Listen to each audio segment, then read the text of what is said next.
Most people don't realize how much their personal information is being bought and sold every day. Data brokers are making billions, pulling details about you from public records and the internet, and then packaging and selling it, usually without your consent. That's how your information lands in the hands of scammers, spammers, even stalkers. It's why you get endless robocalls and why ads seem to follow you everywhere. That's where Aura comes in. Aura actively removes your data from broker sites and keeps it off. They also instantly alert you if your information shows up in a breach or on the dark web. But Aura goes beyond data protection. With one app, you get a VPN, antivirus, password manager, spam call protection, dark web monitoring, and even up to $5 million in identity theft insurance, all backed by 24/7 US-based fraud support. Other companies might sell just credit monitoring or just a VPN. Aura gives you all of it, together, at the same price competitors charge for just one service. Start your free trial today at aura.com/remove. Protect yourself now at aura.com/remove. Hi, I'm Andrew Rich, and if you're like me, you look at the state of modern wrestling discourse and think, wow, what a cesspool. That's why I'm here to tell you about Music of the Mat Remix. That's right, your favorite wrestling music podcast is back with a new format, where I bring on a guest and we play songs related to wrestling-themed topics. It could be a wrestling reference, a wrestling concept, a wrestling pun, things of that nature. Now you might be saying, Andrew, that is a very, very tenuous connection to pro wrestling on a wrestling podcast network. Is this just an excuse to hang out with your friends and talk about music and ignore the rest of the wrestling landscape? Yes.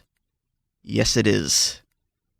So listen to Music of the Mat Remix on the Voices of Wrestling Podcast Network, available on Apple, Spotify, or your podcast player of choice. This podcast is a member of the Voices of Wrestling Podcasting Network. Visit voicesofwrestling.com to hear the rest of our great podcasts, as well as show reviews, columns, opinions, and updates across the world of wrestling.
Welcome back, everybody, to Wrestling Omakase. It is episode number 305. So this week I was scheduled to be joined by my good friend and returning guest, Paul Vosch, but Paul could not make it. Just, I don't know, I have to get into his personal business, but he had an issue, basically. I don't know what else to say. Hope he's able to appear again soon, and, just wasn't able to make it. But it was very last minute. We were supposed to record today. So I scrambled to see if I could find some other people. And Suit Williams, not the stepdad, the dad who stepped up, he's here. I don't know why I went there with that. But Suit is here to help me with the Stardom shows. And later on, my buddy Quinlan will be on here to help me with the New Japan stuff. And then there's a bunch I'll have to do solo, but that's okay. I mean, I already did the Noah one solo before I started recording this, and I did like 20 minutes on it and mostly buried it. So great audio there, I'm sure. The Noah fans are going to love it. But we'll do it was a really busy weekend in Japanese wrestling. So try to cover as much of it as possible on this show as always. But, I barely got it all watched in time because I had a busy weekend in general. My girlfriend's mom decided to buy 2 puppies pretty much out of nowhere. So we have these 2 tiny dogs just roaming the apartment now. But very distracting, as it turns out. But Suit is here with me now. How are you doing, Suit? Hello. I had the gear bag in the trunk and I was ready to go. Yeah, there you go. I really do appreciate it. Now, you decided to cover the 5-star on your blog, of course, which I'll link in the show description. The reviews have been great. And you're coming at it from the perspective of someone who's seen some Stardom this year, but not a ton this year or historically. I remember you reviewed like the match where Dream Tribe won the artist titles and some other stuff on your blog. Yeah, I've had a little interest in Stardom ever since well, really ever since Hatman went away, and they started this Saya Kamatani push, and seeing like the business and everything get like really hot over for Stardom caught my attention. So I've been keeping a little bit of an eye on them. And earlier in the year, I did watch that artist title match in Korakuen as part of my main event Gazette, where I go through the wrestling world and I watch several main events throughout the week and slap it all together in one handy little review. So that's a thing I do every week. And that's one of the Stardom matches I watched this year. And I decided with this gap in my schedule between the World Cup and actual football, and this little period where Japanese wrestling tournaments tend to happen, I decided to hop in with both feet and head in for the 5-star Grand Prix.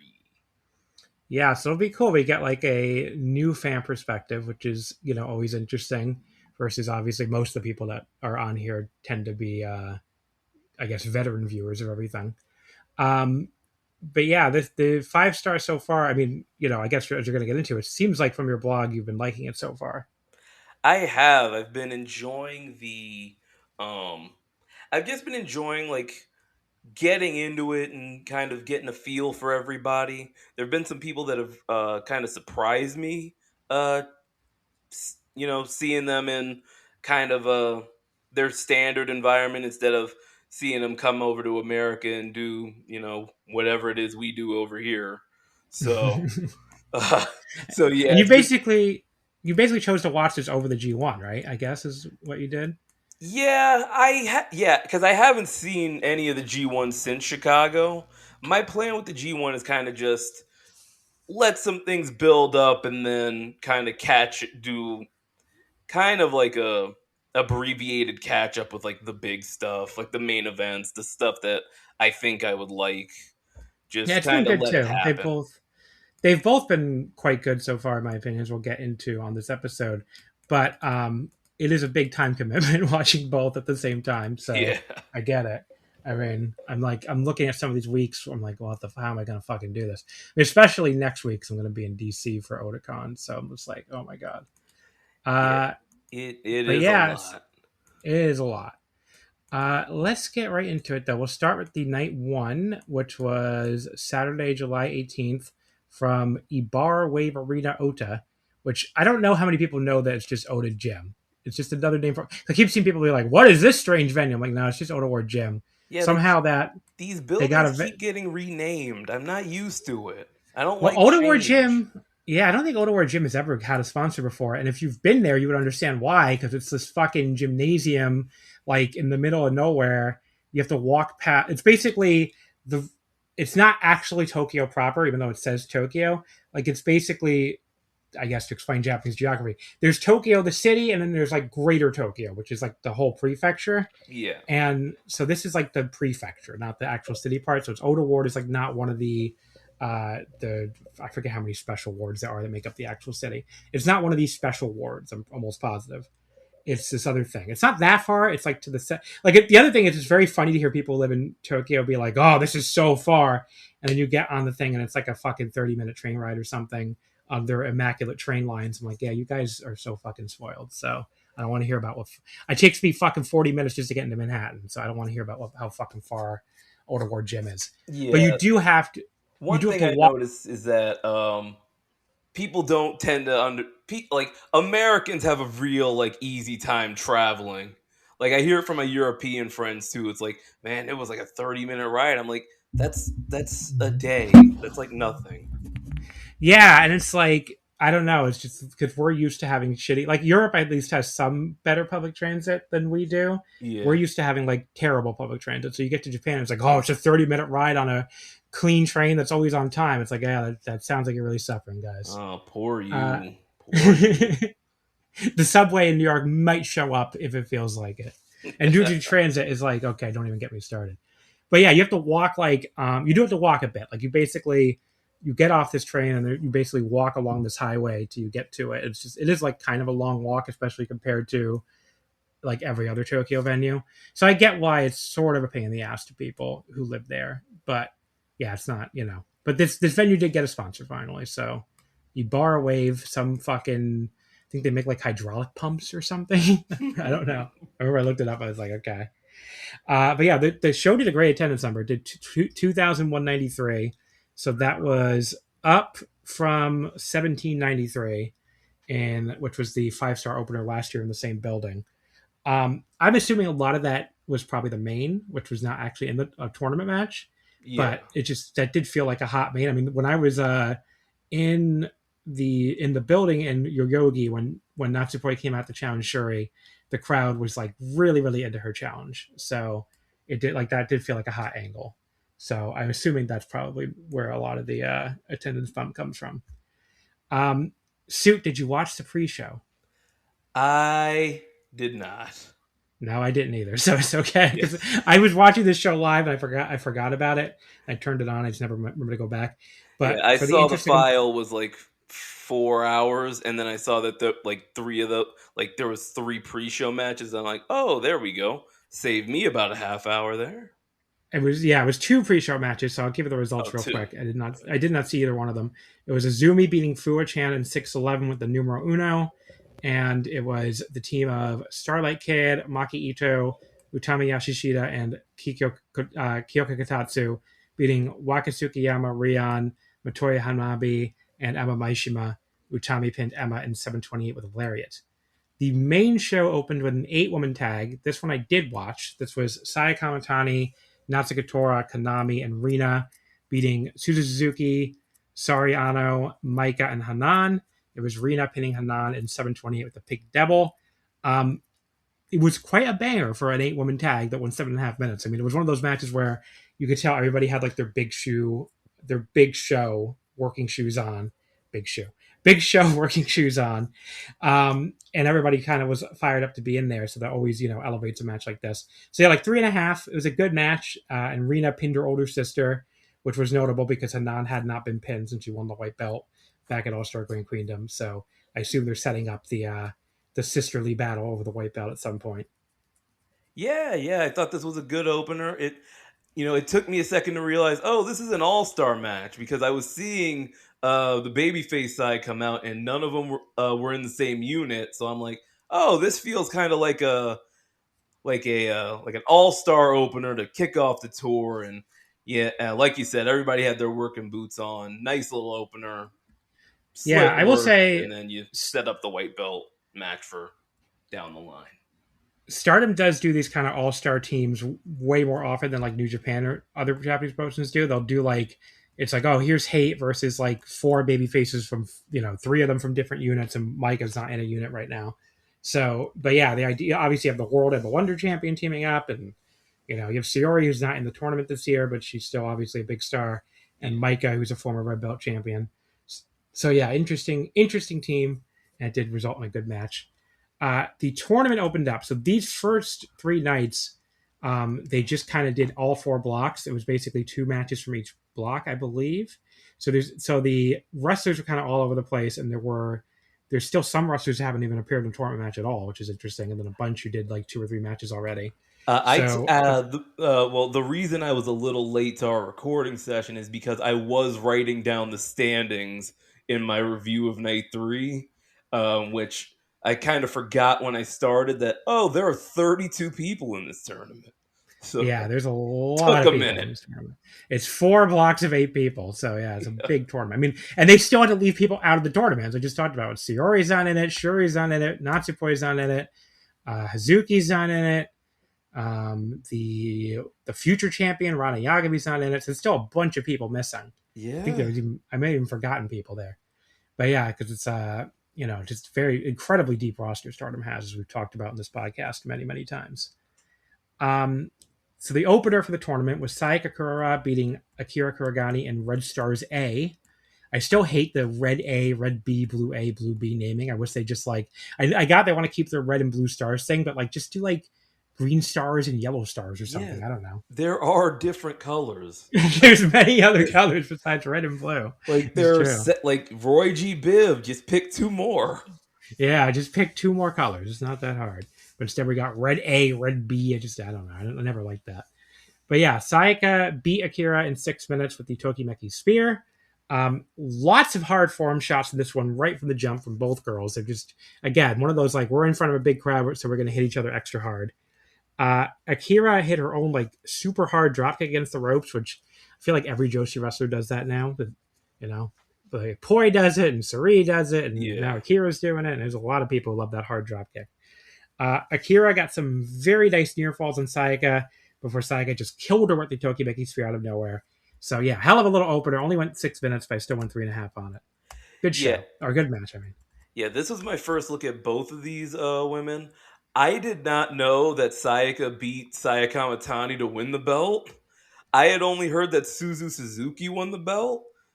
And then I saw that she beat Sayaka. I'm like, wait, when did Saya lose the belt? So yeah, that's when I got caught up on that. But yeah, this was a good start to the tournament. You know, G1 opener, 5-star opener. It always has like an energy to it because you're getting started on this big tour.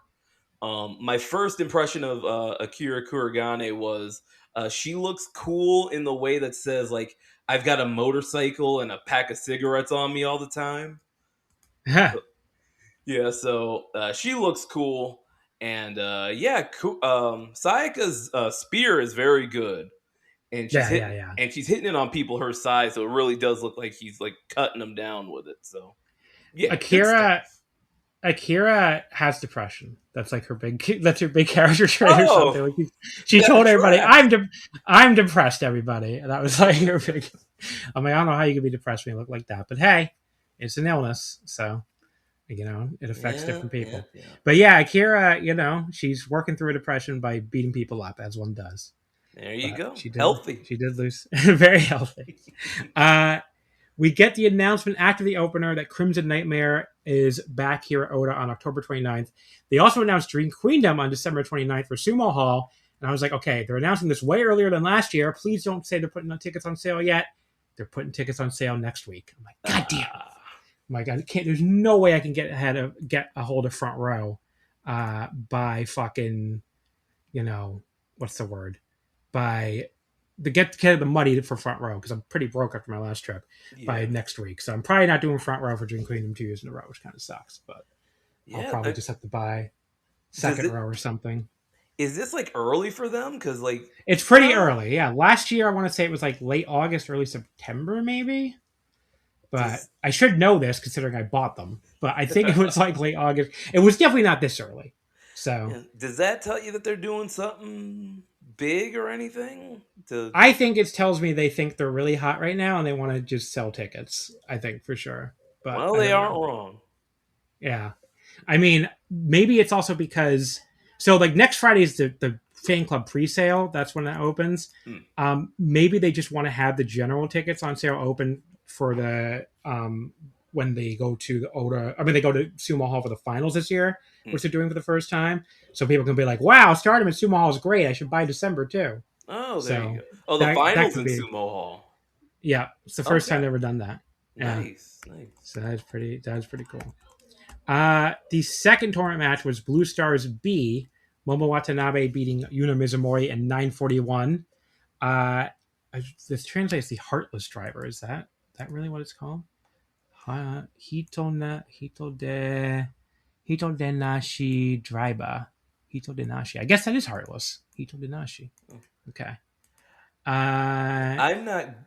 Well, I don't know anybody's finisher names yet. I thought this was the Black Peach Driver. I just called it the Bastard Driver. Yeah, it's Hito. Maybe it's. I think the Black Peach is a different one, but Hito Denashi is like of one person. So I get why they're translating it as Heartless. I don't know if that's what she calls it, but I think it is a different move. But yeah, so Yuna did tease using the Bastard Driver on the apron on her. on Momo during like this very fast start. Yeah. But Momo escapes, ends up giving her a pretty brutal looking running double D's out there instead. And then, of course, she threw her into some chairs because that's what everybody, as you'll learn, Suit, everybody in Hate loves to throw people into chairs. It's their favorite thing. I noticed. But yeah, it was just this very grumpy match. Like the two of them, like Yuna's just at one point kicking Momo in the face repeatedly while they're both seated. She then blocked this attempt by Momo to kick her back and like wiped her out with this really hard seated lariat just for the 5-minute call. But Momo really got her chance after that to tee off with kicks. And boy, did she tee off. She's like, here's my receipt, bitch. And she fucking kicked her so hard. Unimon almost took Momo's head off with this counter lariat for a near fall. Then she hit repeated standing lariats while maintaining wrist control, like she's Okada or something. I mean, she does have blonde hair now. Momo ducked the last one, though, and then lifted her straight into, I believe, the bastard driver. But Yuna kicked out. Yuna fired right back, though, and hit this sick lariat right to the back of her head. Yeah. Just as she had her kneeling for another 2 count. Momo ducked another lariat from Yuna, hit a release half Nelson suplex and a roundhouse kick, and then hit the, I guess, Heartless driver thing for the pin. This was fucking sick. Just nonstop sprint action. And the tournament had its first true banger, only 2 matches in. I went 4 stars on this.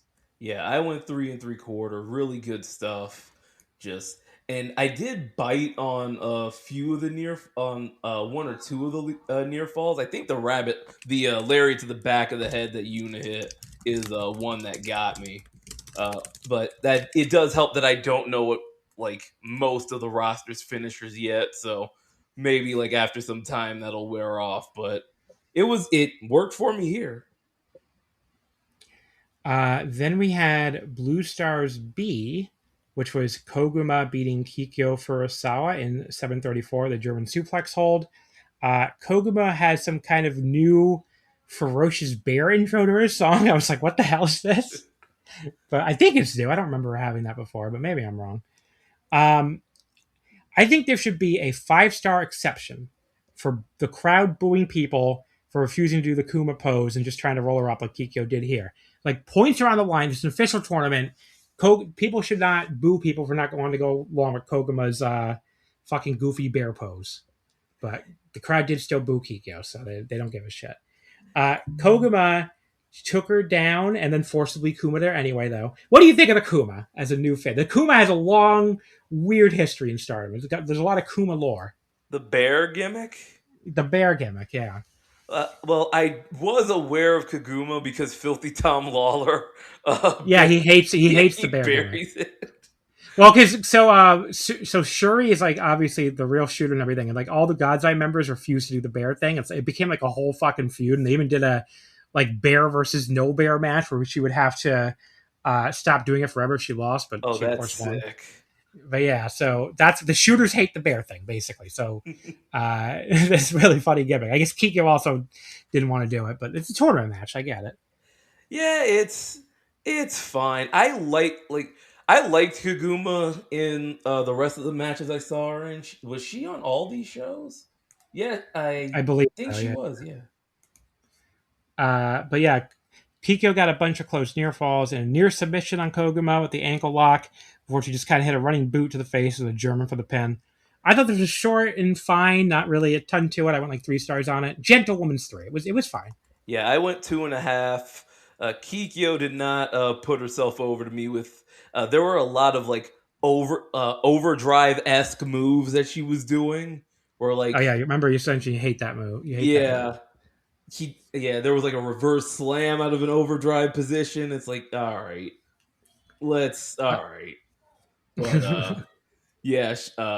bridging German 2.5, fast enough. And one thing I did enjoy was like this show moved like an old WCW show where it's like the match ends, ref raises the winner's hand, and everyone's gone within a minute. Like, well, that's one of the things I like the most about Japanese wrestling in general. I mean, this was like especially like that, but like it's just like boom, match. It's like when I watch American wrestling, which I don't do very often. I'm just like, you people live like this. Yeah, there's a lot of dead time, a lot of celebrating and stuff, and it's just like you notice the difference here. Yeah, there's a lot of like I don't know. It's a lot of like obviously like talking and commercials, and I'm just like here. It's like boom, boom, boom, boom, boom. Obviously, they're going even faster here because they have so many matches. But like, yeah, it's just like okay, match over, next match, let's go.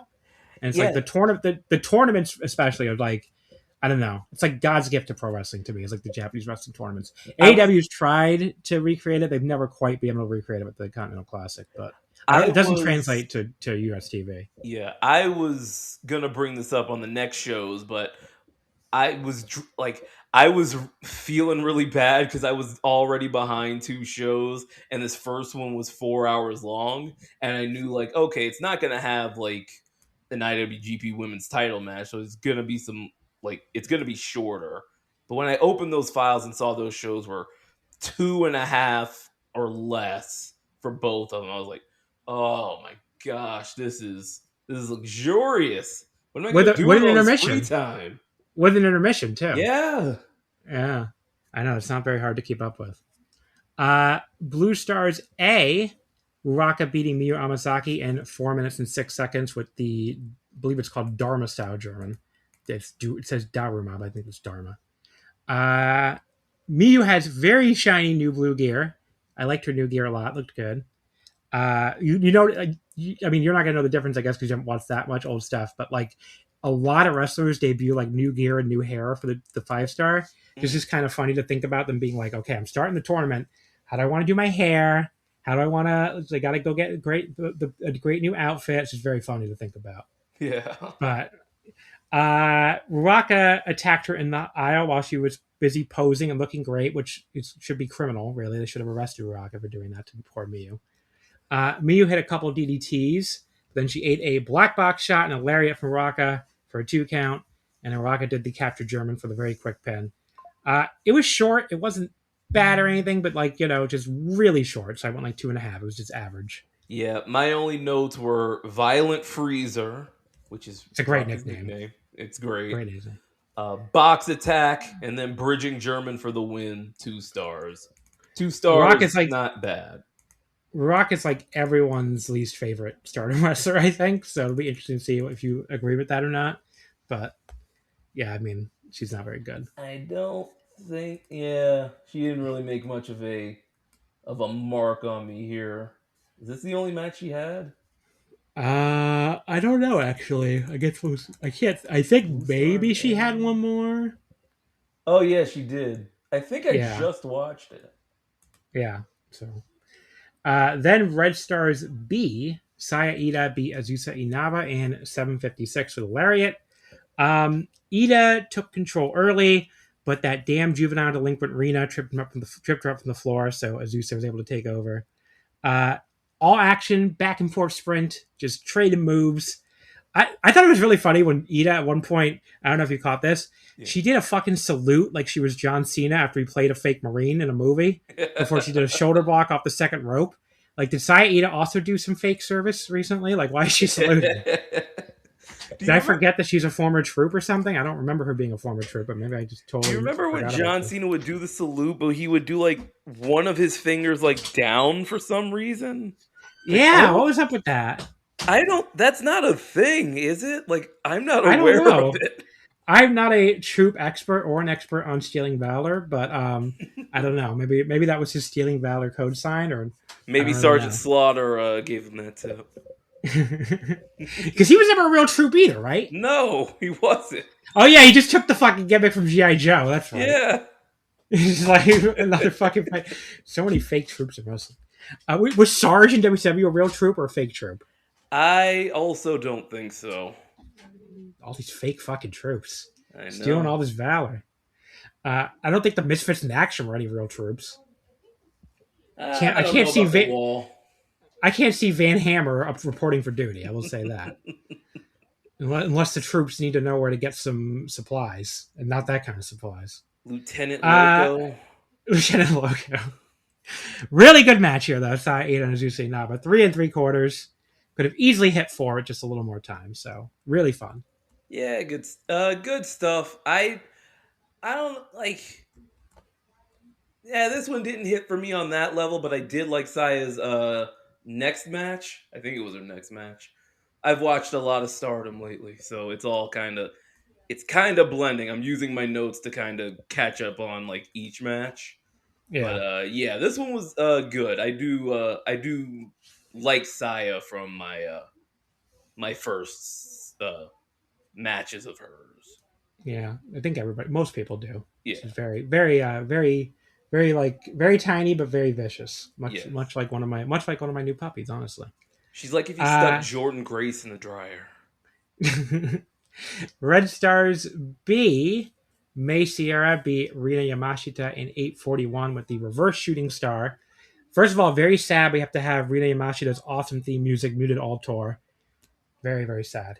But don't get to hear anybody chanting bullshit, bullshit. But I was gonna ask what her music was. It's a Man on a Mission song from like, it's a really old song now. It's like 2011, I think. But they're like a J-rock band. They're pretty good. Didn't they do very mainstream? They did a G1. I think they did a G1 song. Yeah, they're one of those Japanese bands that only sings in English for some reason. Oh, I don't know. There's a lot of those. So, you'll never believe this, but this was another super fast-paced match I thought was quite good. Just pretty much the theme of the night. Mei refused to stop trying to lift or slam the much bigger Yamashita, and she kept at it even after getting reversed for the suplex from the apron into the ring, before finally body slamming her like she's fucking Hulk Hogan lifting Andre. That was cool. But yeah, she rolled her up out of nowhere when she went for the Splash Mountain. Again, this could have been even better with some more time, but I still thought it was a lot of fun, so I went 3.5. I saw some people even higher on it than me. So I was one of those people. I went 4 on this. Sierra caught my eye. Like the way she moved in the ring was very eye-catching to me. It was very like slick and fluid, and it caught my eye, and I did enjoy seeing her work. So she's somebody I'm keeping an eye on. And then Rina Yamashita, she's impressed me over these couple matches she's had because I only knew her name because Game Changer brings her over here for whatever deathmatch stuff they got going on. So that kind of set her behind the 8 ball for me. But seeing her wrestle is like, oh, okay, you're like good. Yeah, she's one of these there's so many wrestlers in Japan who are just like, who do death matches, I guess, because they're freaks, not because they can't wrestle. Yeah. So, I mean, she's one of them. But yeah, I mean, she is really good. She's a really good wrestler. I went 4 on this one. Mei is just like really, really, really fast. Like that's pretty much her old thing. And you got a taste of that here, but like you should see some of her high speed title matches, and she had this crazy match that I only went like, I think 5 minutes or something with God, why am I blanking on her name? The fucking marvelous wrestler. I hate when this happens. I can't help you. Yeah, I don't know. I've seen her wrestle 10 million times, and suddenly I can't remember her fucking name. Very weird. I'm getting like some static noise too now from you. I don't know why. Mio Momono. Thank you. Finally fucking. Oh, okay. I've heard. Yeah. Heard that name. She had a really, really great a really, really great match with the two of them on the Marvelous Anniversary show, and definitely a match I really enjoyed, but definitely worth checking out. It's only like 5 minutes long. The next match, Red Stars A, Itsuki Aoki defeating Tomoka Inaba in 9:52. Tomoka wanted no part of Aoki's Yoroshiku Onegaishimasu for the match, so she had to shake hands with the ref Daichi instead. It was kind of funny. Tomoka's like, "You're too loud," basically. Mm-hmm. But yeah, the two of them decided to go out there and work like a totally different, mostly map-based match. Thought it was a nice little breather, after the nonstop bomb throwing sprints we had up to this point. But right after I typed that, though, then Tomoka nearly took her head off with a kick, and then Aoki came back with 2 big lariats, so they started throwing some bombs too. And then Aoki won with her running air raid crash thing. Pretty good. 3.25. Just didn't quite blow me the way some of the undercard matches did. Yeah, solid stuff. These Mi Vida Loca ladies seem to have a running issue with copyright. Yes. Well, it's because like they're not actually Stardom roster members. They're freelancers, basically, these two. Oh, okay. So Aoki and I guess they've never actually given them like their own theme songs, and Stardom does not just let people play whatever like some other Japanese promotions seem to for some reason. So yeah, It is funny, like they have a deal with like Sony Music and stuff. You think they'd be able to get some more theme songs cleared, but anyway. That's cool. I didn't know that. Blue Stars A, Aya Sakura beating Hanako in 1336 with the Blooming Dream. Aya was going for revenge here on Hanako after never being able to beat her or anybody else for the future Stardom title before she aged out of it, which is like her the tragedy of her career so far. But yeah, this was kind of what you'd expect. Hanako was big, so Aya couldn't suplex her, so she had to chop her down with kicks instead. She wouldn't give up trying to German her, but Hanako just keeps tossing her around with ease because, she's 5'10", very big. This felt like it was going time limit to me when they hit the 10-minute call, but as it turned out, it did not. Hanako hit this big delayed superplex just after the 10-minute call that Aya practically bounced on the mat for, followed by a running boot for a 2 count. I also liked Hanako kind of just rolling right through Aya's attempt to go for her cross-legged flash pin thing and just sitting on her for another near fall. It's like, that woman is large. She's very large. But yes, I was finally able to hit the German suplex she was looking for all match after sort of like tossing her into the ropes and using her own momentum against her, which was a nice payoff to that. Yeah. I would have liked Aya Sakura's final big kick combo to look a little more impactful. I thought that was a little bit, just didn't look like she was hitting her that flush. Then she hit the cross-arm German, which is the Blooming Dream, and that got the pin. 3.5, I thought was good. It just didn't quite get to great for me. And again, I saw some people who liked it more than this, but Yeah, I listened to a YouTube primer for the 5-star. Who did it? Let me pull it up real quick. String 6 Splash on YouTube did one, and I watched that one real quick to kind of get like a general vibe going into it. And I understood the story of Aya never having beaten Hanako. So yeah, knowing that helped me understand this one. And yeah, the match was good. I like Hanako's I call it the Miss Elizabeth Slam, where she sits her opponent on her shoulder like Macho Man would do Liz, and then just drops back. I think that is cool. That is a funny name, Miss Elizabeth Slam. Yeah, I mean, it's a very like, I don't know if that move has a name actually. Yeah, it's like because it's like a back suplex, but it's like an elevated. It's sort of like it's sort of like an electric hair drop, but it looks like she gets them even higher because she has them like right on the top of her shoulder. Yeah, it's an interesting move. Cool move, and Sakura getting the win. Simple, meaningful, and it being in this position as like the last tournament match on the opening night makes me keep an eye out for Aya through the tournament. But she just got named the captain of Cosmic Angels too, so that's another big thing. There we go. See, one thing I'm going to learn going into this is I'm coming into this tournament with like G1 ghetto brain. So I'm like thinking of everything and like how would he do that? But this isn't New Japan, so I'm gonna see new booking patterns. Speaking of a booking pattern that pissed me the fuck off, it was the Artist of Stardom title match, the Triangle of Madness from All Elite Wrestling, Thekla, Julia Hart, and Sky Blue defeating the Dream Shrine trio of Ami Sourei, Hina, and Lady C. Thekla pinning Ami in 13:55 with a curb stomp to become the 37th Artist champions, and the champions fail in their third defense. All right, couple things before I get into anything in the actual match. Yeah. I did not like this title change. I think people who follow me on Twitter or Blue Sky could definitely tell I did not like this title change. Yeah. There were some people who seemed to be taking that as me somehow saying, I think Thekla is awful. I think she sucks. One of the fucking, because AEW, anyone who criticizes them on social media will tell you, AEW has a fucking, social media. They've got their shooters. They got their shooters, a fucking social media goodwill ambassador crew to make sure everybody has a great opinion of the promotion. Because like he quote tweeted me and was like, this fucking jerk off, who I think is on the Discord too, but I doubt he's a listener. But this jerk off, not even gonna name him by name, was like, oh, it's so fun seeing these Joshi elitists get so upset over Stardom working with AEW. Like, all I'm saying is I love the Dream Shrine title reign. I think this has been the best artist title reign in a million fucking years, at least since last year for sure.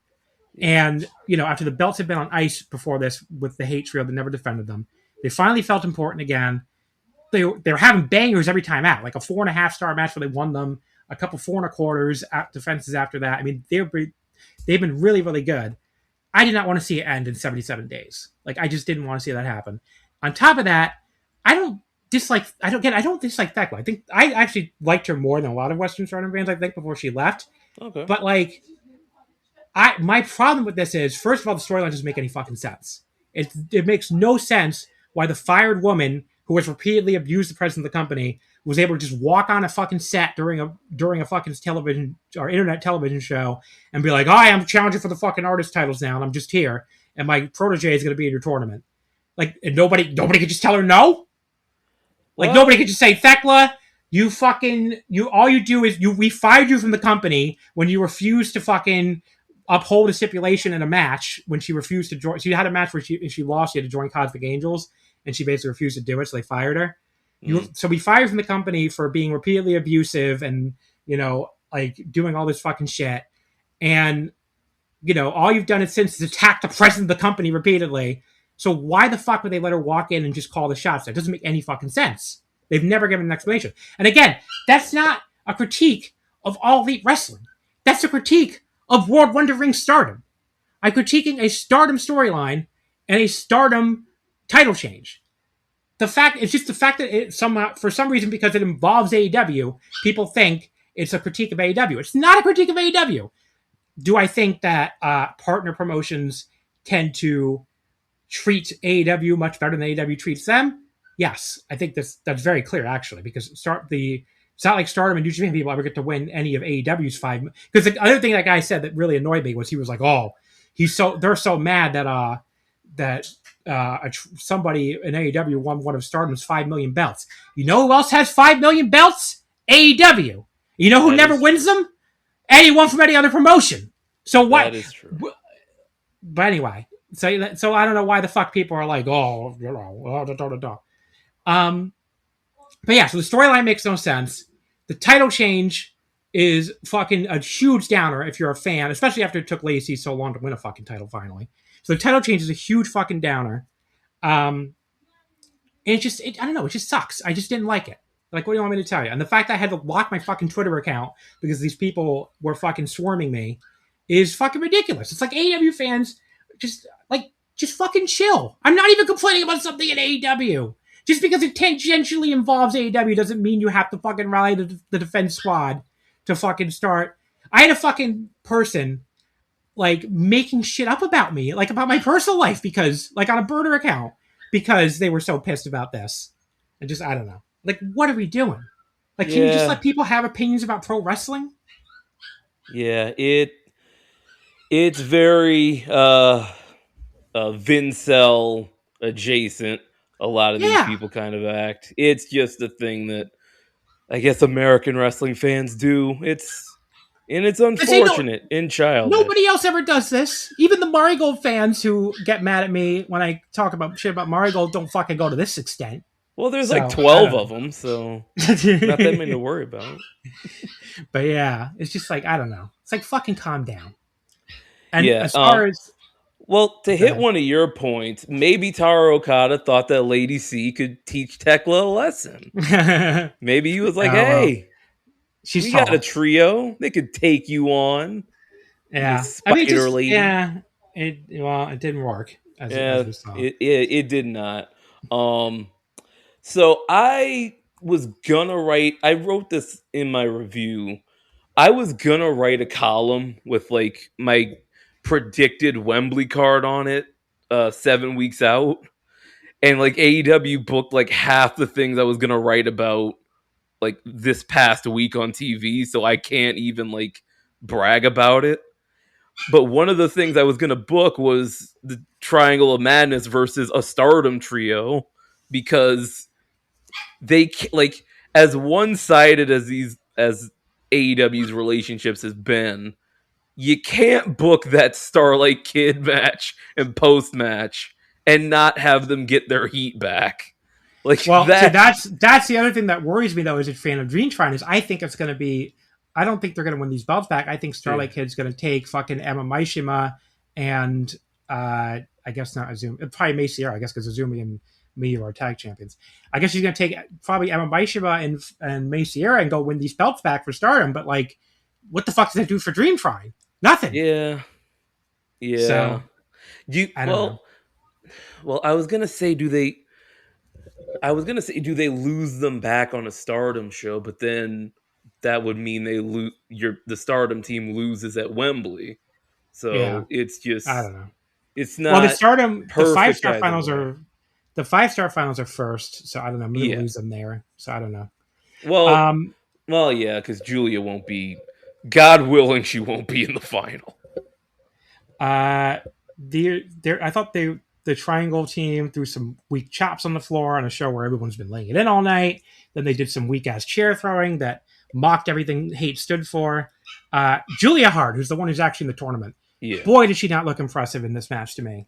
At one Yeah. point, she did a rope walk that she tried to turn into an arm breaker, but then slipped and fell all the way to the floor, which I don't think she was supposed to do. I'm like, oh, okay. Like when she got announced, I will say like the more rational AEW viewers on our Discord were basically saying, "Oh, they picked the wrong girl." Like they were saying Sky Blue has improved and Julia Hart has backslid, if anything. And that was pretty much the takeaway from this match. Is Thekla was good, Sky Blue looked fine, and Julia Hart looked pretty bad actually. She almost screwed. She almost screwed up putting on an octopus hole simultaneously with the other two. Ended up with the worst looking one by far. And I was like, good thing she's the one of the 5-star. Yeah. But can't wait for you to see her moonsault that she sets the person up way too close to the corner and never hits.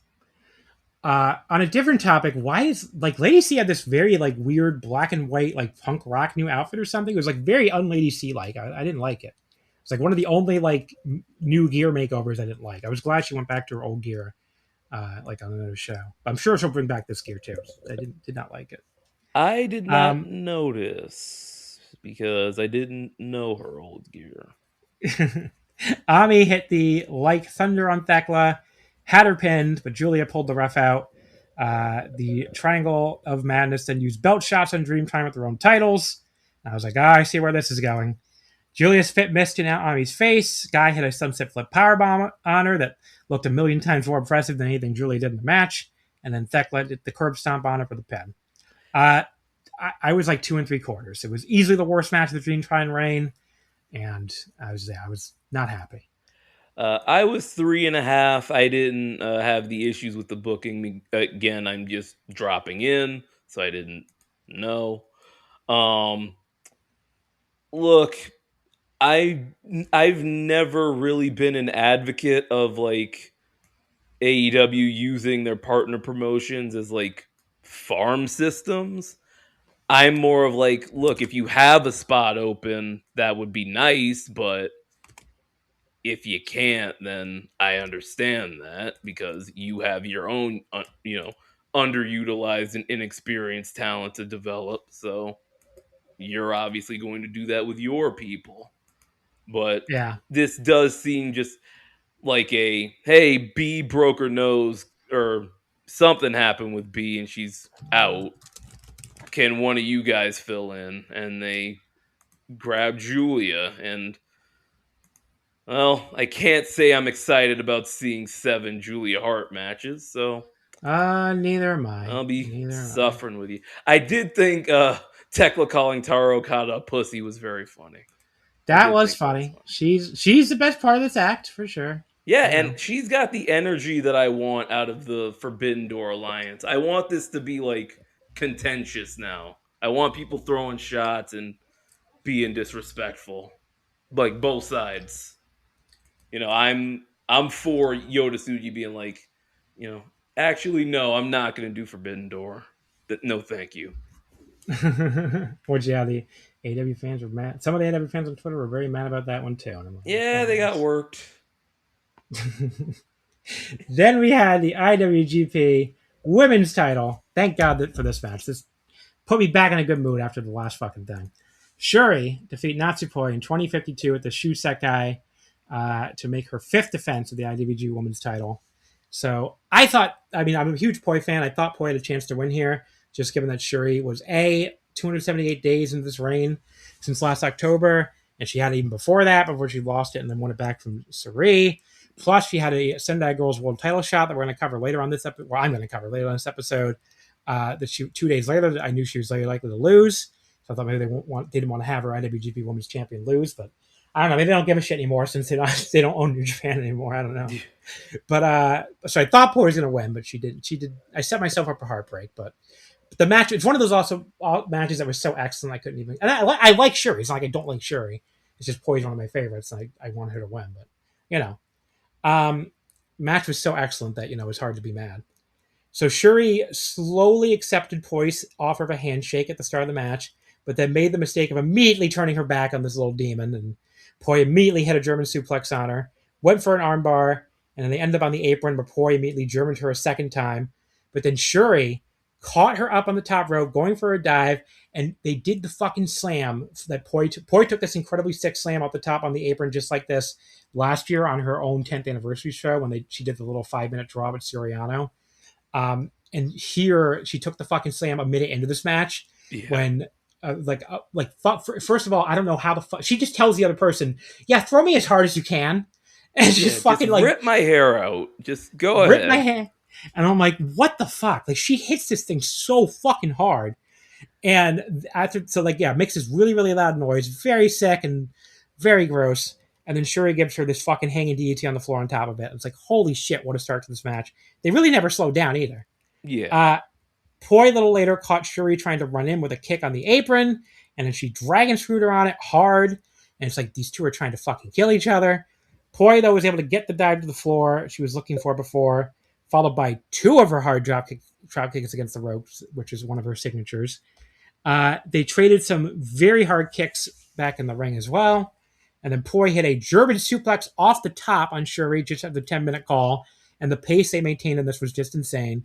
She went for her twisting splash, I believe the fairy gift or something. But Shuri got her knees up, and Poi, again, bounced off super hard. Shuri then slapped Poi in the face really hard on the top rope, and they hit a fucking, arm drag off the top. Like, I don't know, not the usual way people hit arm drags off the top. Like, she hanged on her arm all the way to the mat and, turned it straight into a Kimura and a cross arm breaker. Incredibly sick. Yeah, and then that flying Kimura off the top. Just nasty. Then she started stretching Poi out really bad before Poi was finally able to get her foot on the bottom ropes while selling really well. Not easy for someone that tiny to get a rope break, so she really had to struggle for it. They just fucking pounded each other with forearms to death after that, because why not, I guess. And that took us up to the 15-minute call. Shuri started hitting some big knees to the gut when they stood back up. Then she hit one to the head. She kept yelling at her to bring it, so Poi just slapped her in the fucking face, kicked her head off, and hit a German suplex for a 2 count. I was like, oh my god, this fucking match. Poi then goes for the fairy gift twisting splash again. This time she hits it. She doesn't cover, though. She goes up and hits the second time, but Shuri still kicks out because Shuri can just be unbeatable, as I'm sure you're seeing here. Yeah. Poi then tries for the Natsupoi style Maiden Japoi, the greatest name move of all time. Shuri escapes, so Poi immediately hits her front flip thing, which I think is the fairy ring. That gets another near fall. But Shuri spins out of a cross-arm German attempt and hits a big STO, followed by a running knee for 2, and then a standing gutbuster for another close near fall. She says it's over, and then tries for the Shu Sekai, the electric chair drop thing. But Poi spins in midair into a cradle for 2. That fucking counter looks so great. Then she did the fairy magic rolling cradle for the closest near fall yet. Poi then immediately hits a super kick to the head, and the Maiden Japoi, but fucking Shuri kicked out. I was like, god damn it. And Daishi really got me with that one, too. The big problem with Poi's strategy here... I know what you're going to say. ...of building up to the Made in Japan is that it's 2026 and not 2016. Made in Japan doesn't beat anybody. Yeah. It's like she should have asked her husband for a move that could actually win matches. Well, he wouldn't... Well, unfortunately, he wouldn't have too many of those either. That is true, actually. They're a husband and wife job and team lately. Yeah, that's unfortunate. Poi is going crazy at this point that she still hadn't beaten her. And that was pretty much my reaction watching at home too. Shuri took her head off running in with a roundhouse kick, and then hit the front flip power slam thing for 2, just for the 20-minute call. Then took her head off with another roundhouse kick. The Poi kicked out again. Shuri then just grabbed her and headbutted her hard. She goes to the Shusekai again. She hits it, and that's the pin. I kind of knew Poi had no chance at the end because she had nothing left in the holster. She had used everything. Yeah. And this was a fucking amazing match, though. Only reason why I couldn't go the full 5 is because they just stared into each other's eyes a little too long for me here and there for like my personal taste. Yeah. But otherwise, I thought this was a fucking amazing match. 4 3/4. It went into 5th place on my match of the year list. Just incredible fucking stuff. Yeah, 4.5. This one's going to be fighting for a spot on my list too. This was excellent. I thought Poi's ramp up to the Made in Japan was great. And then just the end sequence of Shuri just killing her and then getting a receipt on a headbutt from earlier, because Poi hit a headbutt earlier in the match, and my note for it was, shoot headbutt, Poi's a sicko, with like 4 O's. Poi is definitely fucking sicko, that's for sure. Yeah, and my note here was, it's an awesome main event to this show, and I'm sad that I'm not going to see either of these two in the tournament. I mean, I assume they just emptied the holster like that because they knew they weren't going to do any matches like this, but afterwards. Yeah. But yeah, it was a great idea because it gave the fucking first night a fucking like match of the year contender where, nobody with 2 women didn't have to worry about, working 7 more matches after this. At least, actually, because there's a whole, tournament schedule too. Right. But yeah, really good first show. I mean, obviously, besides the fact that I didn't like the artist thing, the rest of the show was really good, and the main event was incredible. Really, I mean, the tournament matches were good already. Especially, I think they over-delivered a little, considering there weren't a lot of Stardom's heavy hitters or main eventers in it. It was a very mid-card first night of the tournament, but everybody I thought was really good. And then the main event, obviously, you got a match of the year contender. It becomes a really good show. So yeah, and this first night was really good for me because I saw a couple of people where I'm like, okay, I'm going to keep an eye out for you through the rest of the tour. Like, Momo Watanabe was really good. I knew that already. But then Mei Seira and Aya Sakura also really impressed me on this first night. So I had some hooks in for the rest of this thing. Then we had night 2, which was the next day on Sunday, July 19th, from the Loisir Hotel Holiday Hall in Toyohashi, which is a town in Aichi, not that far from Nagoya, I think. I actually don't know where it is versus Nagoya. I mean, just curious now. Toyohashi, because I've definitely heard the name before, but I can't remember where it is. Yeah, cage match. Oh yeah, do you know why Toyohashi is why Toyota's called that? It's because they're based in Toyohashi. Oh, so there you go. Oh, there you go. Yeah, it's like Toyota Town basically. Yeah, it's like Toyota it's only like an hour all year round. Yeah, it's only like an hour from Nagoya by Limited Express train, so not that far. The show opened with another non-tournament tag match, which was Natsupoi and Suriano beating Motoi Hamabe and Emma Maishima, 2 of the rookies who aren't in this tournament either. Poi pinned Emma in 8:32 with the Poi Rock. I didn't skip I watched it, especially since 2 of my favorite wrestlers in it. But fun for what it was, especially all the wacky Natsupoi birthday stuff. Tsuri not being able to figure out how to actually hold up the balloons for 31 for her birth year, for her age behind the camera was like in the right direction for the camera was way too funny. That was very funny. I want that hat, that happy birthday hat with like the layers on it. Yeah. That was a fun hat because my birthday's on Saturday. Oh, happy early birthday. Thank you. Actually, you and Quinlan have the exact same birthday then, because we're going on Quinlan's birthday Saturday and we're going to do like celebrate the Saturday. So that's happy birthday, Quinlan. Yeah, and the 2 of you are both on this week's episode, which is also kind of funny. How about it? Yeah. The first tournament match, Blue Stars B, Hanan wrestling her first match of the tournament, taking on Kiko, who had already lost on the first night. And now Kiko went 0-2 because Hanan beat her in 7:34 with the blockbuster hold. I mean, Hanan was also looking to bounce back though because she got pinned by her sister the Yeah. previous night.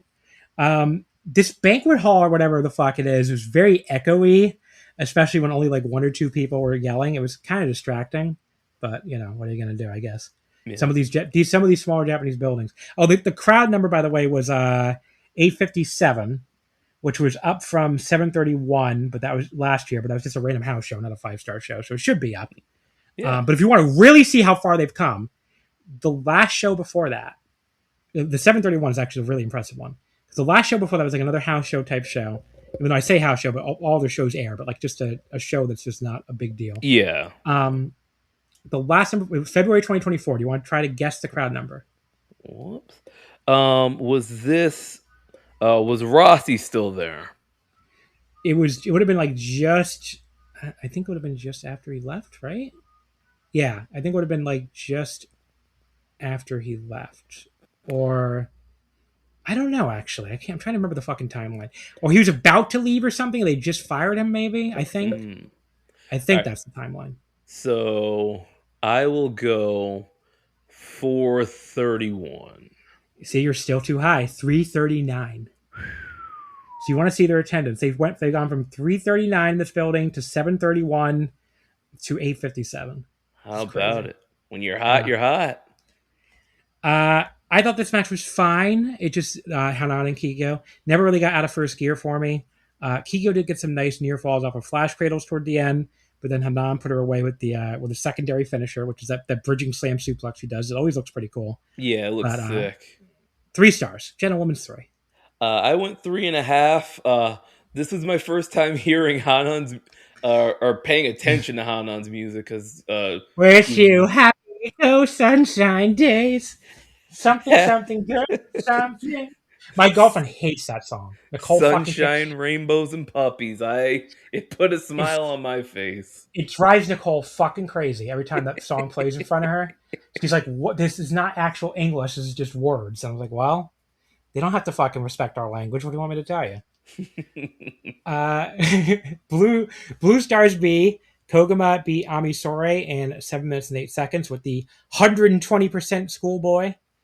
The look on Ami's face for Koguma doing the Kuma dance and then for getting forcibly Kuma'd right after she attacked her from behind was very, very funny. She was just totally dead inside. And I was like... She looked like Shota Umino on a motorcycle. She was like, get this fucking bear off of me. I had to lose my fucking titles last night to a fucking team of AEW superstars. And why am I fucking being Kuma'd now? Just did not look happy. But yeah, I thought this was puttering along fine enough for a little bit until it suddenly just got great out of nowhere. Yeah. With Ami countering a sunset flip powerbomb by Koguma with a cutback for a close near fall. Then hit this sick lariat that Koguma took this crazy flip bump for, only for Koguma to roll her up instead after landing for another near fall. Then Ami hit the Blue Thunder Bomb for 2. She hit the Like Thunder, but Koguma once again cut back on her after taking it for another 2 count.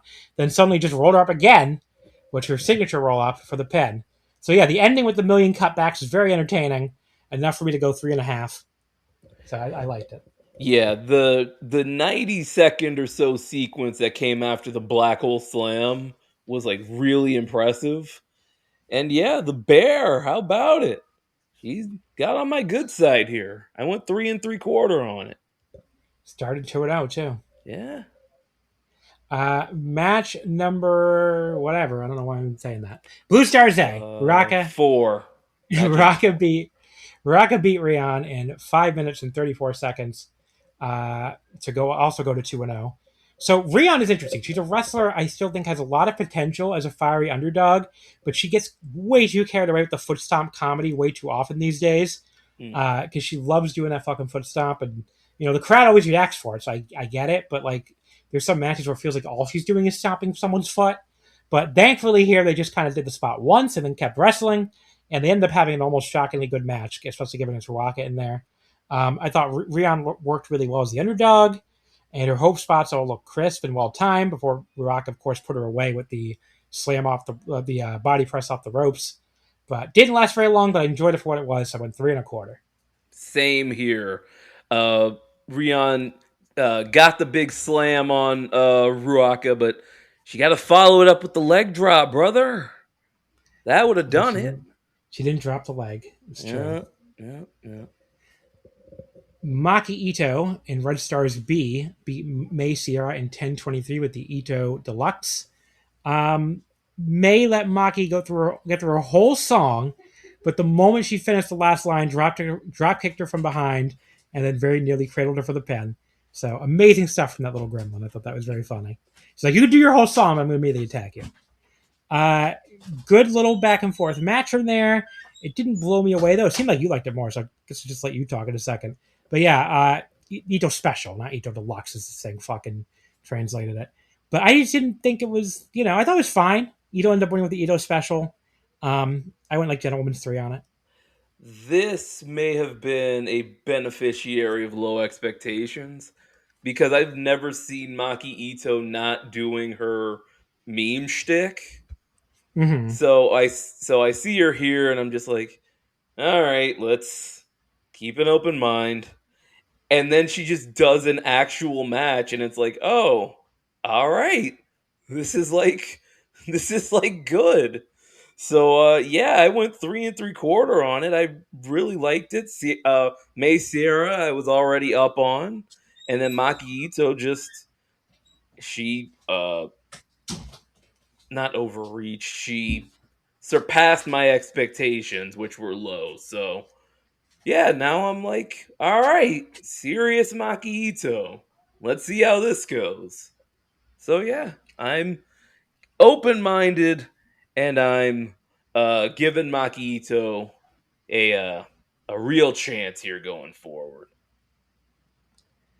Then we had Tomoka Inaba beating Natsuka Tora in 8:48 by disqualification. Wow. This had a pretty slow pace to begin with, and then just suddenly ground to a complete halt around the 5-minute call. I mean, Tora was selling her leg well, I guess, but like at one point they're just both not doing anything. I'm just like, let's go, girls. What are we doing? But once they got going again, though, I liked it. Like, Tora was really selling well for Tomoka's kicks and ankle locks.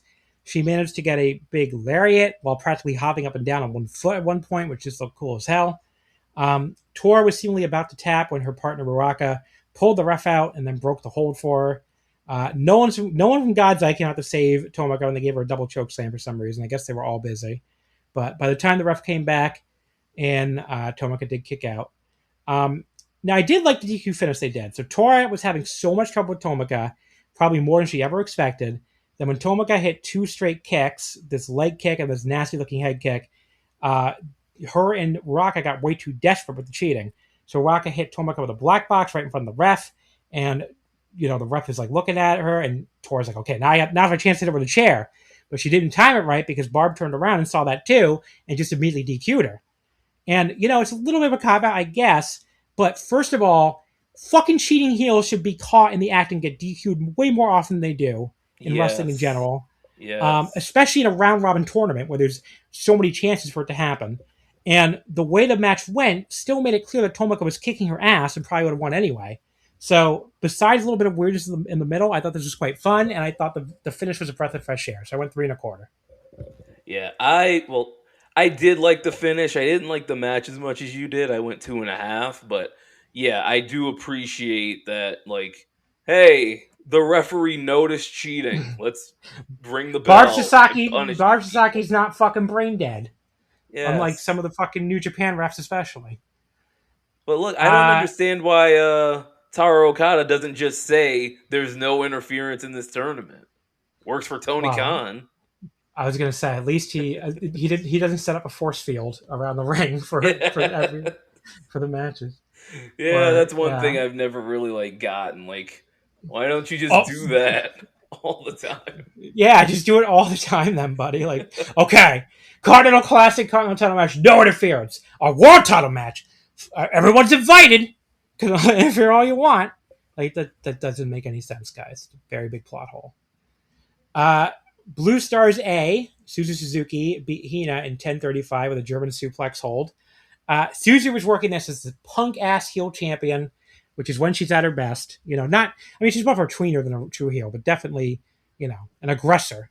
Yeah. She's just beating Hina down and taunting her the whole time. Hina is great firing up from underneath too. First with the elbows and then with that judo takedown she always times absolutely perfectly. And the pace just picked up eventually too, with both girls just tossing each other around with suplexes. They're both no-selling before Suzu finally runs over with this big lariat, which leaves both girls down. I wouldn't say the crowd was dead before this match, but this is the one they were the most into at this point by far. Yeah. The crowd was behind Hina, trying to get the biggest winner of her career over the current red belt title holder. And she actually looked like she might pull it off when she hit her fisherman's jackhammer thing, but Suzu did kick out. Hina went with a mad splash. Suzu rode out of the way. Then she hit a running knee strike out of the corner. She headbutted her when she got back up. Hina came back with this big rolling forearm, but then walked right into the tequila shot. She kicked out, though, as we hit the 10-minute call. Hina got the Gato clutch on Suzu for a super close near fall. Real like 2.999 stuff. Yeah. Before Suzu was finally able to put her right at the German suplex hold. Awesome fucking match. Best thing on the show, but to this point for sure. Not actually, there was one match I liked better. But yeah. 4 stars. I went 3 3/4 on this. Really good stuff here. And yeah, just like you said, that knee strike from Suzu was disgusting. I want to say, but I always wonder if it's weird to people coming in rarely. Is it weird how hard these girls hit each other? No, I dig it. Like the first time I took Nicole to a Stardom show, and she was sitting there in the front row, she was just like, "Why are they hitting each other this hard?" I was like, "I don't know. It's just kind of what they do." I was at All In last year, and I know she's not with Stardom, but Miyu Yamashita was working the ROH show the night before, and her kicks were just so loud in the building because we were in the eSportatorium, the esports arena, and they just rang out throughout the building, and it really got people into whatever match he had. I think it was like a 4-way or something. Mm-hmm. Red Stars B official match. Speaking of Rina Yamashita, she and Utami Yashichita went to a 15-minute draw here. Very scream happy match right off the bat, especially from Yamashita. Lots of big solid lady growling scream as they were trying to lift each other. Yeah. Rina at one point walked to the curtain and then kept doing Utami's signature rose, like giving a rose pose. Yeah. Very, very funny and random. She ran down the aisle at Utami, but ate a huge counter lariat, which she really went flying for. That looked really good. She really has no one to put herself to blame for that one. Yeah, too much setup. Just a very good big gal match when it got back at the ring. Both of them were training a lot of suplexes and lariats that all looked high impact. I thought it became a little too obvious. It was probably going the time limit, but I did like that Utami hit one last really stiff lariat as the bell was ringing before she could even cover. Very good match, though. 3 3/4. Really enjoyed it. I went 4 on it.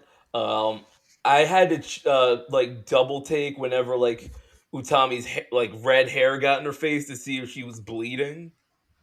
But yeah, sick match. How long is the time limit? Is it 15? 15, yeah. Okay.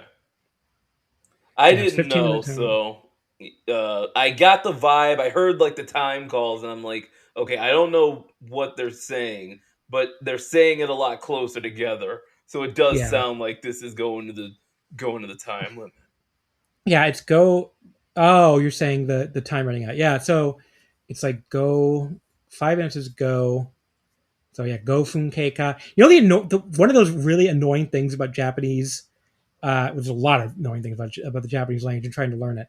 The word after the minute time actually changes depending on the number. So it can either be poon or foon. That's why it's go funkeika, but then it's ju punkeika.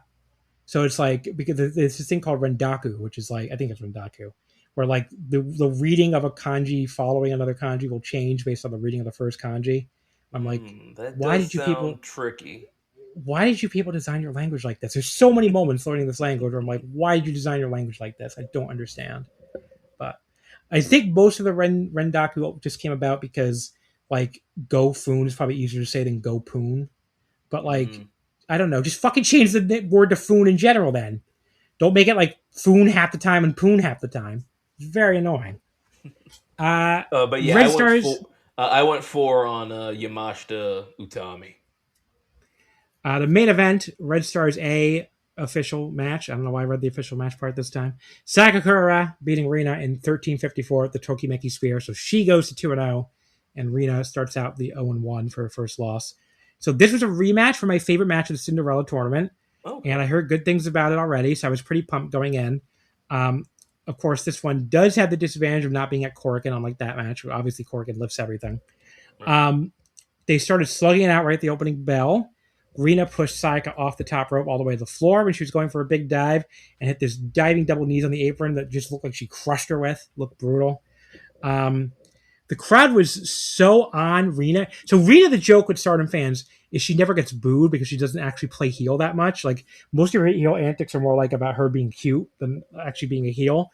But like but the crowd was so on her here. I'm like, what the fuck is going on? Then I was like, oh, wait a second. Sakakura is literally the hometown unicorn here. Oh. She's not even I don't even mean like she's from Nagoya or somewhere else in Aichi. She's literally from Toyohashi. So yeah, she's like, that's why the crowd was like actually booing Rina, which they almost never do, because she was doing all this cute but mean stuff to the fucking hometown girl, and they were not standing for it. Rina survived the rear naked choke from Sakakura, and Kurika survived the top rope double knee drop just for the 10-minute call. Isn't it kind of funny that this adorable, like, fucking fluffy unicorn person does a fucking rear naked choke? Yeah, always amuses me. Where she like jumps at them and then ends up on their back in the rear naked choke. I love that spot. Well, okay, so this is where I've made this point a lot on this podcast, but I'd love to make the point to a more new fan. It's like you see everything in Stardom where it's like, okay, it's idols, they're cute, they wear frilly outfits, and then they start wrestling, and it's like, I'm gonna choke a bitch out. Yeah. And it's like, why does the frilly idol promotion have harder hitting fucking blows and fucking rear naked chokes that they fly in on, and Shuri is doing like fucking arm bars and shit. I'm like, they have better fundamental wrestling than 90% of wrestling in the world.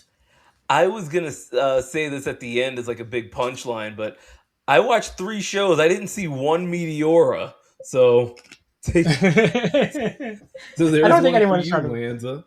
But who the fuck does the Meteor in Stardom? I think somebody might do it, but I can't remember who it is. Well, now. They weren't in the tournament this weekend. I'll tell you that much. I think Macer may have done it before. Now I'm thinking about it, but I don't think she did it here. But yeah, one thing about Stardom and like Joshi in general that I've like noticed over the last like pretty much since like the start of the year when I was like keeping like an eye on it, is that it's the least kind of brain rotted of all the wrestling in the world right now. Like it's the least affected by WWE bullshit or like American bullshit. They have their own vibe and their own energy, and the wrestling kind of just is still straightforward. You got the hate stuff, which, all right, it's there. Yeah, it's a wrestling promotion in 2026. You gotta have your black t-shirt crew, but yeah, they're the least annoying by far, the black t-shirt crews. I don't even think it's close. Yeah, but outside of that, like there is just a general like unique energy to Joshi and to Stardom that like just isn't affected by the outside world. And as someone who's gotten a little disillusioned with the outside world of wrestling lately, that really kind of inspired me to get more into Stardom and Joshi in general with the blog.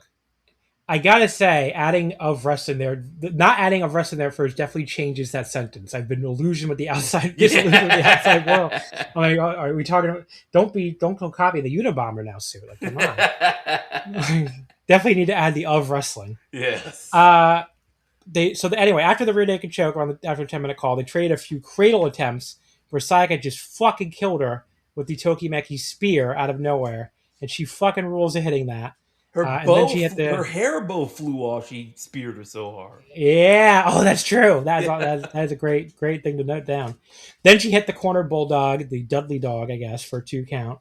1 or 2 people actually tried to chant for Rina before getting drowned out by the hometown chanters. I feel like they were almost offended. They were like, "How dare you not fucking or chant for the other person? We're in Toyohashi. It's unicorn territory." But yeah, Sayaka then hit the Falcon Arrow, but Rina kicked out again. Rina caught Sayaka with a big boot right to the face as she tried to run in for another spear, then took her down to the Hydrangea.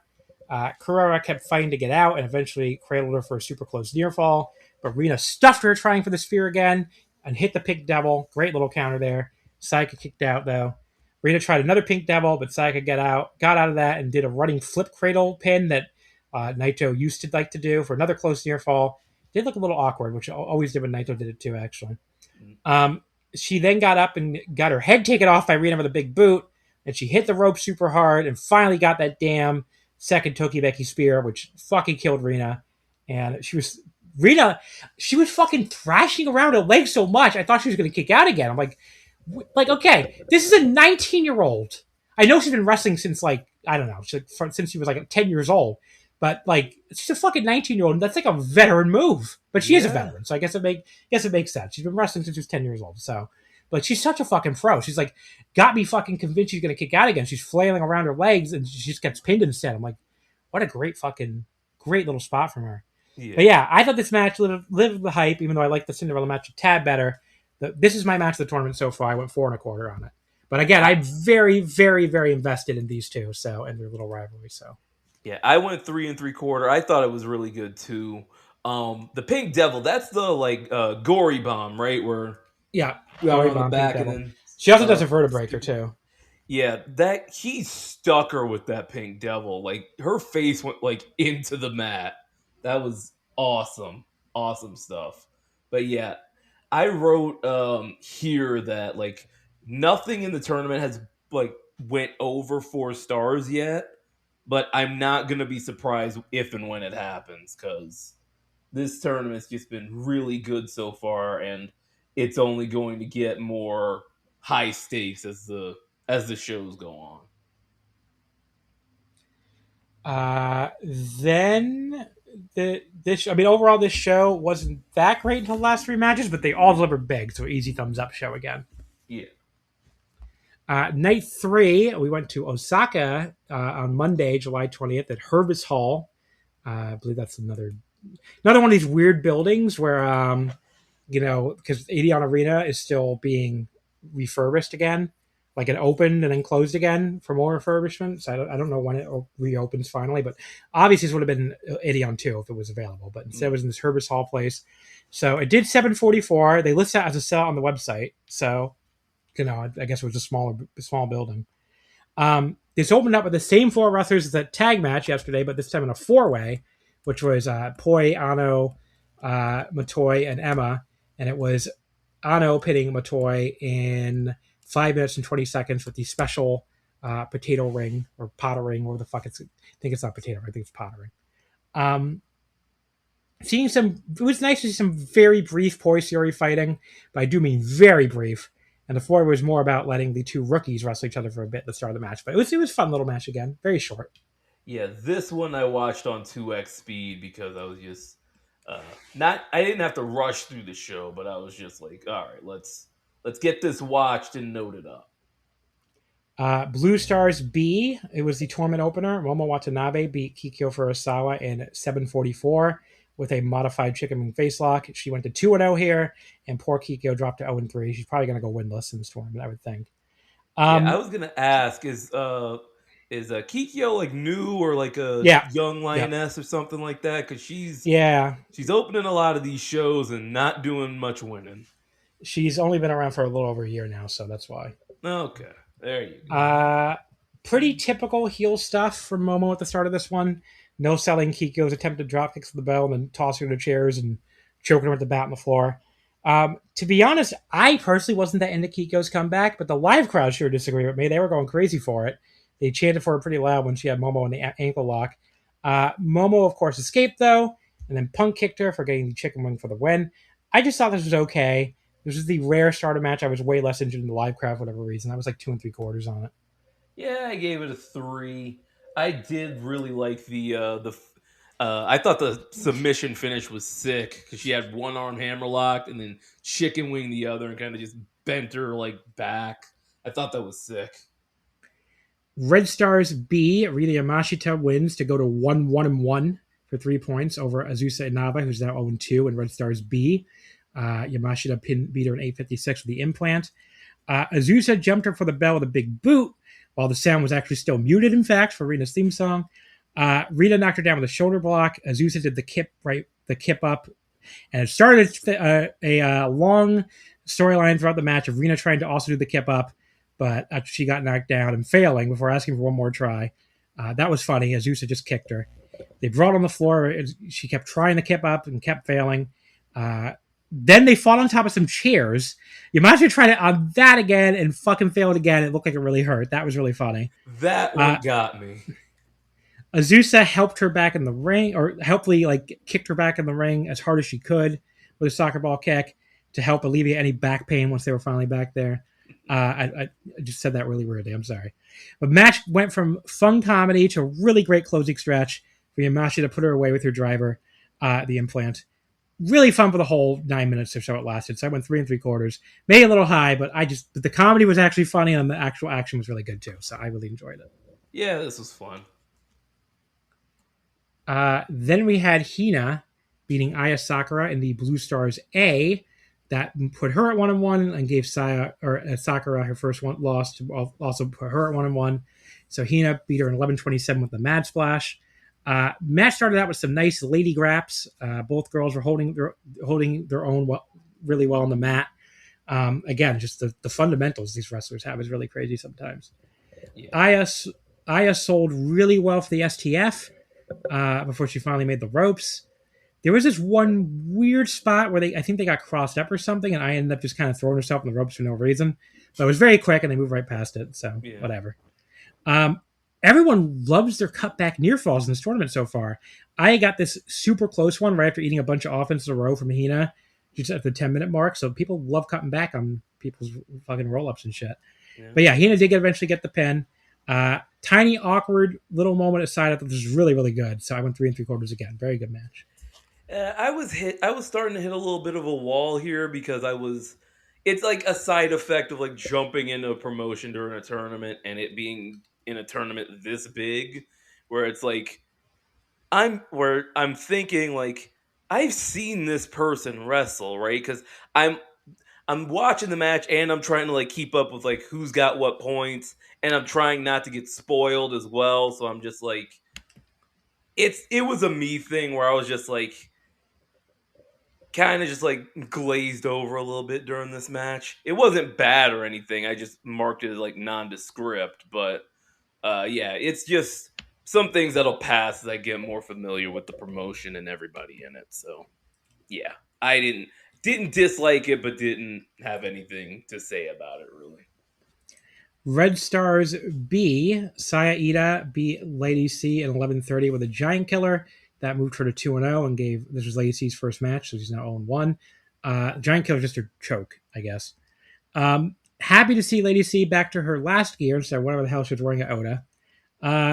This was such a funny hype pairing, of course. The tiny, hyper-aggressive, muscular bulldog and the much taller Lady C who just looks kind of exasperated immediately with this tiny fucking crazy person.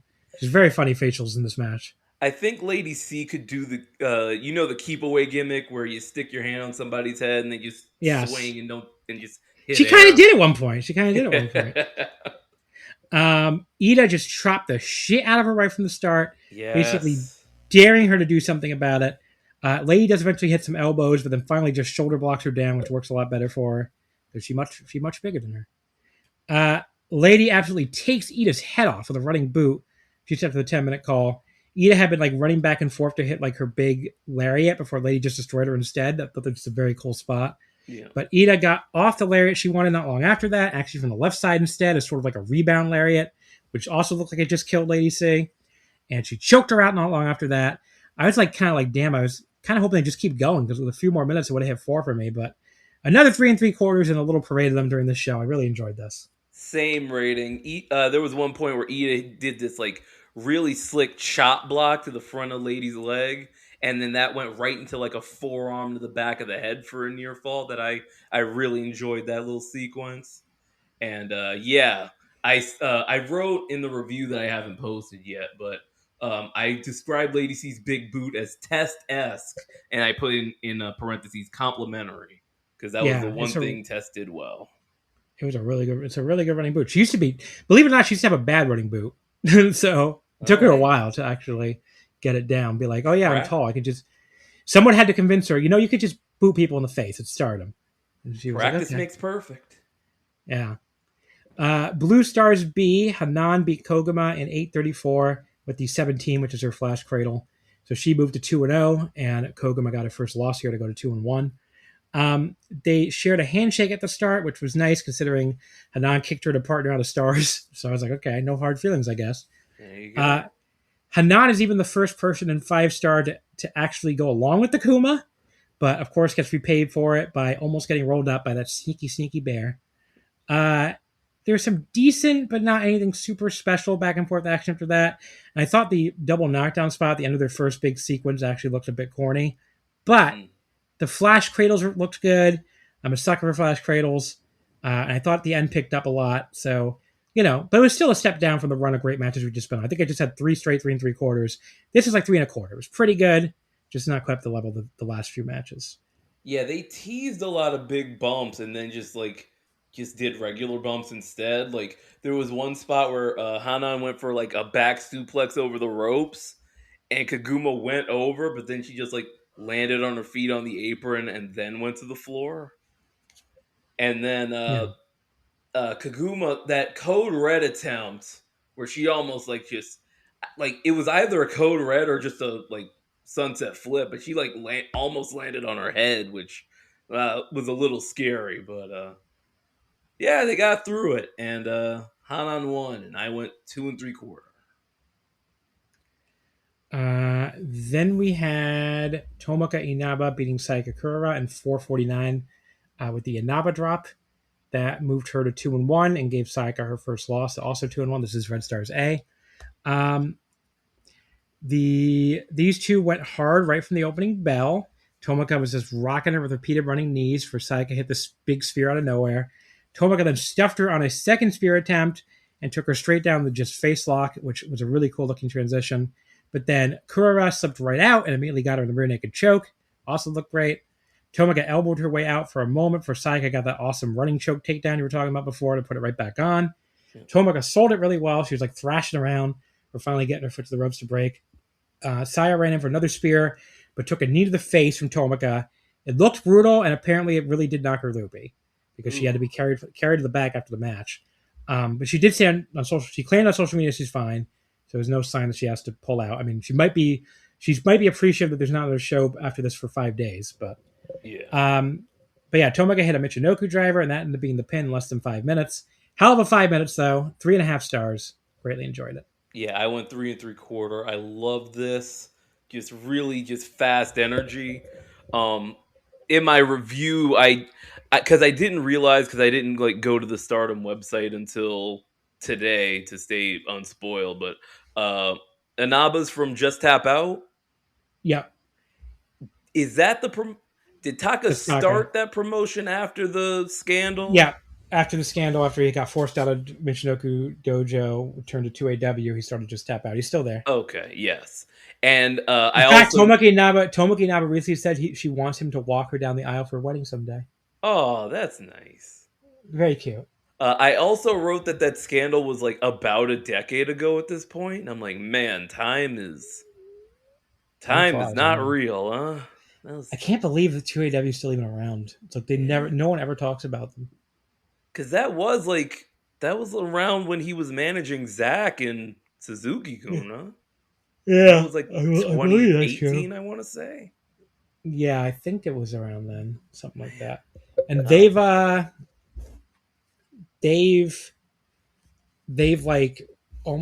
Nicole's asked me something, sorry. They've actually turned out a lot of really, because you know what else is from Just Tap Out? Micah. Oh, yeah. So They've turned out some notable wrestlers. I mean, on the men's side, they've turned out Ren Ayabe, which, your mileage may vary on that. He's very tall. Also, Cannon DDT, though, was really good. So, but yeah, they've turned out some notable people. And now, I think the latest two to leave were the former Fire Katsumi and Thunder, whatever the fuck that other guy's name is. They've left for Noah and DDT, so. was interesting. But yeah, Tomoka and Azusa, her sister Azusa, they both just wrestle in Stardom and JTO, and they had some really incredible matches in JTO lately, especially. Like Azusa had a 4.5-star match with Saya Kamatani on the last Korakuen that's available on YouTube for free. So definitely worth checking out. If you could send me that link, I will check that out. Yeah, I definitely will. And Tomoka had a great match on that show too against Mirai. That one I went 4 flat on. But yeah, just really, really cool. They do really cool matches in that. They get way more time, obviously, because they go from being like mid carders to the top wrestlers in the company. Yeah. So yeah, it makes a lot of sense. But yeah, this match here I thought was really good. Naba channeling Kaz Sakuraba with the knee strike counter to the charge in. And then the crowd like audibly shocked at the finish. They were like, whoa, when that 3 count hit. So very good stuff. They did. They clearly did not see that coming at all. Yeah, I didn't see it coming that quickly, at least. Yeah. It was a bit of an upset, I think. Although I can't remember if she might have beaten her before. I can't remember now. I just sent you the YouTube link, by the way. Thank you. The next match, Blue Stars A, Hanako beat Miyu Amasaki in 14:22 at the JP Coaster. So Hanako goes to 1-1 and Miyu goes to 0-2. So these two have a long history together too. And Hanako kept trying to shake hands with her before the match, but Miyu wasn't interested. She finally did give in, but as it turns out, she was right not to do it because Hanako held her hand and took a swing at her, forgetting her in a side headlock that Miyu took a bit to escape from. She eventually got her in one of her own, though.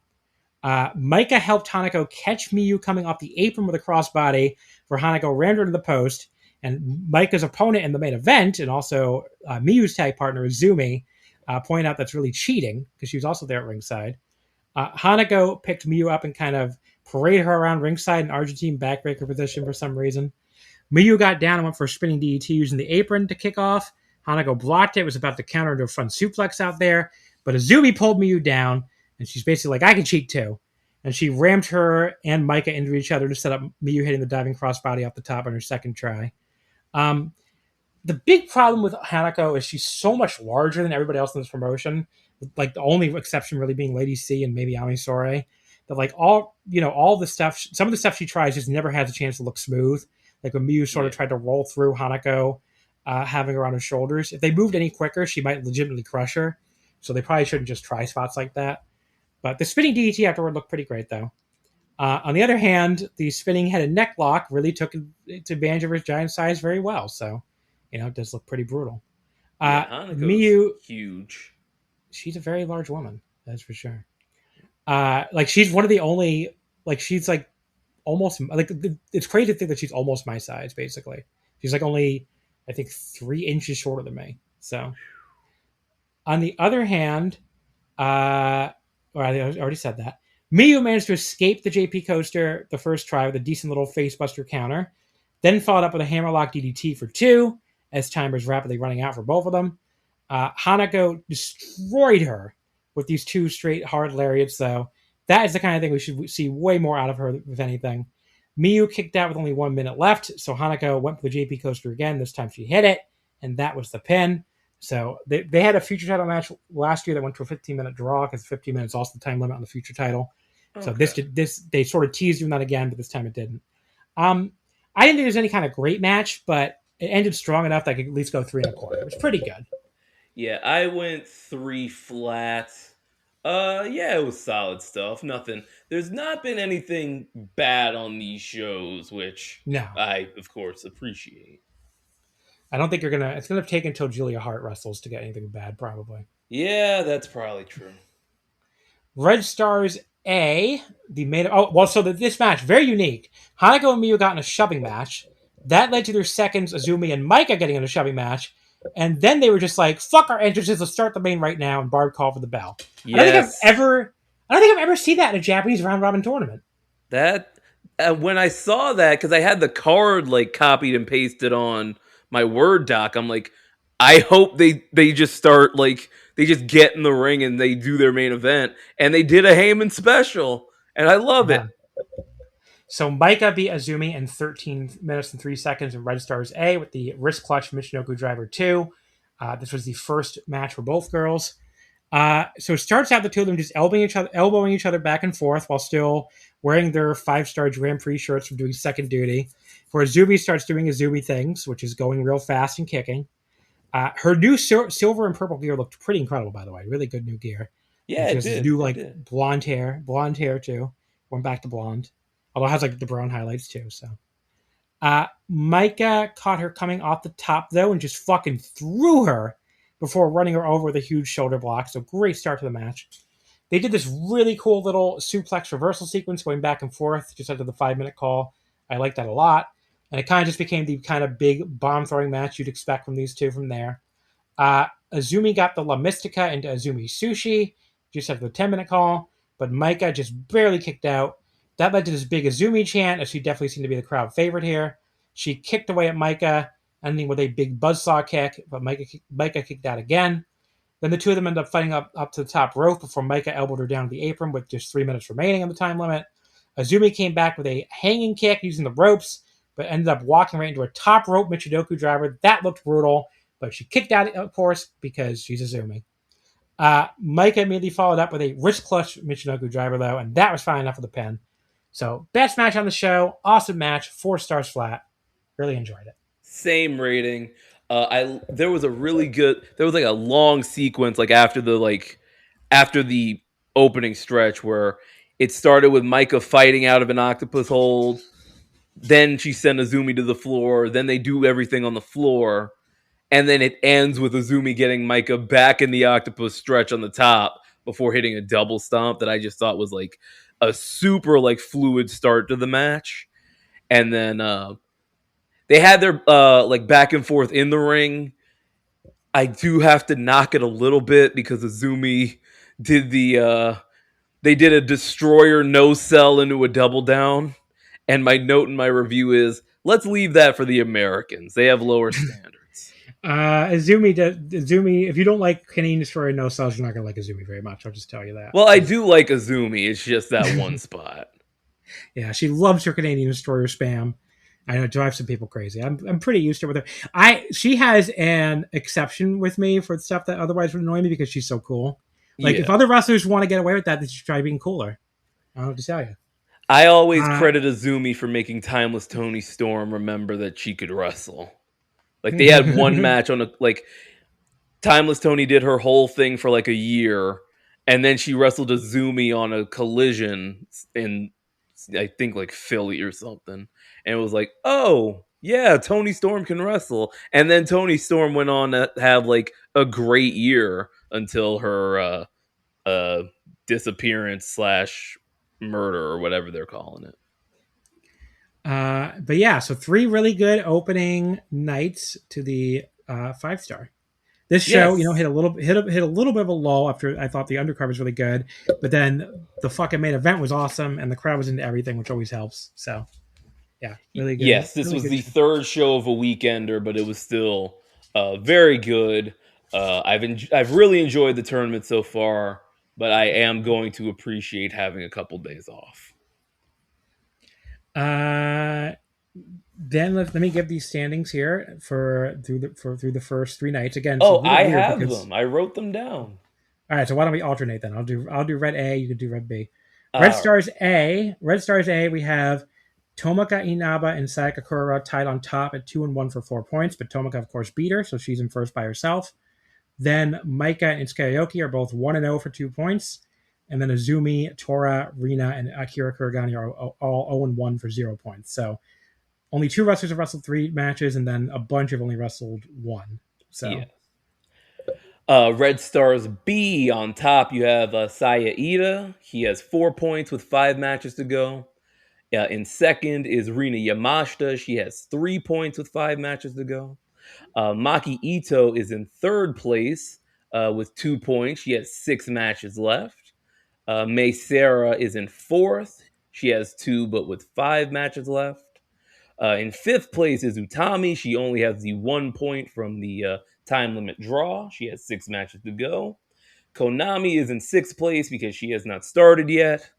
Lady C is in 7th. She is 0-1. And Azusa Inaba is in 8th place. She is 0-2.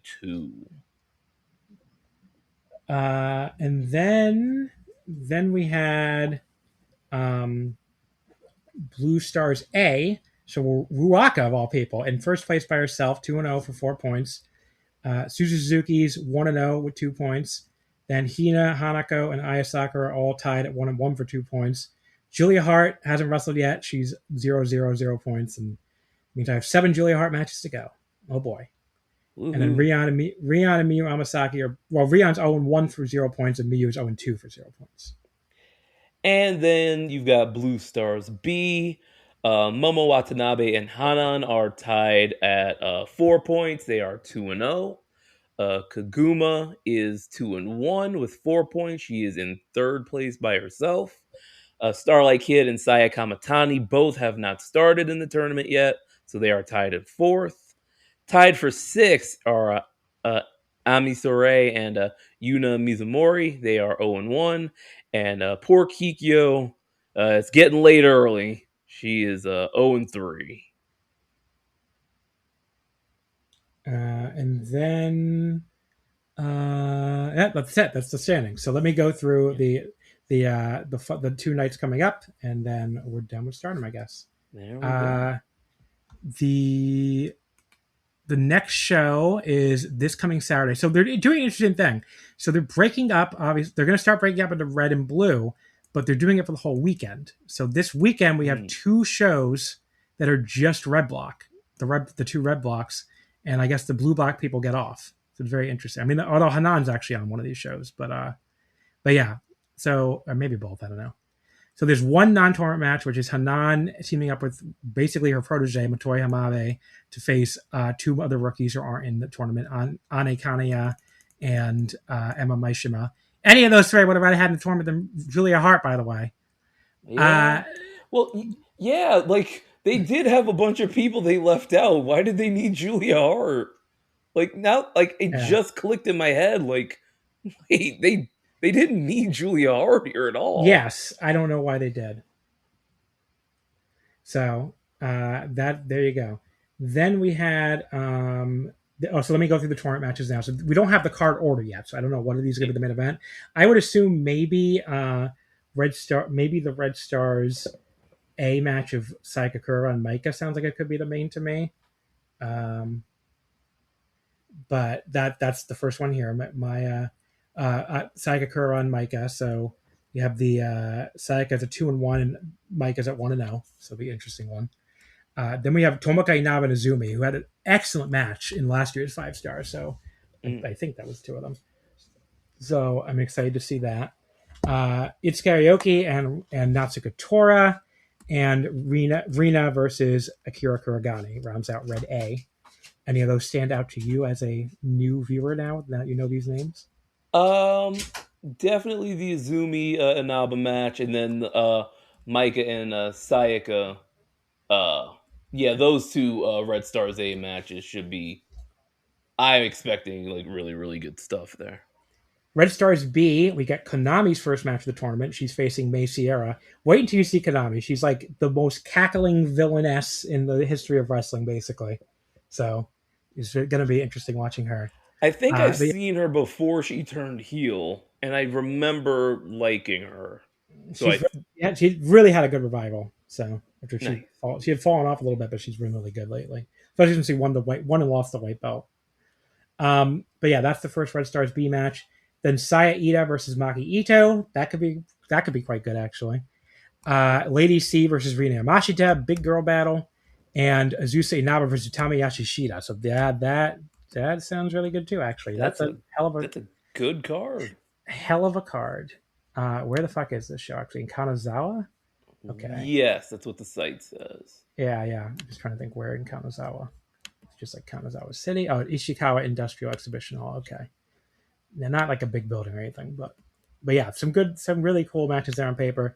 The other night we'll talk about next week, also all Red Block night, the very next day on Sunday, July 26th. This show is from Joetsu. I've never heard of Joetsu. Yeah, I don't know where the fuck that is either. Let's see. Where the hell is Joetsu? Wow, if you don't know where it is. Yeah. Jesus. I know. They must be in the sticks. Oh, Joetsu's in Niigata. Oh, okay. It's like really far on the north coast, basically. Yeah, it's like on the like western edge of Niigata Prefecture. So, the red star is Sayaka Kura versus Azumi. Let's fucking go. Here we go. Tomoka Inaba versus Maika. Itsuki Aoki versus Akira Kuragani. The sort of like a protege versus mentor battle. And an all hate battle, Natsuko Tora versus Rina, which they had a really good match last year. So that sounds cool. Right. Red B, Mei Sierra versus Zuzu Inaba. Lady C versus Konami. Saya Ida versus Tamayashi Shida. That could be awesome. And Rina Yamashita versus Maki Ito. All right. Yeah, that's another really good looking card too. So Red Star is looking good now that I kind of like have them sorted out in my head. Yeah. So that'll be 2 cool shows, and next week, me and Eric will talk about those. So, Suit, I want to thank you profusely for coming on such last minute and doing almost 2 hours of audio with me on the 5-Star Grand Prix. I knew this was going to be our biggest topic, along with the G1, but I mean, I feel like we're known for being a Stardom podcast at this point. So, like, that's what I know you for. Yeah. So I knew it was most important topic by far, and I really appreciate you coming on. Hey, no problem. Glad I could. And I plug your blog. I'll link it in the description, but go ahead and plug it now. Yes, suitwilliams.com. It is basically just a site where I do whatever I want because I am Suit Williams and it is my website. I am reviewing every night of the 5-Star Grand Prix.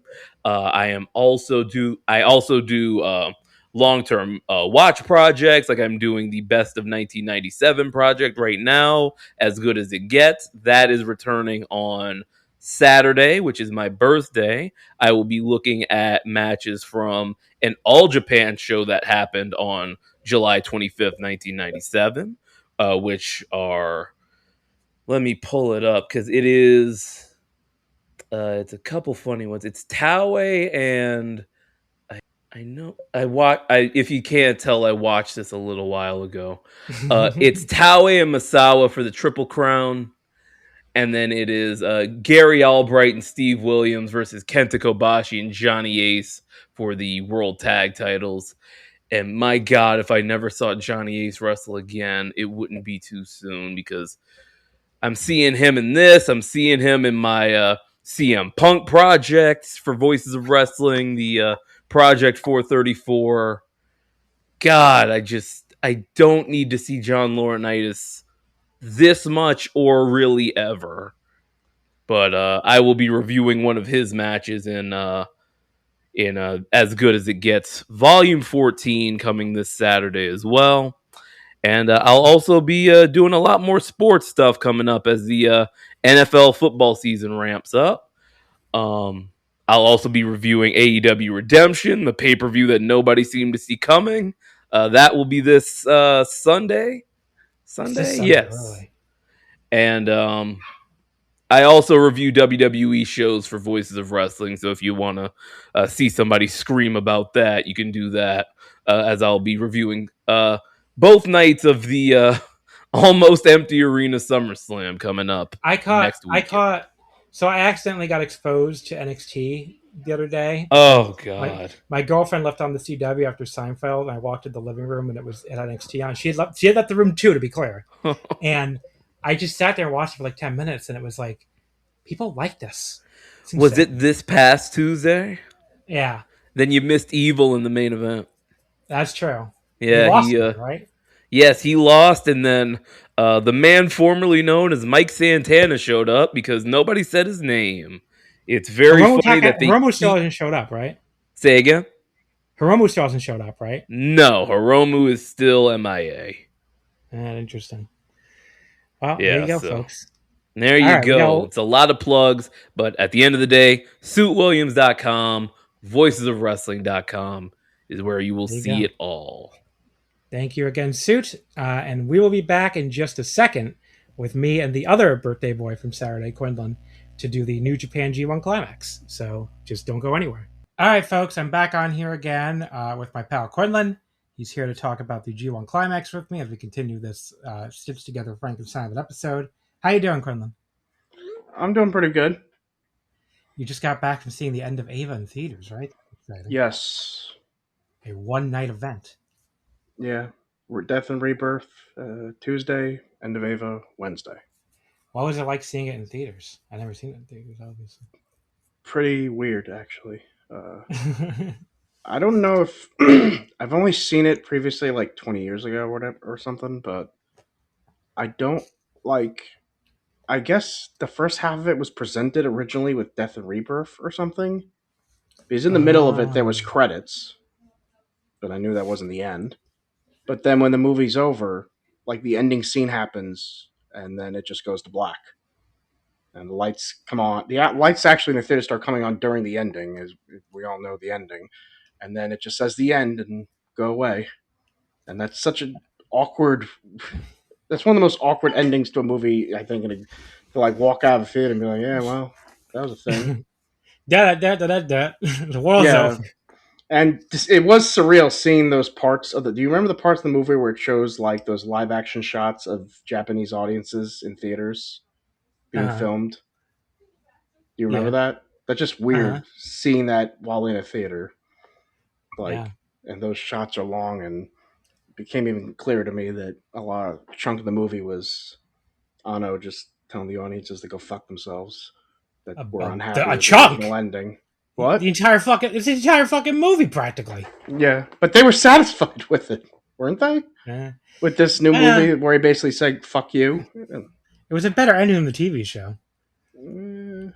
I think that's... Did you look? The TV show was just a bunch of random images in the last episode because they ran out of money. I know, but it was happier. It was happier, but...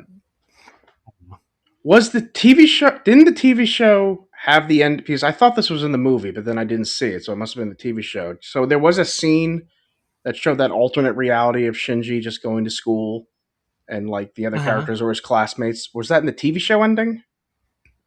I think so. Yeah, it was in the TV show. I was waiting for it to happen in the movie, and then I realized, it's not here. I guess it was in the TV show. I got that mixed up, which yeah, the so one it where wasn't all just story, but it had that. Suddenly it's some fucking wacky slice of life anime or something. Yeah. Very strange.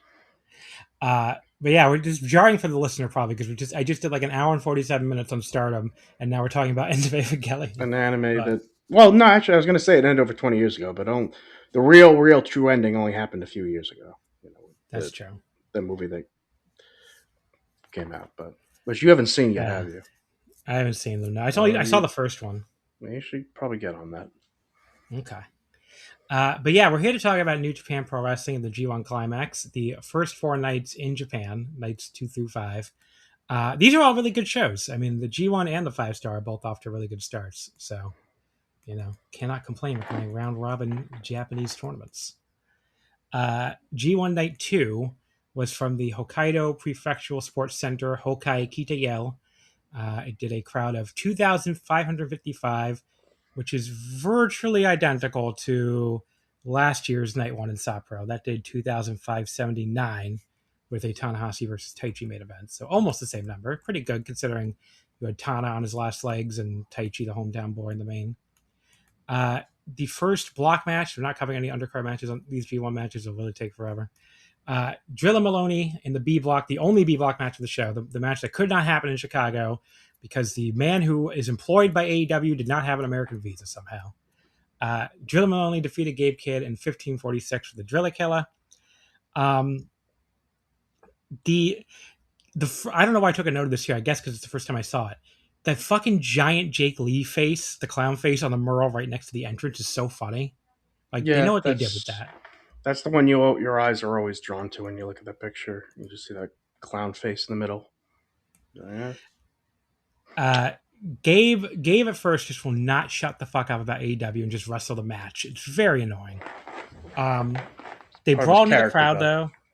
But it's so annoying. Like, come on. Can you just like move? How much does he have to do it? It's like who's doing it way too much, I thought.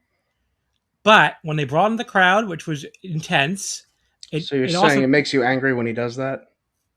I'm not saying it makes me angry. I'm just saying it just makes me like wonder why he can't just move. Like, I don't know. He just does it too much. Like, do it one time and then move on. That's what I'm saying. But they brought in the crowd. It was decently intense. but also was going on forever, and that kind of like, why the fuck wouldn't the ref just start counting? He'd be at like 50 way. That I really can't stand. They do this sometimes. That's the first of many matches where that happens, but Yes, isn't that every year but though? Really? it is. It is. Drilla Every gets busted open tournament. by Gabe throwing a chair at his face on the floor before they finally get back in the ring. Gabe eventually blood as well. And it does pick up once they're finally just in the ring wrestling. Like, got a hand to ISIL here. They worked at a fast pace. It's also hard hitting. So Gabe can still wrestle when he finally stops doing his bullshit. Some great spears by both guys in particular. And after Gabe stole his spear and tried for the Drilla Killer, Maloney paid him back by stealing the Oni knee, and then also the single leg Drilla hole pile driver, and then hit the Drilla Killer for the pin. It got there by the end, even though I thought the outside brawling went on too long, and Gabe's antics are annoying in general.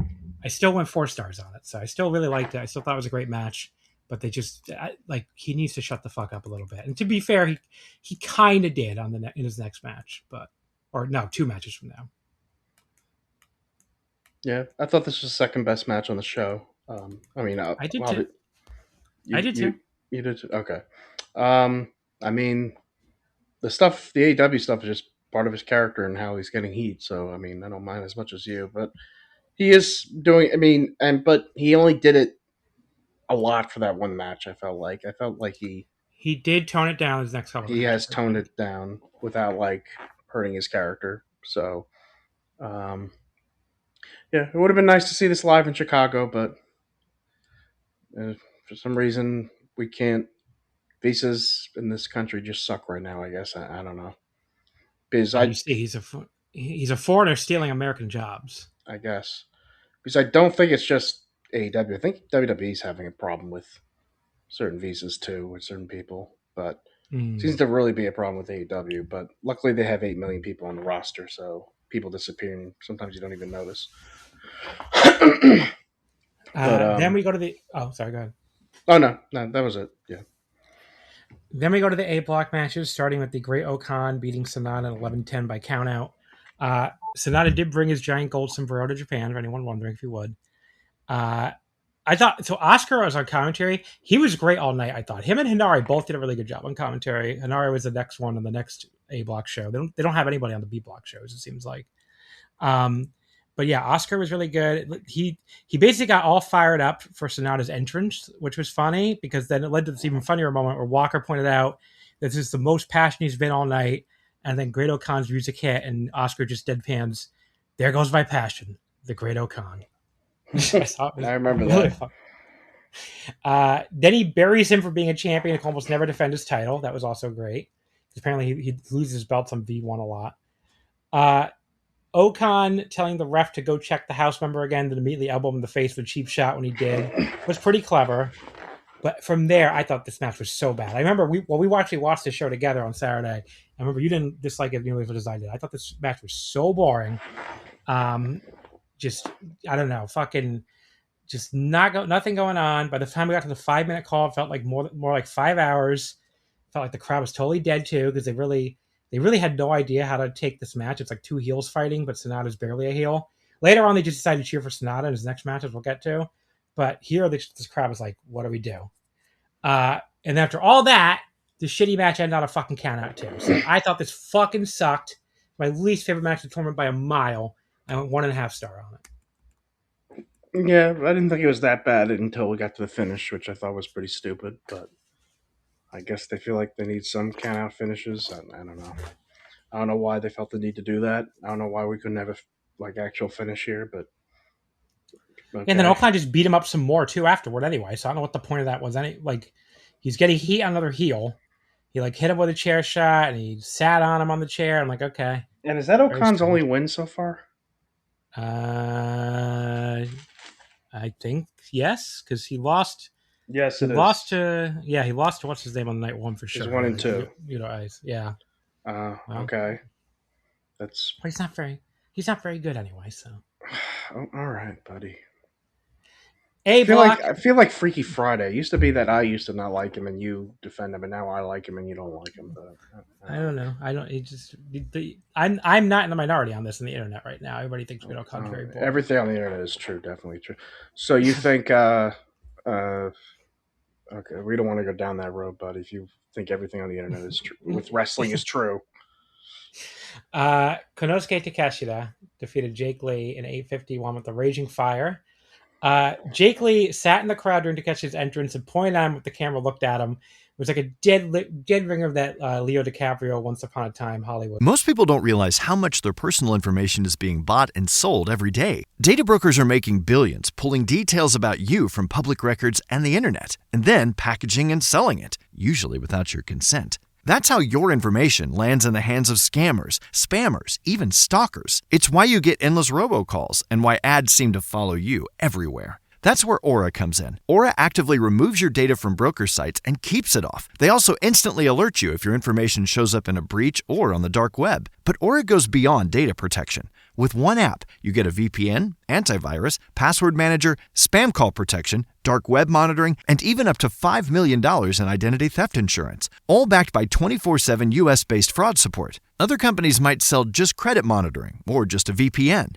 Aura gives you all of it, together, at the same price competitors charge for just one service. Start your free trial today at aura.com/remove. Protect yourself now at aura.com/remove.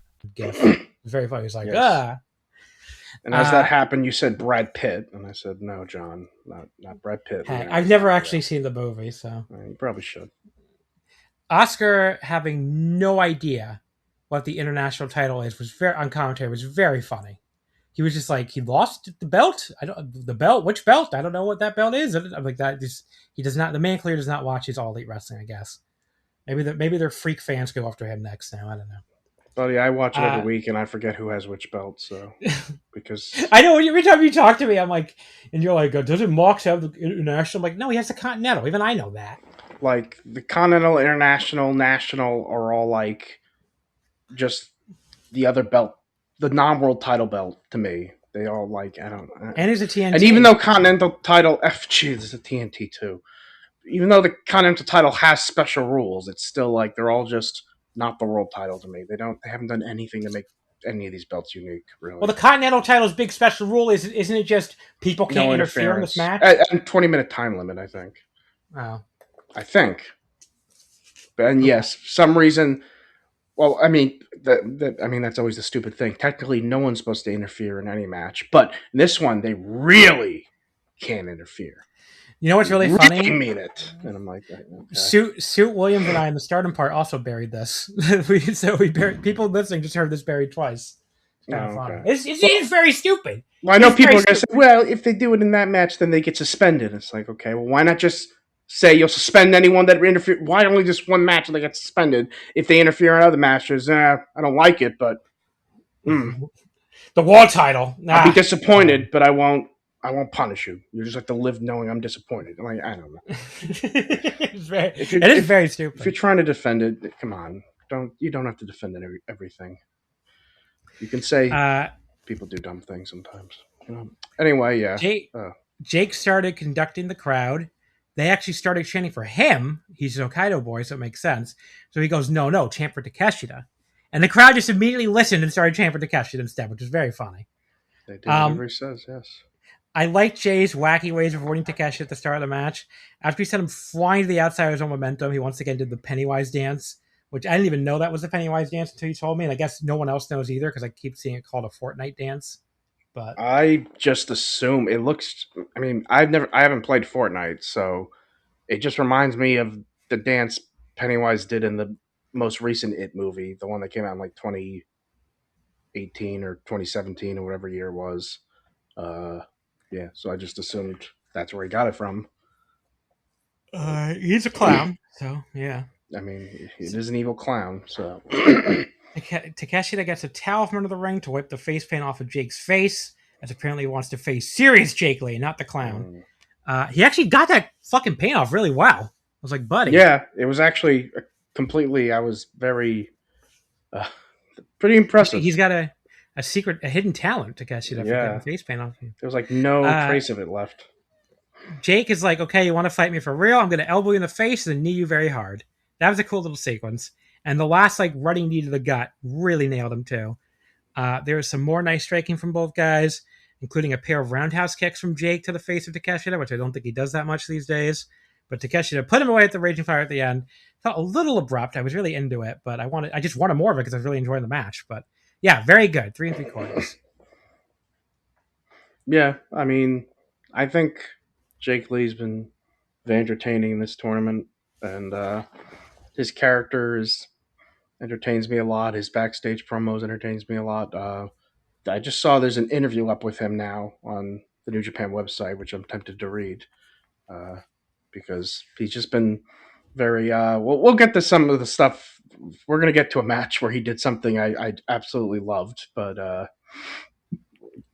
yeah, I was dreading him being. I was worried about him being in this tournament, but he's been really good. He's been like that person that's different, that adds a little something different to the tournament. You know what I mean? Like, Yeah. I kind of liked like him. I don't know. Yano was, but he.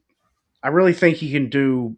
I mean, Yano only did like comedy stuff. He can do Except that even, one year he just wrestled serious for some reason. Yeah, that was a long time ago. But I don't think, I think he's better than a lot of people are saying, Jake Lee. So I think he's picked it up. I still think his match, that world title match with Suchi, was really bad, but that was the only time where I was like, oh, this guy's really bad. Ever since then, I thought he's been fine to good. So I agree.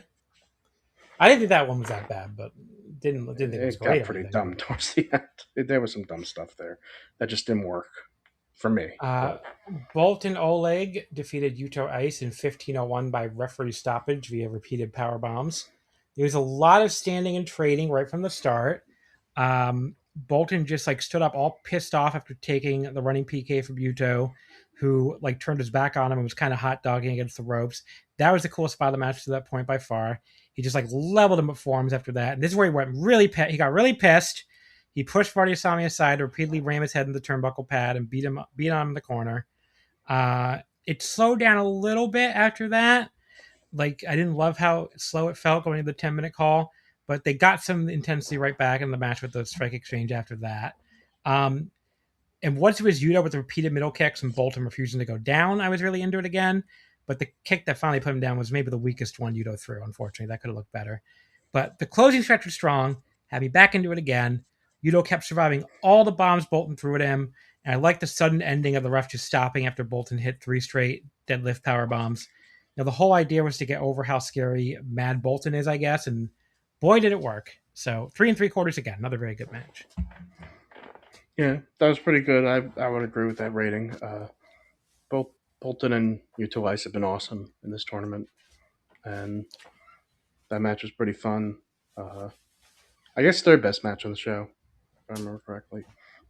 Yeah, I guess a little better than Jake and Takeshi. That's really close, though. Bolton afterward got back in the ring and basically shook Yuto's hand when he was lying on the mat. That was kind of funny. The idea is that now he was calmed down. He was sort of like distraught over what he did, but which really annoyed some people. But he's just a nice guy. I don't know. Just not his. It wouldn't really make sense for his character if he was like, "Yeah, I killed him." Yeah. The semi-main event was Shingo Takagi beating Ryohei Oiwa in 16:37 with the Burning Dragon. I thought this was good. The problem I have with this match, maybe it wasn't even this match's fault. I read someone in the Voice Wrestling Discord call it a match of the year contender. So I had like really high hype level when I started, and when I watched it, I was like, I mean, this is a good match, but I don't fucking see match of the year contender here. I was like 3.5 on it basically. And I also thought that because it got the match of the year contender hype, I thought they were going to go into a much longer closing stretch, and then Shingo just kind of hit the Burning Dragon and beat him. I was like, okay. But he had to go to that move because I guess Oiwa kept working over his other arm, so that made a lot of sense. But I don't know, it just didn't blow me away. I think it was a good match, just not great. Yeah, I thought the same thing when it was over. I was like, that was match of the year contender. It was good. I mean, I didn't remember much about it after it was over. It didn't really make that much of an impression on me. It wasn't bad. It was good. Good. Exactly. Good. The main event was much better. Main event was fucking awesome. This was the match of the night. Hiroki Goto beat Yota Tsuji in 22:35 with the Goto Revolution. So I like Tsuji being aggressive early in the match. I think he's pretty compelling working from the top as the champion.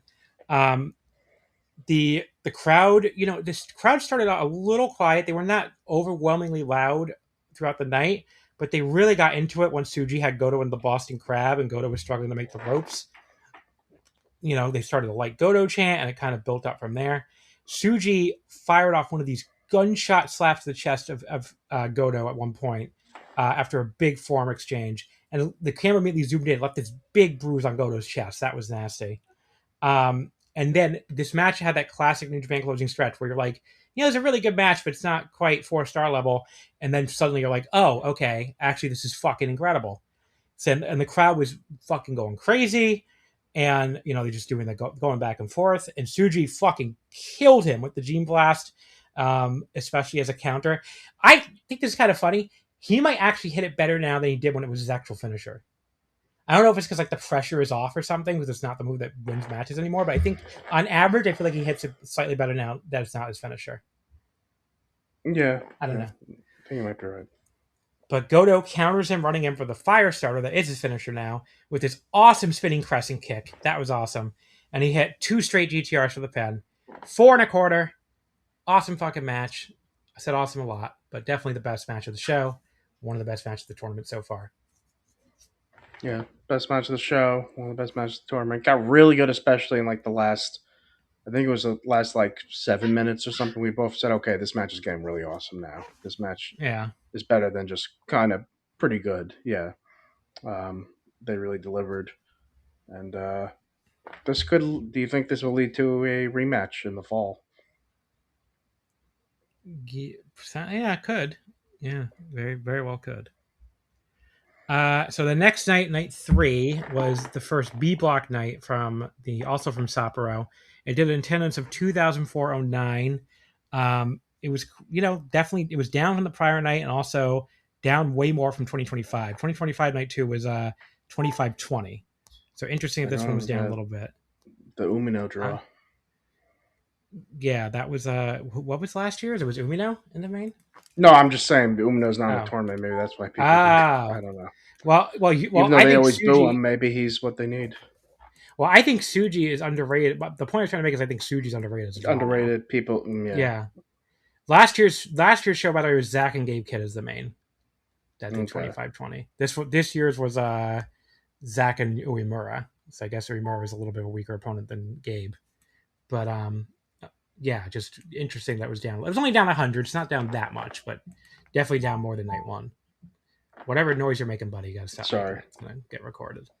Matt, so these B block shows, of course, only have 4 matches because, as Quinlan just said, there's no Shota Umino, who I definitely miss on these shows. I mean, Shota's been so great lately. The first of these matches was Hinare beating Drilla Maloney in 13-13 with a sit-out powerbomb. Apparently, Hinare is the New Zealand heavyweight champion now. I did not know that, but he had the belt. So yeah. Slow pace start. I didn't think it had a lot of heat either. And it did pick up a bit after that. Hinare, caught him trying for the baseball slide and then just rammed him back first in the ring post before he immediately slammed him on the apron. That looked pretty nasty. But then it started boring me again. Nothing that wrong with it. I just wasn't that into it. Drilla no-selling the running knee in the corner and suddenly power bombing him from there was the first burst of excitement in a little bit.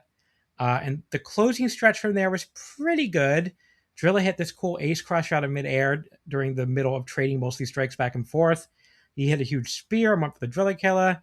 I don't like how Inari escaped it, though. He just kind of fell out of it lightly, but didn't looking like he really did anything. And he hit a set-up powerbomb for the win. I don't know. It was gentleman's three on this. It was fine. Just didn't really grab me. I kind of liked it, but I think I liked it a little bit more than you did. But yeah, I didn't love it, but yeah, it was fun. Then we had Gabe Kidd beating Oscar in 7:34, the pile driver. Between tossing a white belt around now and taking 10,000 years to take a stupid tracksuit off for the match, Gabe really is just becoming someone. Bruv Naito. Mm-hmm. Do you know Naito's challenge for the GHC heavyweight title? Yeah, I knew that. Yeah, in a couple weeks. Wonder if he'll win it. Probably. The actual striking and stuff was quite good. Gabe then had to pause it to do his stupid edgelord shit again, and this is where again I'm just fucking wrestle and shut the fuck up, buddy. It's a little too much. But then he stopped again, to be fair. Not as much as the first match. Oscar at first, Noel sold the power driver, but Gabe just kept slapping the shit out of him and eventually hit the second one for the pin. I thought it was a very good match. I mean, it was pretty short, 7.5 minutes, but it was hard hitting, and I enjoyed it. I went 3 3/4. Yeah, I thought it was great. 7.5 minutes, and I think there's been another. I think there've been a couple of Gabe Kidd matches that went under 10 minutes, but they were great, like 7 or 9 minute matches where they just beat the crap out of each other. And I thought this is one of them. I thought it was really fun. 7.5 minutes. Then we had Ren Narita beating Callum Newman in 15:30 with cattle mutilation. They started with a bunch of crowd brawling stuff. Newman really went flying into the chairs, at least, and he came up selling his shoulder injury. So Narita, of course, went to work on it back in the ring. Newman was able to hit this giant leaping double stomp to Narita on the outside that he had gone for once before, but Dick Togo ran interference to stop. Zayn grabbed him a second time and held him down so Callum could just leap straight over him. Very inventive little sequence there.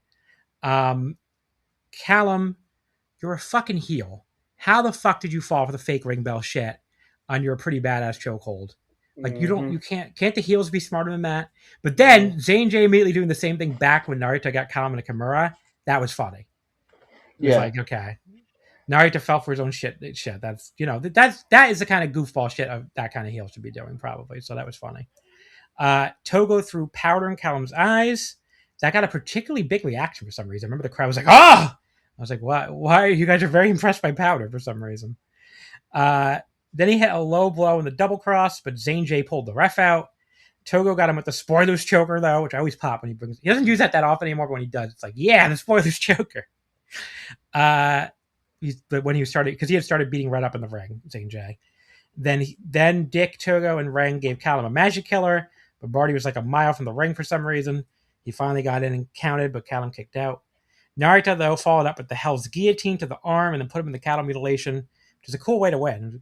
It's a cool submission. I don't know why more people don't do it. And I like that Callum immediately tapped out, too, which was a nice touch. I'm sure a lot of people probably really hated this. I was sports entertained by it. I don't know. I thought it was like 3.5 stars. I thought it was good. No, I was entertained, especially when Zayn J. I love it when a heel does the other thing back to the heel, like in these type of matches against House of Torture. And I thought that was... Zayn J's like, you know what? Fuck you. That was good. I could do that too. And then how angry and like upset like Narita got, like, they can't do... What was that? What the hell? It's funny. That's what I do? Why is someone setting up fireworks? Fireworks? Yeah. I thought It's that. July 22nd. It's July 22nd. A random Wednesday. Holiday. Okay. Hold on. Every day is a holiday. There must be something. Maybe my dad gave him some firecrackers. Maybe. No one's gonna get that joke. My dad tried to give us little firecrackers when we were at his house last week, and we were both like, "We're not children. Why do you think we want these?" Like, I don't understand. Sir, today is National Mango Day. He's firing off fireworks in honor of National Mango Day? And it's also National... What the fuck? Why? Okay. It's National Pi Approximation Day. What? National... because 22 divided by 7 is pi approximation. That's National BLT Sandwich Day. National Punouche Fudge Day, which is some dessert. And this is why he's doing it, I think. To celebrate July 22nd, which is National Hammock Day. I think he's celebrating hammocks. Why do hammocks need a day? Because, we use them so much to relax. It's time to give them their... Who the fuck uses a hammock? I don't know. Do you have a hammock? Have you ever owned a hammock in your life? I've never owned a hammock. No, my aunt owned one. I can't remember the last time I saw a hammock. Get them at Hammocks R Us. Oh, they're all down the hammock district. I don't know if anyone will understand that Simpsons reference. But... They're all down the hammock district. Yeah, Hammock District. Yes. Okay. I was wondering if even you would get that one, but the Hammock District, an entire district for hammers. Hammocks. I mean, I've never seen a hammock in the wild. I can't think of ever seeing a hammock in the wild. I don't know. I just really can't think of it. It's like one of those things that, like, technically exists, and I guess people tell you they use, but I've just never seen a person use a hammock. I don't know. If you're a hammock user, log on I've to used Voice one in Wrestling the Discord. past. I've never. Where did you ever use a hammock? I just told you my aunt owns. Oh, your owned aunt one owns it. Okay. When I was a kid, and I used it sometimes. So if you are okay, not just use it once in a while. If you're a regular hammock connoisseur, if you use hammocks all the time, I want you to tell me in the Discord, the Voice Wrestling, or I guess Super Jake has Discord. No one ever posted my channel on there, but either one, or you can leave a YouTube comment, or you can tell me on Twitter. Just I want to hear from you. If you're a hammock, obviously your neighbor is a big fan of them, but besides him, National Hammock Day. The Blue Jays lost again. Shocking. Maybe he just loves mangoes. Who knows? Or BLTs, or BLTs, or math, or math. That other dessert thing that I couldn't pronounce. The main event, Zack Sabre Jr. lost to Yuya Uemura in 25-18 with the Lion Shiner. That's what he's calling the the crossbody, I guess. Okay. Obviously, this started with a lot of mat wrestling through the first 5 minutes. All but looked good. Mm-hmm. This was intense. The work was really good. I did find myself wishing that Yuya would lay his strikes in a bit more. Like, there was this one point where Zack just reared back and slapped him in the face that I thought really called for a stiffer return shot than the kind of weak ass elbow Yuya responded with. That's my one big critique of him. I feel like he doesn't really hit very hard for a Japanese wrestler. Well, not my only big critique, because sometimes I feel like his crowd connection isn't always there either. But he's very good with executing moves and selling and all that stuff. So. It went straight into a great stretch run after that, so not a huge deal, really. I guess while I'm still critiquing Yuya, I think it's kind of lame he does the high fly flow now. I wish he would just stick to doing the Aces high crossbody one, which is what he won with. Yeah. I don't know. We don't need another guy doing the high fly flow so soon after Tanahashi. Yeah. And he gave it to a wrestler in Dragongate. Yeah. If anyone, I thought Umino would be using the high fly flow, but... No, because Umino got so many accusations of being like a fucking copy wrestler that I think he's definitely afraid to do anything now. Okay. Which makes sense because he's been way better since he stopped doing Ospreay moves and Moxley moves and shit. But yeah, I didn't even realize I was going to be the pin until they counted 3. But yeah, I don't know. I thought this was great. Like a touch below the Tsuji Goto main from the day before, but still really, really awesome. So I went 4 stars flat on it. Yeah. I think that sounds right. It was really good. Uemura is really good, and I think he might be winning this tournament, but we'll see. Yeah, he might be. But yeah, overall, I think I liked the previous night better, but this was good too. Then we had July 21st, night 4 of the G1. This was some Sendai Sun Plaza Hall. It did a crowd of 1,612, which again was down from last year. Last year was 1,714 with a Tsuji Uemura main, but only down 100, which, not that bad. And the people that were here, they were fucking loud, as we'll get to. The first tournament matches is all A block. Goto lost to Jake Lee actually at 9:55 with the face break shot. Thankfully, no blackface from Jake Lee here, like he was wearing on the previous show in the tag match. What the fuck was up with that? I don't know what it was supposed to be. I don't think it was actually supposed to be blackface, but because hopefully somebody told him, Jake, buddy, it looks a lot like blackface. Well, do the Japanese know what blackface is? You know what I mean? It's part of isn't it based on something from old American films, right? Or, yeah, I don't know if they really. I don't know if. So it might not be a thing. I mean, I don't think he was. I don't know what he was. I think it was just trying to do different clown makeup. Maybe I'm wrong. Yeah. No, I don't think he was. I don't think he was trying to do blackface. And I think they had no idea that's. I mean, maybe I'm wrong, but I feel like that's something. If you ask the average Japanese person, they'd be like, "What the fuck are you talking about?" It wouldn't be something they wouldn't even know existed. I could be. Yeah, wrong. if you were Kulo ni Kao, they'd be like, what? The hell's that? Yeah. But Kulo no Kao, I should say. Kulo no Kao. But yeah, Hanari had a really good night on commentary, just like Oscar did. Mm-hmm. And I it started here where he compared Jake Lee to a drunken master on commentary, and that he's unpredictable and keeps you guessing. That was a really cool little metaphor. I mean, he's a good commentator. Hanari and Oscar have both been very good commentators. Yeah, I mean, I hope they keep doing it because they both been really good. But early on, I thought this was like Jake's weakest match. I thought he kind of went back to wandering around and just not doing anything very interesting during his heat period, which was like a problem for him before this tournament that he really hadn't fallen into. And Gabe's comeback was better, but still pretty pedestrian, I thought. But then Jake did sell Goto going after his previously injured knee really well when Goto gave him a GTR to the knee. That was inventive. And this is also the building he got injured in, so that makes sense. And then he fucking fell to the floor. And I read in the Voice of Wrestling written review, the reviewer claimed that the crowd didn't buy it. I totally disagree. The crowd bought it. I thought the crowd bought it because I bought it for a while there.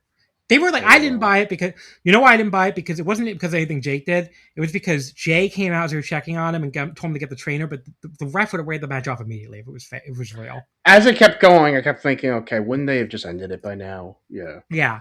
But the crowd was like clapping, like, come on. Like, they were not reacting. They were not booing him. They were not acting like they thought it was fake. They were clapping and encouraging him to get back in the ring. And they were being like, oh, what a tough guy.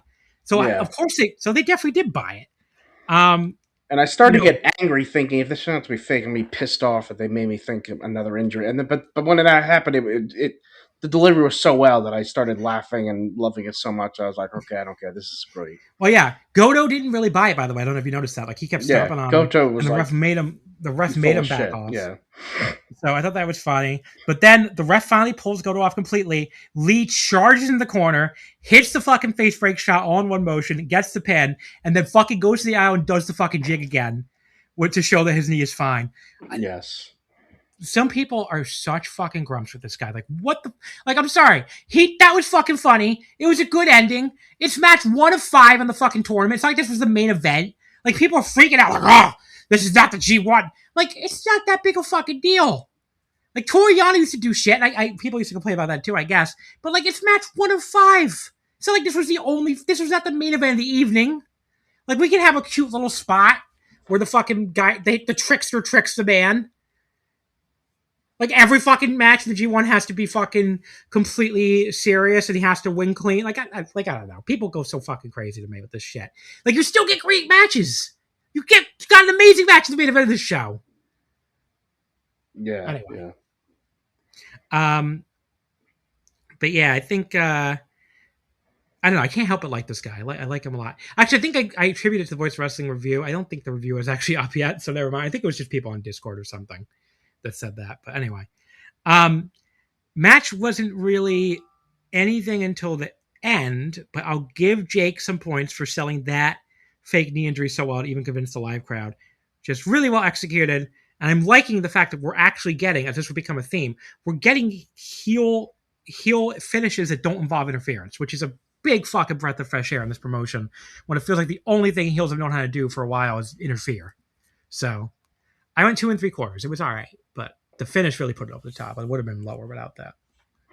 I thought the ending was so funny, and then the backstage promo of Jake Lee saying, you know, he had a lot of trauma from this being the building where he got his injury, but doing that with Goku helped him overcome his trauma, and now he's better. What a brave king. Yeah. I'm glad. And I think he even thanked Goto for helping him get through that by doing that. That was Goto's first loss, by the way. Yeah, I know. He was 2-0 going in, now he's 2-1. But yeah. Pretty much everybody else was 1-1. Ryohei Oiwa beat Great Okan in 13-27 with the Roy Clutch. You'll never believe this, but a Great Okan match in 2026 had a really boring start. He just blabs and does nothing. Does a stupid little trip spot he seems to love doing now. The crowd did get behind Oiwa because this crowd was great all night. They were chanting for him while Great Okan just kept slowly beating him up on the floor. Again, the crowd was hot for this at least, so that helped. And they really exploded when he survived getting tossed into the exposed corner repeatedly and then rolled him up with the pen. But I just find Great Okan so fucking boring now. So I don't know. It was like 2.5 on this very average match. Yeah, pretty average. I don't even just now don't remember much about it. It was a match that happened. I did give added points, though, almost, for Oiwa hitting the grip on him when he was standing on the apron with his chair, though. That was a great spot, and I enjoyed seeing Okan eat shit on that, so that was cool. The next match, some people didn't seem to like this match. I saw on Twitter. I thought this was awesome. Konosuke Takeshita beat Yuto Ice in 12:04 via referee stoppage with the chicken wing sleeper. Hanare, again, at the start of this match was so fucking funny. When Yuto Ice is coming out and, Walker Street's putting him over, and Hanare's like, he's from the mean streets of the safest place on the planet. And he starts talking about, the mean streets and Walker's talking about how he has to fought for everything in his life, and Hanare's like, oh yeah, the mean streets of Gifu. That was like really, but it makes sense because they feud him with the guy too, and he did put him over later. He said he's very tough, but it was very, very, very, a very funny commentary. Just really, he was very bitter about this guy. He's like in a feud with, and just, the man has a point. It's like he's like, oh, he's acting like a street kid in the safest place in the world. I'm like, well, he's like, there's not that many shootings or stabbings here. It's very funny. Yeah. The match started with a big brawl around ringside. Apparently something they started back in Sapporo. While this was fine a vacuum, obviously it was much more intense than what we saw in the last match. It's still exactly how the prior match started. So it was like, okay, we saw enough crowd roaring in the last match, guys. But when it picked up, though, it really picked up. And the crowd went crazy for their whole extended strike exchange. Yuto was doing a great job selling that he's out on his feet more and more, even as he kept kicking out and kept getting back up. And I loved the finish of Takeshita finally just putting him in the sleeper and pulling back until the referee stopped it. So, awesome match by the end. This running theme for Yuto Ice is like basically he refuses to die, but he just can't quite, he gets put away in the end anyway by his bigger and stronger opponent. But 4 stars. That was great. Yeah. What do you think? Yeah. Really good, really fun match. I love the finish too. Yeah. The next match, speaking of fucking great, this is where the last match is where this show, what suddenly went to being awesome. Because everything else in the show was awesome. Sonata beat Yota Tsuji in 15:23 with the deadfall. So Sendai starts out. They're behind Yota. There's a big Yota chant right from the bell. But they're so loud for this match. And when Sonata hits a moonsault and nearly pins him with it, they fucking started chanting for him too. And, there's moments in this match are a tad sloppy here or there. Like Tsuji accidentally fell down when Sonata flipped into his moonsault. But he did like a moonsault flip into the fucking skull end. But I can forgive it when they're mostly working really well together. And the crowd was this hot for everything. They chanted for Sonata again when he hit the deadfall. They're getting really behind him as the underdog trying to turn back the clock. But Tsuji kicked out. And Sonata hit this inverted Shining Wizard to the back of Tsuji's head. Tsuji ducked the regular Shining Wizard when he went from the front and caught him right in the Boston Crab. That was awesome. The crowd was loudly chanting for Sonata again as he was struggling in it. Tsuji turned it into a short power bomb, but Sonata immediately cut back into a cradle for 2. Again, great little cradle cutback spot. Then he hit the front Shining Wizard this time. He missed the moonsault. He landed on his feet, and Tsuji explodes forward with the Gene Blast for another fucking close near fall. That was fucking so great. He went for the fire starter, but Sonata caught him running into the skull end, fucking spun him around in midair, like another awesome looking counter. Tsuji countered into his own skull end. Sonata threw Tsuji to the ref, hit a low blow, and hit another deadfall for the win. Sonata's the funniest house member of all time. No interference. He barely even cheated until the very end of the match. He did one low blow, and I guess he faked the handshake at the start. But other than that, he wrestled this completely cleanly. I don't even know why he's in this unit still at this point. But this match fucking ruled. I went 4 1/4 on it. That's what I was going to ask. Does he know he's in the unit anymore since he came back?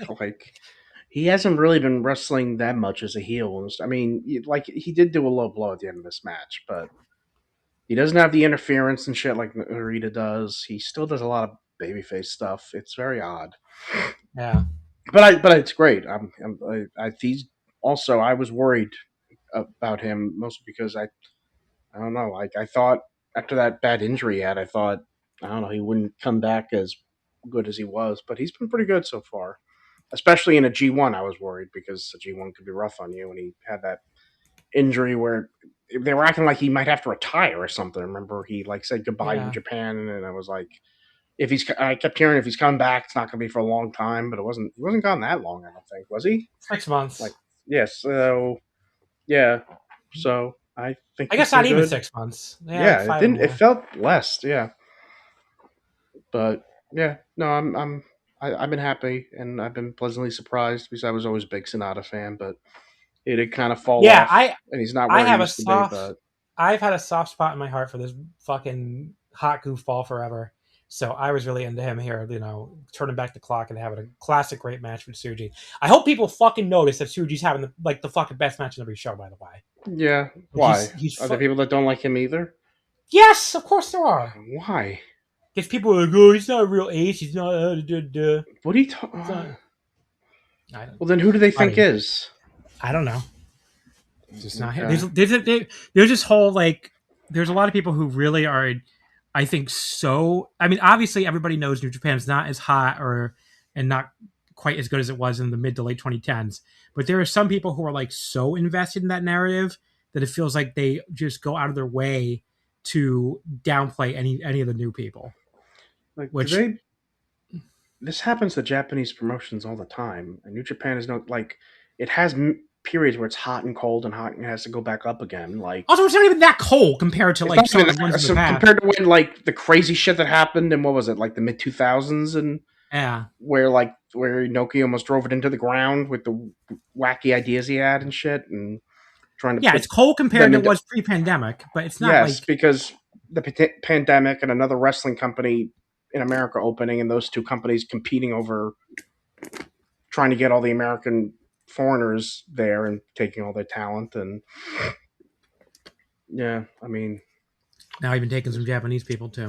Yeah, but speaking of, I'm starting to wonder why they even hired Hiromu if he's never going to fucking show up. But I saw 10 minutes of NXT yesterday because Nicole left it on CW on by accident after Seinfeld. I just was telling Suit this too, and I don't know how people watch that show. I watched that hoping Hiromu would show up in the main event, and then he didn't. Instead, fucking what's his name from TNA came, and I'm like, why are they? What is Hiromu doing? I don't know. Anyway, the next match, I just said she's just the best match in every show. I think this next match is actually, I don't know, which one did I rank higher? Yeah. Oh no, I put Sonata Suji higher. I did like it very slightly better, I guess. But these two matches are both awesome. Bolton Oleg beat Shingo Takagi in 1910 with the Kamikaze. This match started off exactly as you'd expect, with the two of them just running at each other, just colliding, and as Walker Stewart pointed out in commentary, just colliding like bulls. And then Bolton eventually just fucking throws him and sends him flying while they're struggling with each other like amateur wrestling style. That was awesome. Had a big chop exchange. I love Bolton just hopping in place, waiting for Shingo to fire back after he went to the corner briefly. It's just so full of energy. And then Shingo fucking kills him with the double palm strike at the end too.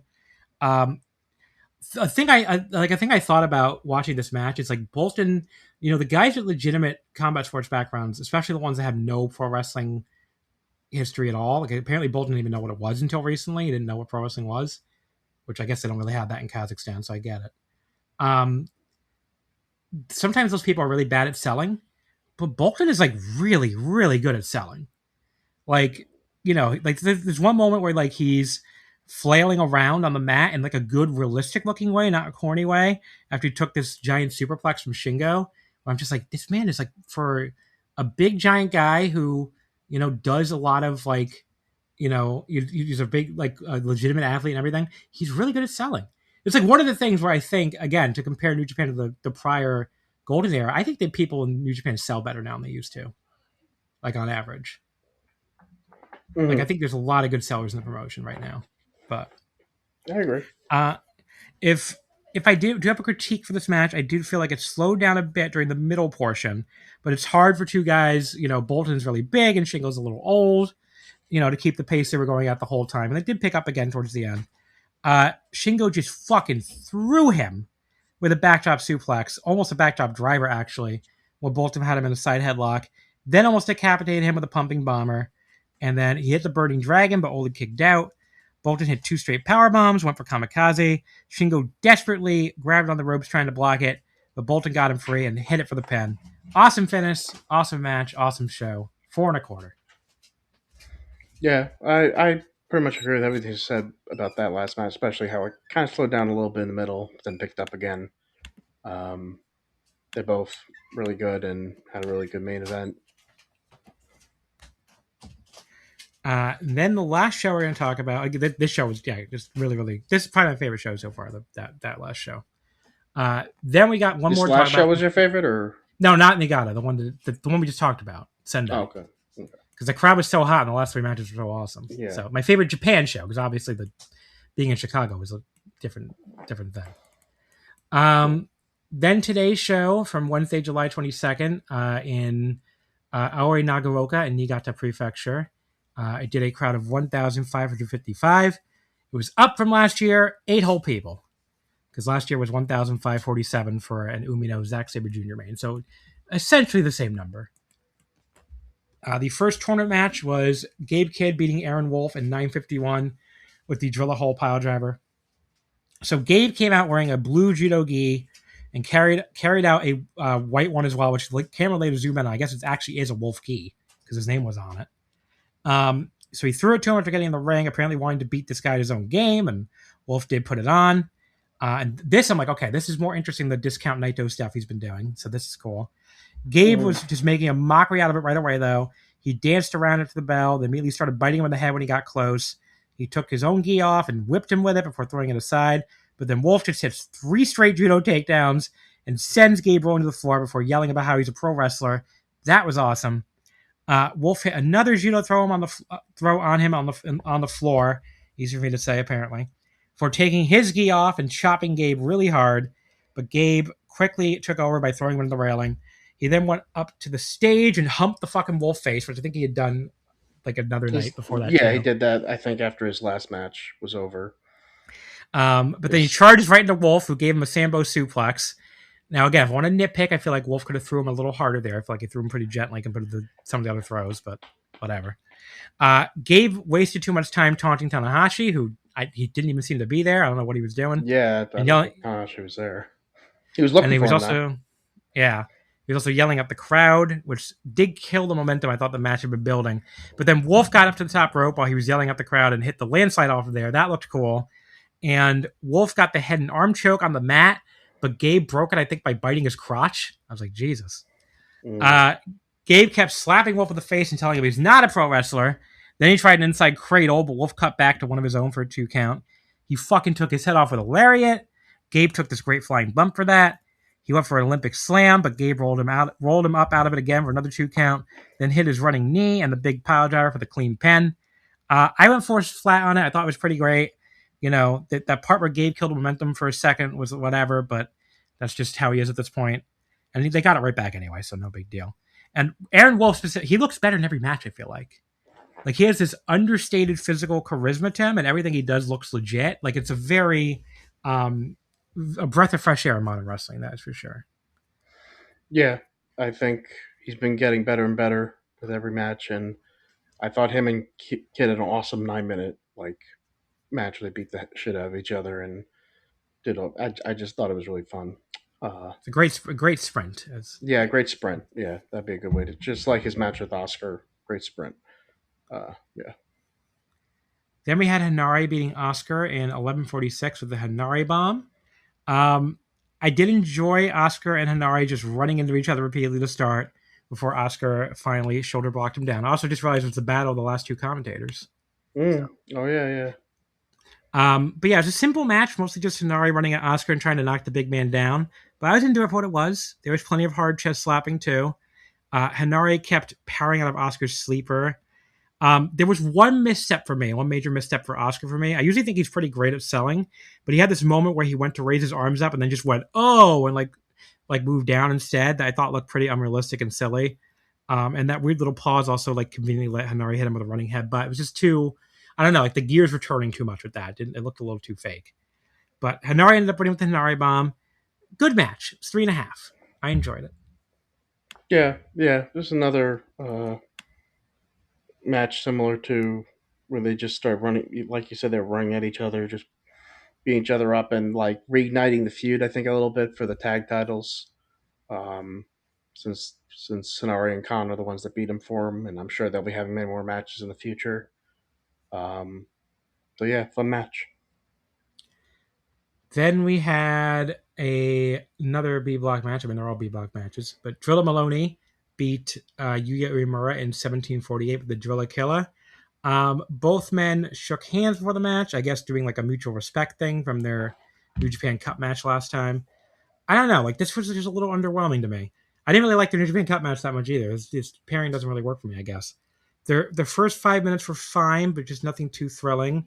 And the crowd was not super into it, which, again, I've noticed that's kind of a problem in quite a few Yu matches, to be honest. He just doesn't seem to have the same crowd connection that Tsuji does. Or even Umino seemed like he was getting a little more over, like before he went down with the injury.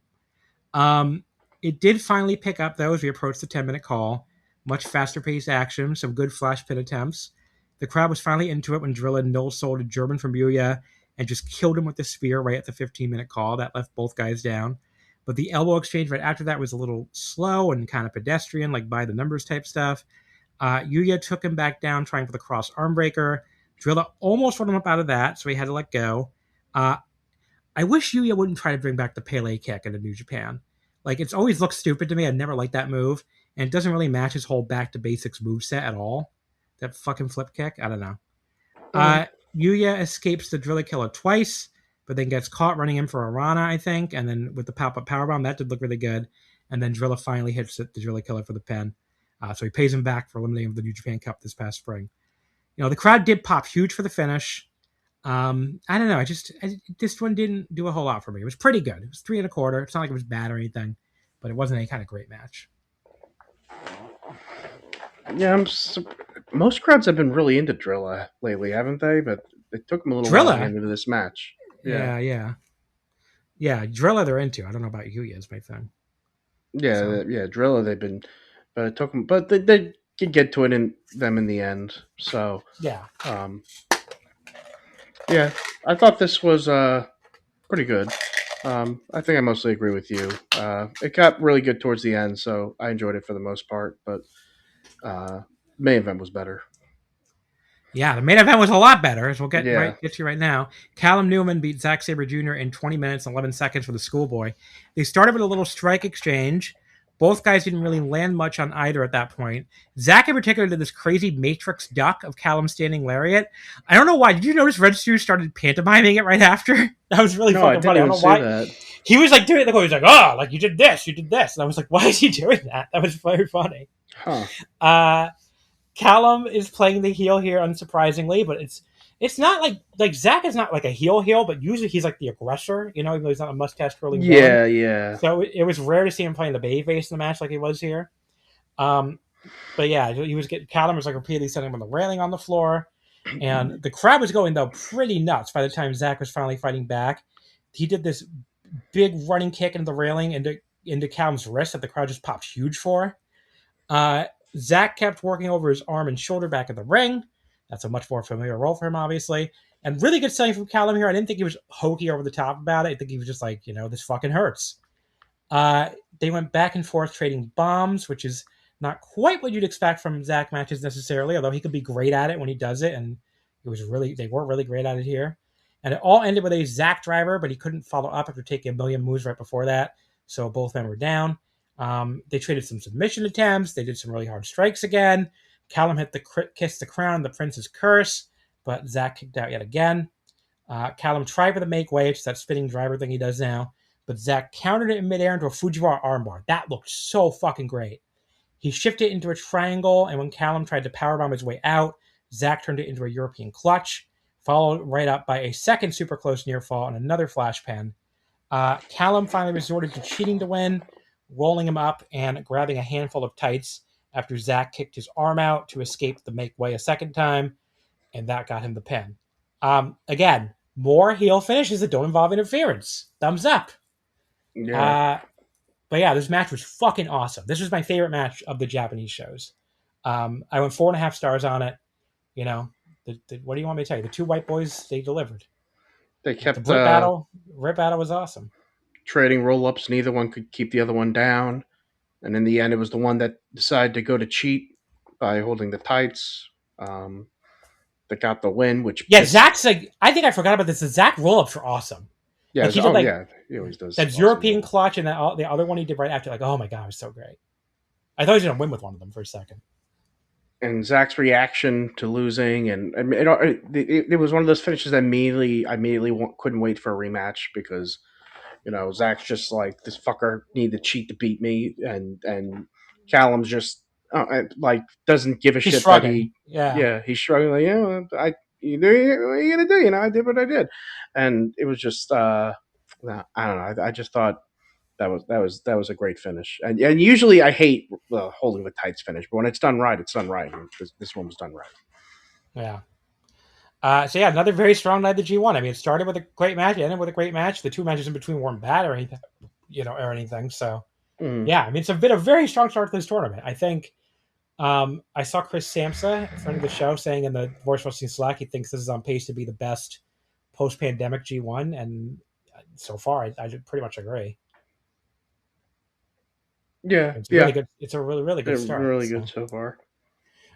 So next week, what's coming up in the next week for the next episode? There are only two shows, the Saturday and Sunday. We got a little bit of a break now, 3 days off as they go back to Tokyo, but they're doing an Oda Award doubleheader. So actually, let me give the standings first. Actually, so in the A block, this is easy. Everybody's wrestled 3 matches. So it's Hiroki Goto, Ryoi Oiwa, Jake Lee, Konosuke Teshida, and Bolton Oleg all tied with 2. They're all 2-1 for 4 points. And then Yota Tsuji, Yuto Ice, Great Okan, Shingo Takagi, and Sonata are all 1-2 for 2 points.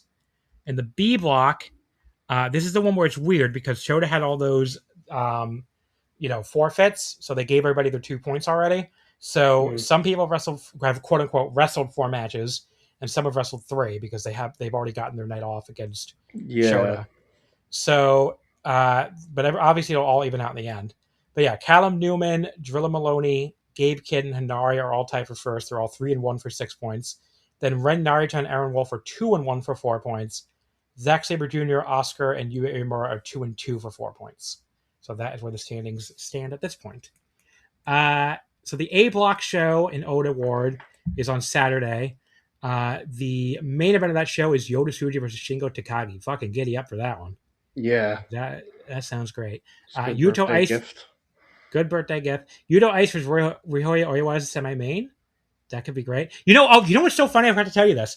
Your birthday Saturday, the other guest on the show who also filled in last minute, Suit Williams, it's fucking his birthday on Saturday too. Really?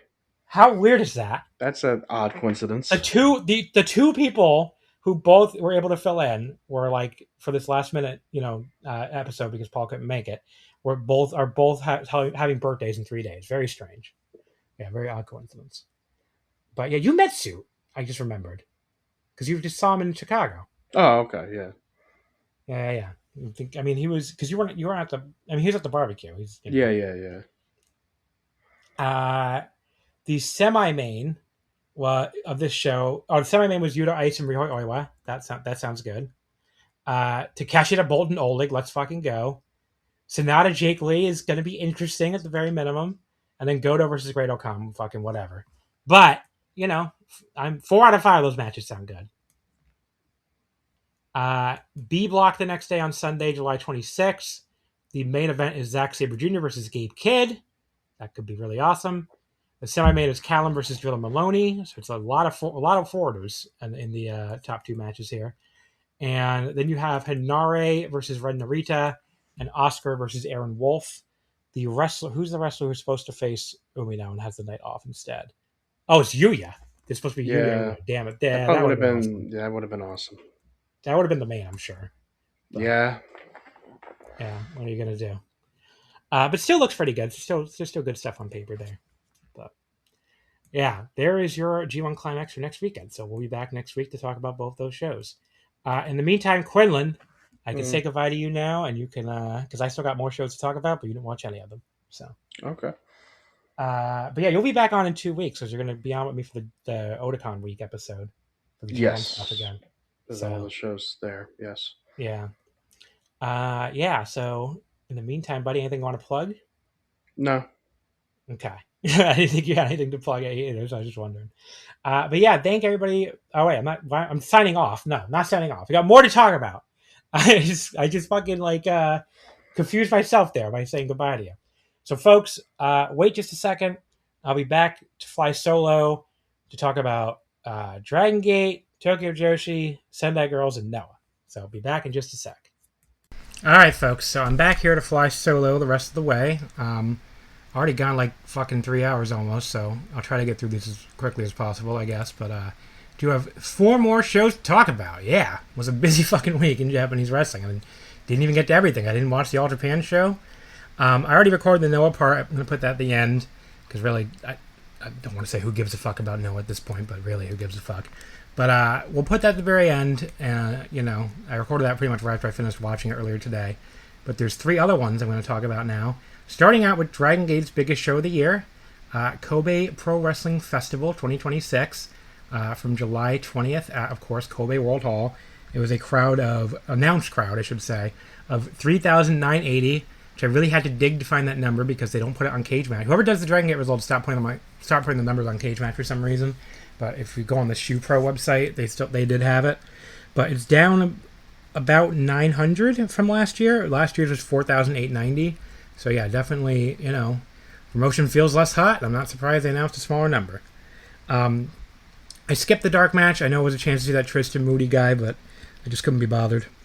The match result, though, was Ho-Ho Lun, Reach Tominaga, and Tristan Moody beating Shachiyoko Boy, Takashi, and Problem Dragon. Ho-Ho pinning Problem Dragon in 425 with the whole roll. The big problem with the show, right off the bat, was once again the production. I mean, the fucking audio just seemed super low to me to start, just when they were playing the Dragongate theme song and showing the card, which was not a good sign.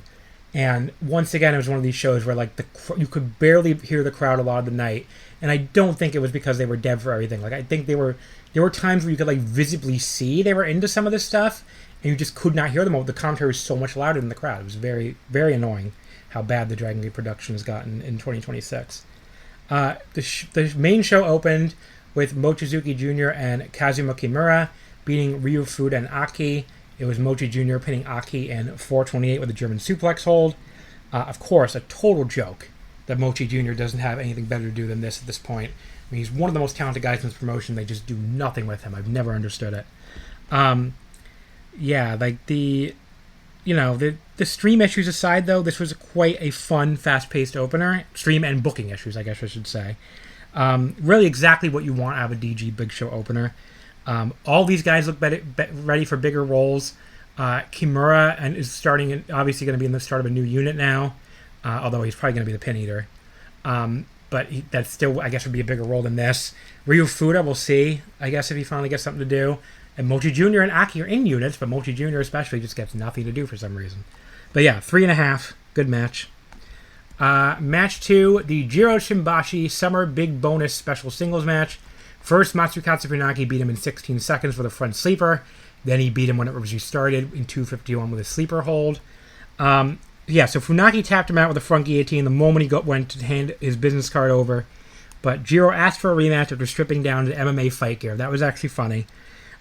He used his umbrella for a rope break on an Achilles hold, also quite funny.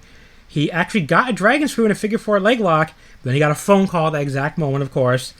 So then he taps out with the sleeper when Funaki, after he has to break the hold to take his phone call. This was short and amusing, which is, some of these Jiro matches lately I felt like have really dragged and not been that funny, at least the ones I've seen. Whereas this one was, I was amused by this one. It felt like a different twist on the theme finally when it felt very samey, and I thought it was funny, so I enjoyed it. Then we had the Open the Triangle Gate decision match.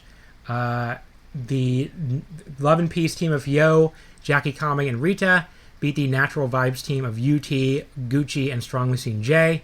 It was Hyo pinning UT in 1525, or I actually guess he submitted him. He submitted him in 1525 at the Manji Gatame to become the 100th champions. So yeah, they just did a random match with no tournament or anything after the Ryukyu guys won the belts from the last Vibes team, and then pretty much immediately vacated them because one of them retired. And that's how they crowned the 100 champions. That was pretty fucking, how lame can you get, guys? But, it's kind of what I expect out of Dragongate booking at this point, so, whatever. But, on the other hand, the card placement here was kind of, really unforgivable, but they still gave them time, at least. This should not have been below the next 2 matches, for sure, but, I thought this being this low meant they were going to get, 10 minutes. they gave them 15 minutes. So, I can't really complain that much. I guess while I'm still complaining, though, I didn't really like the new theme song for Natural Vibes. I'm like, I don't know. But, and then again, it's tough to fucking hear it. I probably need to go to Japan and go to a show there to really judge it because the production is so bad on these shows. This match, it was really good. I mean, this was exactly what you want out of a Dragon Gate match. Tons of spots. Everyone's fucking doing spots.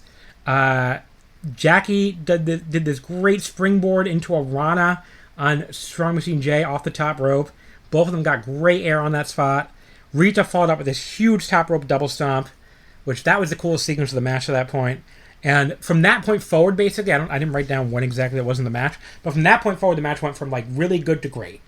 You couldn't take your eyes off it basically at that point. Strong Machine J just casually shoved Gucci aside to take over for him. That was an interesting little spot. I mean, I think a lot of people think this guy's going to turn heel at some point, so we'll see. And it did kind of slow down when it became Hyo and Gucci trading holds, which felt weird for the style of match we were in. But then it was building to the finish, as it turned out, with Hyo getting the New Japan submission, the Maji Gatame, after he just appeared in the Best of Super Junior. And it did feel like a little bit of an anticlimactic finish after all the crazy shit they did. But I still went 4 stars on it. I thought it was awesome. But I thought it was tracking higher, honestly, and the ending didn't really work for me. The next match... the super strong machine. Shun Skywalker, Dragon Gate Kobe Final, International Special 3-way tag team match. It was the team of Shun Skywalker. Yes, he won this match. Gianni Valletta and El Cielo beating the team of Kai, Jason Lee, and Alpha Wolf from Team 2000X. Skywalker pinned Jason Lee in 13:31 with the SSW. The other trio was Flamita and Luis Monte, plus the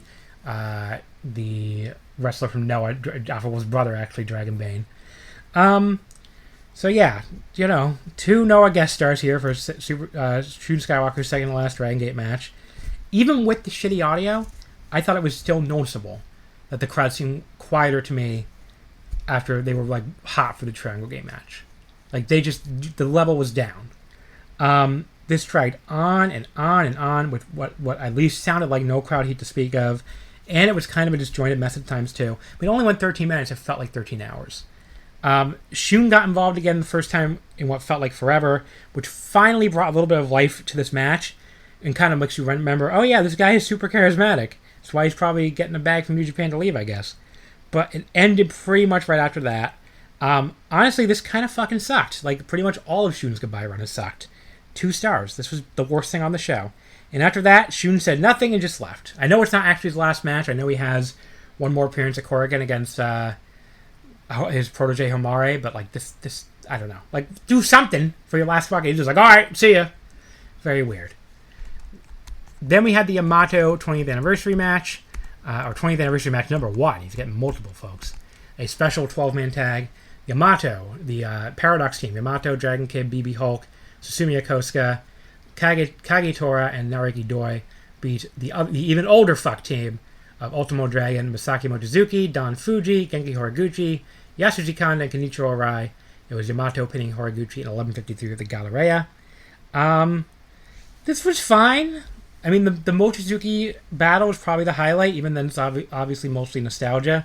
But yeah, some Gentleman's 3 level stuff here. Coming out of intermission, we got the announcement of a new Rey de Parejas DG Tag League. They have run that early in the year in 2025, and this time they moved it all the way back to summer, I guess, when of course the old Summer Adventure Tag League used to be.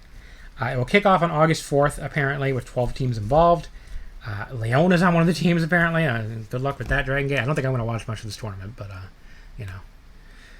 there's just too much going on. Speaking of teams, the Twin Gate titles. The champions Ishin and Yoshiki Kato beat the new team of Zenith, Penis, whatever their names are, Yuki Yoshioka and Kota Minoura. Yes, Ishin beat Yuki Yoshioka in 13-11 with a schoolboy in his first defense.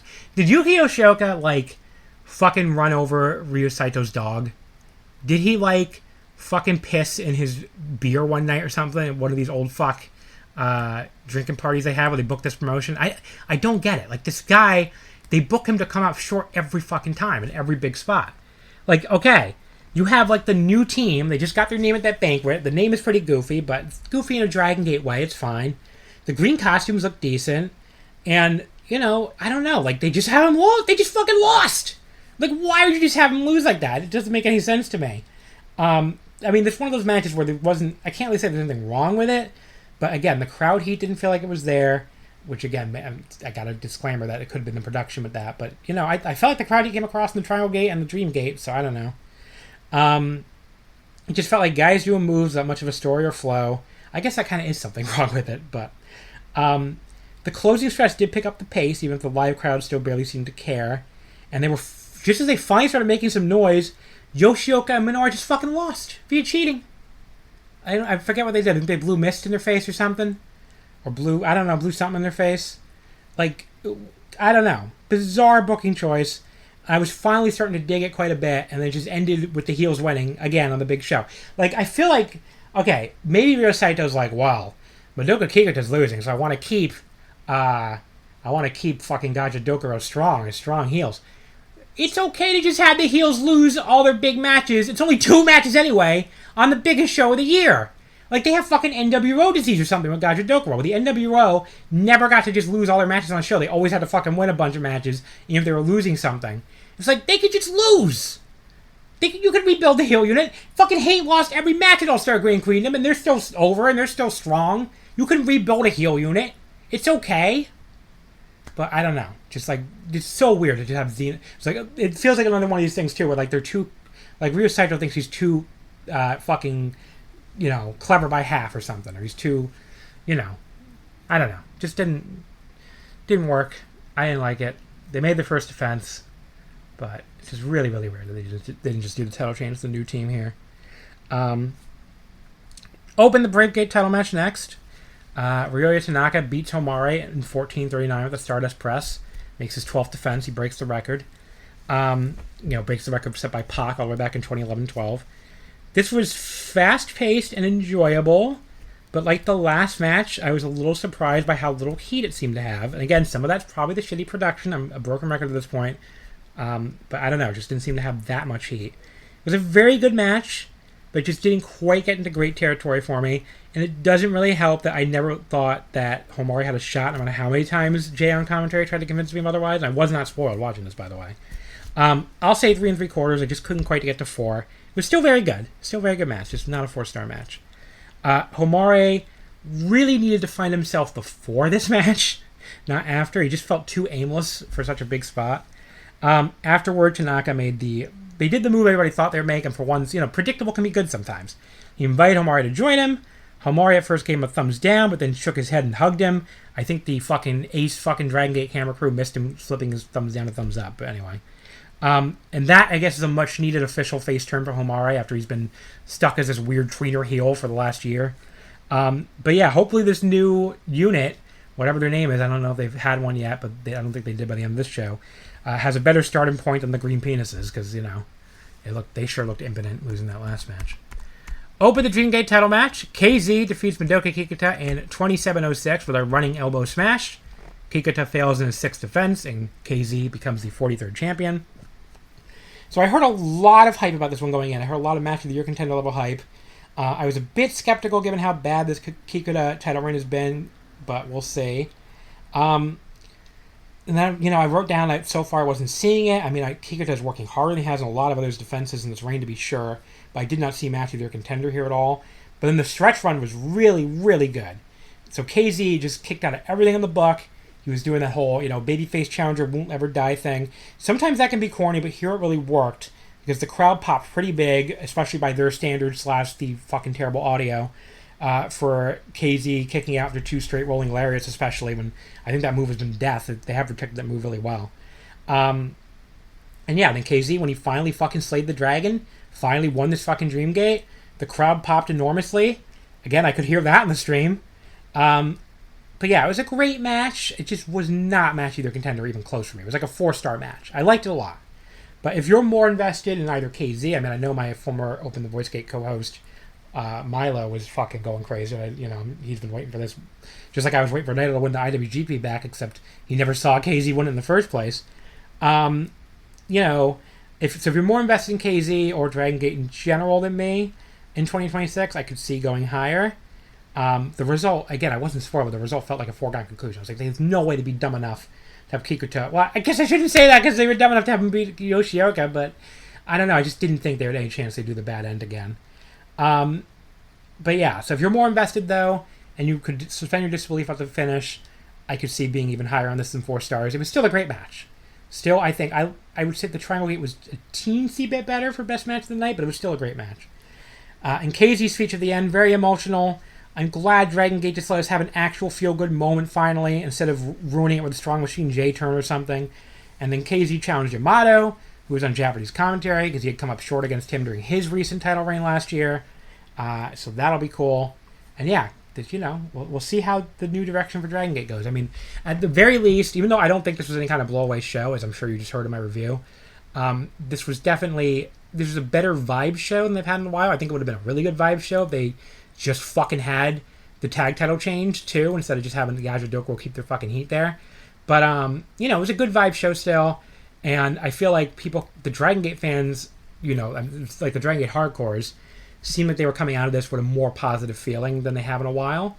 So we'll see if they can turn the year around here, because I think obviously everybody knows it's been pretty brutal to this point. But, KZ, they desperately need a feel-good moment at the end of the show, and they finally gave people one with the KZ title win. So, we'll see how this goes. The next show I'm going to talk about here, as I continue flying solo, I don't know what I said, but it wasn't solo, is the Tokyo Joshi Princess Cup. As I desperately try to find my fucking notes. Here we go. Or not Princess Cup, I'm sorry. Tokyo Joshi Summer Sun Princess 26, July 18th, from Korakuen Hall. A 1,204 fan attendance. No vacancy for this attendance show. Because remember, they cut off that the north part with the the screen and all that setup they do over there, so there's not as many people in the north bleachers. So yeah, you could see people in the fucking I don't know, maybe the Sendai Girls, I think, where you could see people in the balcony. But this crowd was packed. It was a packed fucking crowd, that is for sure. So Tokyo Joshi continues to draw very well, the best they've drawn in their history, really, outside of the 1-4 shows. Before the show, they announced that Tokyo Joshi would be holding their final Shinjuku Face show on September 27th. So sad Shinjuku Face is closing, obviously. I mean, just such a great building. We got the Up Girls performance for the show, of course. And then we had the match, the opener on the main show, the opener of the show, period. Momo Sato debut match.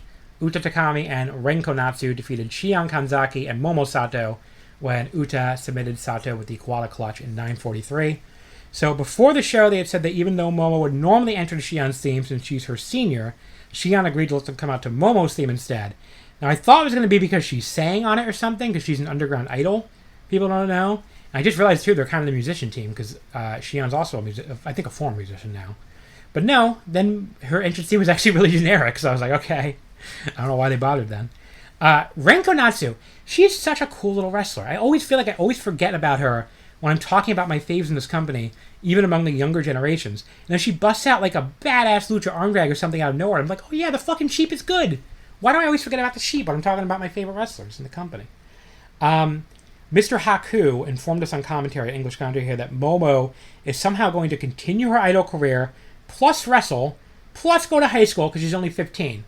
Jesus Christ, I can barely sit through all these wrestling shows and play with my new fucking puppies without, like, fucking, and study a lot of kanji, to be fair. But I can barely balance that, and I guess occasionally work my real job.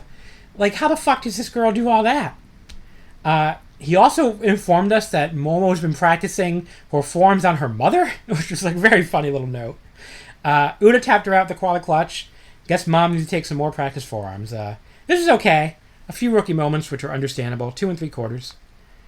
Match number 2. I don't know how the fuck it's been this long without Shin Sakura, now Katsushika Hirota, appearing in Tokyo Joshi, but she finally appeared here. She teamed with Himari and Mifu Ashida and defeated Raku, Palm Harajuku, and Chikana Nase when Hirota pinned Harajuku with the Fura Furla Dawn in 11:53. Shin Saka Hirota, like her singing entrance theme in Tokyo Joshi, just great moment when she comes out singing it. I was like, thank God we're finally seeing her in Tokyo Joshi. And she, like, the whole match, she was basically selling her confusion, like not knowing what's going on. Mifu doing the go-go chant for a Sakura booger attack, which I think is actually what the Fura Dawn is called. is like, because that's Fura Don, because a Don is like a rice ball, so I guess it's like booger rice ball probably. Let me see, Fura, but it's booger. Is Fura Japanese for boogers? What does it mean then? Oh no, it's a Japanese sound copy word meaning dizzy, lightheaded, or unsteady on your feet. Okay. Oh, I see why that's called that then, because she like just collapsed on her. Right. Anyway, so Mifu was doing the go-go chant for the Sakura booger attack. That was something even for her. It's like, girl, you're literally doing a cheer routine for boogers. Like, come on. She will cheer anything, I guess. But she ends up accidentally boogering her own partner, though, Sakura. Because Himari, in her mouth, too, when Chika dodges it. So that was gross. Palm repeatedly dodges the Kaicho by shaking her ass back and forth. That was funny. She then gets encouraged by Hirota to do the rope walk, but totally fails at the bounce. And then Sakura does a cartwheel Kaicho. Then we get a Himari booger attack, but this time it's Hirota who gets them to the mouth instead, because of course. And she wins by passing out on Palm. That's right, the Fura Don for the pin. Not really worth rating on a traditional scale, but it was extremely funny. And apparently Himawari, loves Sakura Hirota. We once asked on a stream who her favorite wrestler was, and she said Sakura Hirota. So, I'm glad she got to live her dream here and team with her. Match 3, Yuki Aino and Haru Kazushiro beat Mirai and Toga when Kazushiro pinned Toga with the updraft overdrive in 12-17. Very hard-hitting match to start. Aino was hitting these hard forearms, and Toga was hitting some really hard elbows, hard back elbows on poor Haru. Haru and Mirai traded armbar attempts, like in their excellent singles match from a month or two ago. This really picked up around the 5-minute mark, but it ended not that long after that, after Haru and Aino hit a double-team Venus DDT on Toga, and Haru got the pin on her. I guess that's the updraft overdrive. Quite fun while it lasted, 3 1/4. I didn't realize it was even this long, actually. It felt shorter, I guess, when watching it in person. But yeah, 3 1/4 is pretty good.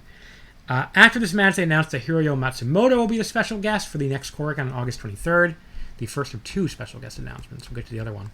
Speaking of special guests, Aja Kong beat Alisu Endo at the diving elbow drop in 9:25. It's so funny, match times. I would have guessed this went longer. Very good big versus little match as you'd expect. Endo fucking sold her ass off here.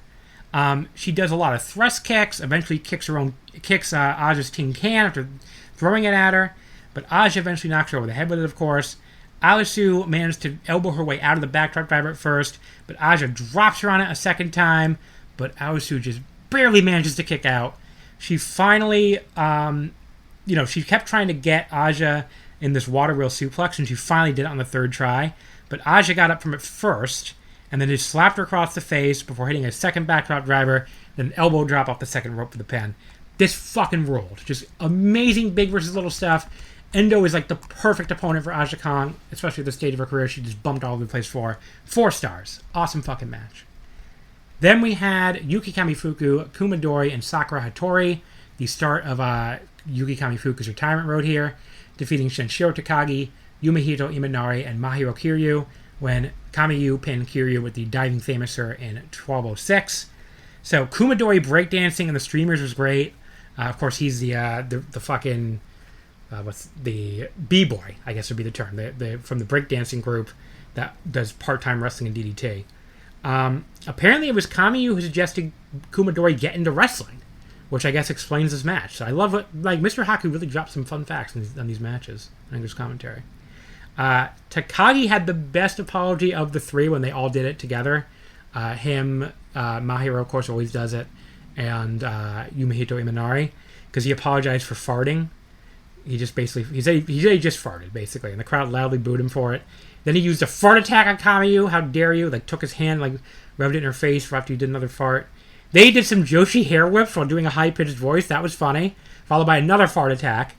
Kamiyu hit this perfect suplex on Imanari at one point. It looked really good, especially for a woman doing it to a man. But, I mean, she's very tall, so I guess that helps.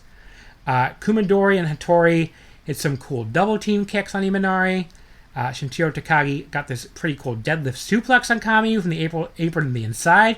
And this weirdly turned into kind of a banger after all the fart jokes early. Kamiyu no-sold a stunner and then slapped Takagi in the face for hitting a running leg lariat. It's like, hell yeah, girl power. And then she won with the Corner famouser Mahiro. Honestly, way better than you'd expect for some of these names, probably. 3.5 stars. Good match. The second outside name they announced for the August 23 Korakuen was Sumari Natsu. They announced that after this match. So the next match here. Chris Brooks beat Mizuki with the Praying Mantis Bomb in 1047. This was originally supposed to be Willow Nightingale. She had some kind of flight issue. God bless Willow Nightingale. We got a fucking better match, probably. So Mizuki immediately hits him with the Pico Pico hammer off the ropes while he's making his entrance. Brooks catches her trying to dive to the floor and tries to run into the ring post, but she slips out and sends him into the post instead and then double stomps him off the apron. But Brooks finally grabs her and then hits her with the Pico Pico hammer as revenge for when she did it earlier, before whipping her into the chairs like he's a fucking hate member or something. Then he dragged her back in the ring by one leg and lifted her straight up and threw her in. That was legitimately impressive. And, you know, I liked Mr. Haku being like, you can't treat... She's not... she's not the fucking blow-up doll. Why can't I remember the blow-up doll's name? She's not... Is it Yoshiko? I don't know. I can't remember the blow-up doll's name for some reason. One of those times you just can't remember something you definitely know.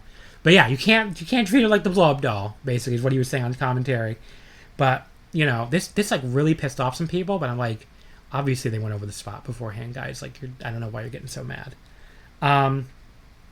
Mizuki just took a real ass-kicking here. She ate some hard chops to the chest as well. But she comes back with another double stomp, a flatliner off the ropes, then a drop kick against the ropes as well. Then hit this dive to the floor this time in the second try, followed by a double foot stomp all the way to the floor as well. He gets another double foot stomp off to the back in the ring, which Chris sold really well. That got a 2 count. But she was feeling herself too much, though, trying for a body slam, which Chris obviously easily reverses. But they actually got him... They got some more convincing near falls from Mizuki, which is incredible given the sheer height difference, where she baits him to going for the chop too many times and rolls him up before hitting another standing double stomp for a very close near fall.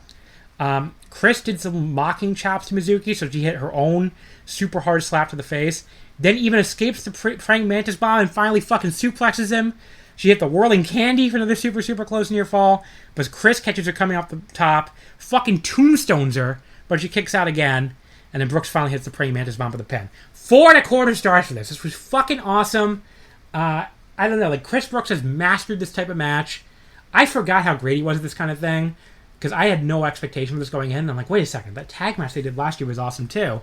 And they just, I don't know. Again, they outdid themselves here. I mean, this was a fucking incredible match. International Princess title, Suzume beat Wakana Uehara with the Ring a Bell in 1240 to make her 4th defense. I couldn't decide if I wanted Suzume to retain here or lose because I thought it would increase her chances of winning the Princess Cup. But, you know, this match was a baseline level of good, but like a lot of Wakana's matches, just had a little something missing for me. It doesn't help that there's not really much of a story here to me, just the kind of the two of them trading moves back and forth. Mostly pretty well executed, but just lacking that extra something. Suzume hit the rope walk bulldog and then just kind of hit the ring a bell for the win when I thought Wakana was going to kick out there and they're going to keep going. But good match. Just didn't blow me away. Didn't take a lot of notes on it, as you can see, so I wasn't that into it. But I went 3.5 stars on it. It was good. Princess Tag Team title match. Miyu Watanabe and Rika Tatsumi defeated Shoko Nakajima and Hyper Misao. It was Rika pinning Misao with the Daydream Believer in 1750 to make their 2nd defense. You can see when they fought in the crowd, the oranges were not quite completely full. There was like one pocket of seats all the way on the top of one of the sides that was a little empty, but it was pretty damn close. I mean, it was really fucking full. Again, this promotion is like 700 fans or less for some of their Korakuen, so they've come a long way. They fought out through the doors before Misao and Shoko emerged with the Hypermobile, and Miyu and Rika emerged on the other side with the man catchers. The resulting charge ended up kind of a draw. Everybody felt falling down. That was funny. Shoko and Misao tried to use the man catchers on Miyu as revenge for all the time. But then as revenge for all the time she's been run over, Rika put Mahiro Kiryu on the Hypermobile and had her run over them instead. That was also very funny. Misao, though, as soon as they got back to the ring, used the cold spray on Miyu after she had just promised not to use it, because of course she did. But yeah, lots of great back and forth tag action from both teams, as you'd expect from them at this point. Miyu gave Shoko a teardrop all the way over the ropes onto the apron at one point. That looked fucking sick. Crazy bump from Shoko. Rika followed up with a top rope hip attack all the way to the floor. And then they did the hip attack teardrop combo, which is the Daydream Believer, back in the ring for the definitive pin. So yeah, it wasn't up to the level of the 4.5-star fucking classic they had last year at this show, but still a great match in its own right. I went 4 stars on it. Awesome match. The main event, the Princess of Princess title, Yuki Arai beats Miyu Yamashita at the finale in 1916, makes her 4th defense. So yeah, 2 women who have very intense murder faces here. It's just funny that one of them used to be an actual idol singer, but she can do a murder face very well too. Good first 5 minutes. There were some hard kicks already. Miyu especially was just fucking killing her with these kicks throughout this match. There was this roundhouse kick to the head coming out of the corner that looked particularly brutal. Arai came back with maybe her hardest finally axe kick in history to Miyu on the apron. That looked like she killed her. I don't know if Miyu told her, like, look, because sometimes she has not laid these finalies in, as people know. And I don't know if Miyu just told her, like, you got to lay your kicks in because I'm going to lay my kicks in. Miyu hit an avalanche attitude adjustment off the top and then followed up with this sick Sankakugiri to the face, the corner kick. That got a 2 count. Then Arai tried to come back with some elbows but still could barely move her. And Miyu just calmly hit another fucking roundhouse kick to the face. Miyu was doing an amazing job looking unbeatable. She set her up for a long time with a skull kick, but Arai caught her boot and took her down. She stepped on her face a few times. I would say, if I wanted to nitpick, that could have looked a little harder, especially compared to these Miyu kicks, but whatever. She eventually got her in a sharpshooter after having a bit of trouble getting her in the sharpshooter. I think, like, kayfabe trouble, not, like, shoot trouble. She leaned back into it, made this great creepy smile, but Miyu just fucking palmed her face to get out of it. That rolled. Miyu got a desperation skull kick out of nowhere after eating a spinning brainbuster, but couldn't follow up. They went face to face. She kept yelling at Arai to get up before just kicking her in the fucking face. That kick was so sick. She couldn't hit Crash Rabbit Heat, though, as Arai blocked it, and then hit a full Nelson Buster and the finally for the pin. I love that finish. Yuki just refused to stay down and managed to catch her with the one blow she needed. Although, as always, that finally didn't look nearly as sick as all the kick shape from Miyu, but, it's a minor complaint. The other finally looked great. But yeah, incredible fucking match. 4.5 stars. Just Miyu looked unbeatable until she just lost, basically. And really, they put over Yuki Arai as the new generation. As another new ace, just to rival Miyu Watanabe, which obviously they should keep the title on her. They're drawing the best attendances of their fucking life. So, this is working and it's over. Another incredible show for Tokyo Joshi. 3 fucking 4-star plus matches here. No, 4, excuse me. 4 fucking notebook matches. And, just a really, really good show as they've been having all year. I mean, they're the number 1, 2 promotion of the year behind Stardom for me, and it's really not a big gap at all. It's a very tiny gap. So I can't tell you what's coming next for them because I'm avoiding spoilers for the Princess Cup. I have not been able to watch yet July 20th show. We'll cover both first 2 nights of it next week with me and Eric. But yeah, one of them already happened. I just haven't watched it yet. I've managed to avoid spoilers all this time somehow. So, but yeah, Eric and I will cover that next week. The first 2 nights of the Princess Cup. The last thing I'm going to cover now, before we get to Noah that I already recorded, is the Sendai Girls show, which is not the 20th anniversary show, as Chris, friend of the show, pointed out in the Discord. It's actually the Dash Chizako 20th anniversary show. Pure Rescue Spirit got this wrong, too. They also have it down as the Sendai Girls 20th anniversary show. July 20th, this past Monday at Korakuen. Now, I also watched the show from the big show in Sendai. I think I watched... No, I might have only watched certain matches. I don't remember. There was so much wrestling to watch. But it was only a few days earlier. I don't seem to have been as high on the main as some people. I was like 4 stars on the main. I thought it was an awesome match. The main was Chiro Hashimoto beating Vaney. This was at Ibar... Not Ibar. What the fuck was it? That was a week ago. I'm sorry. July 12th. 8 days ago. Zebio Arena Sendai. Chiro Hashimoto beat Vaney. That was a 4-star match. It's the only 4-star match I have on the show. I did think the debut match of the newcomer Reina Takano was amazing too, and I almost went 4 on that too. I went like 3 3/4. Those are the 2 things I'd say you have to watch. The tag title match I was a little disappointed by. That was in the junior title match too. I wasn't in the either one. The Bob Momo Banana title shot against Red Energy I wasn't that into, and the Spike and Spike Nishimura and Senka match I wasn't that into. But, it wasn't like the greatest big show in the world, but the main event's definitely worth your time. And this show is, pretty good, as we'll get to. One match that was really fucking awesome, again. So it opened up with Yura Suzuki and Miku Kanoe beating Saira and Reina Takano. Kanoe beat Takano with a drop kick in 909. So Takano, as I just mentioned, she's a Senjo rookie who made an amazing first impression about a week earlier at Send Joe the Biggest. Syra is the parkour prodigy who just started with Uptown. If you don't know what parkour is, neither do I. It's some fucking thing. I don't really. I looked it up and I was like, okay, I still don't really get what this is, but sure. It involves flipping, I think, and she definitely can flip. That is for sure. But yeah, Reina though, just like in the other match, she has that special fire you sometimes see in brand new rookie Joshi. It's very hard to see why Meiko is so high on her. Like, Meiko Satomura thinks she's got something here, and I think she does. I mean, this girl looks like she has a crowd connection right out the door, which, you know, they don't always have, obviously. And, you know, Meiko told a story about how she, she, like, showed up for the trial. She was, like, a big wrestling fan, apparently. Like, she used to watch wrestling with her dad, and she thought Sendai Girls was the only wrestling promotion she wanted to go to. She thought the promotion was so cool. And their tryout is apparently really brutal. I mean, I think it is for almost everybody, honestly, in Japanese wrestling, especially Joshi. But, you know, apparently their tryout is really brutal, and she failed it completely. Like, she could not do any of the fitness stuff. She couldn't do a single push-up, apparently, which neither can I, girl. I get it. Now you can, apparently, because you passed it later. But yeah, a few months later, she passed. She went back, I think, I don't remember if it was 3 months later or 6 months later, but she went back and tried again after working on her body, and, you know, she passed pretty easily, apparently. And Meiko was so impressed with this girl, like how she just wanted it so bad and wouldn't quit. And she basically said, you know, I have a treasure here, I think was the line I saw, and, you know, I have to, like, raise it carefully. So I think she's the first Senjo rookie in, like, 3 years or something. Someone can correct me if I'm wrong, but I think that's what I remember hearing. But yeah, it's been a while, so. I mean, they were supposed to have, God, what the fuck's her name? God, the fucking Marigold wrestler. Why is it so hard to remember wrestlers' names on the fucking... Rei Seto. They're supposed to have Rei Seto, but she transferred to Marigold pretty quickly, so... which I always wonder if she regrets that at all, but given the trajectory of both promotions, but, you know. And she's really good, too. I'm not putting her down, by the way, for the Marigold fans. Which I did my schedule, by the way. I'm going to jump back into Marigold. I'm going to do the fucking Dream Star. I'm actually excited to watch it because...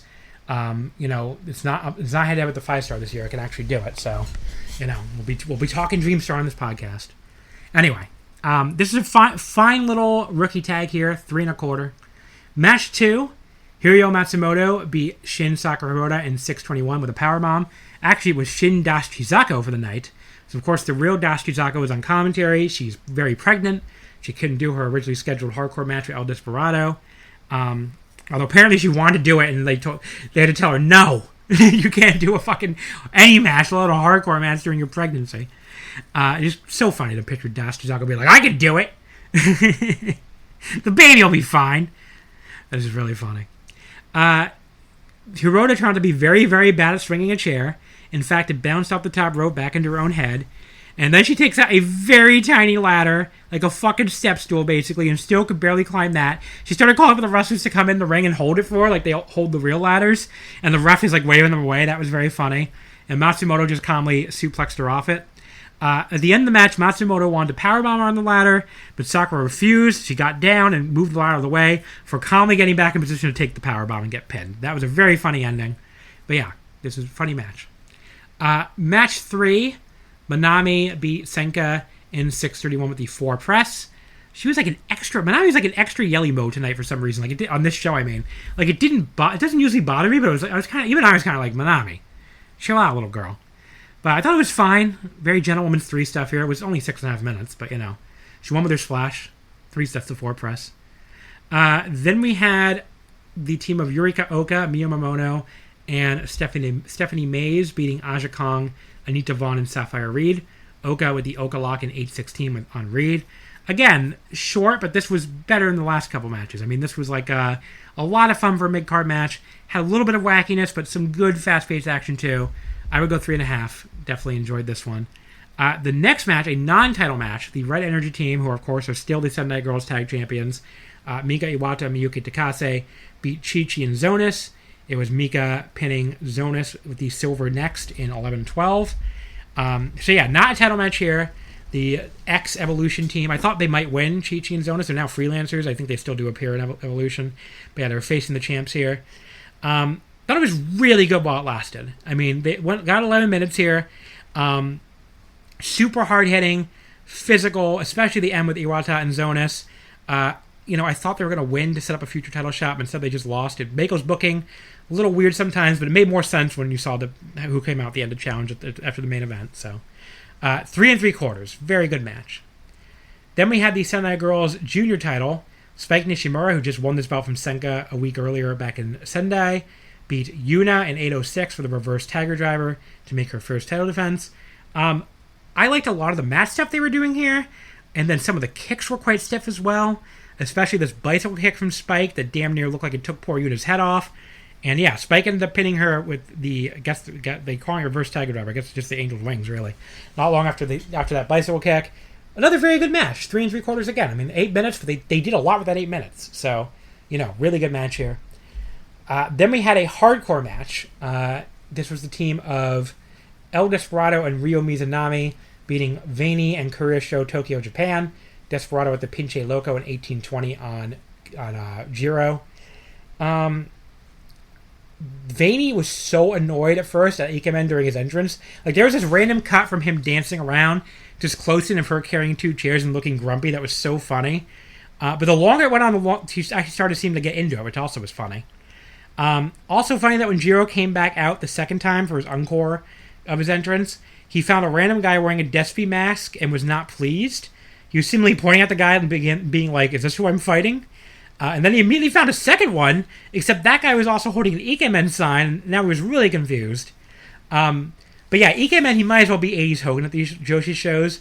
Not that he isn't usually over anyway, but he was just so popular during this entrance, although he will get booed later, as we'll get to.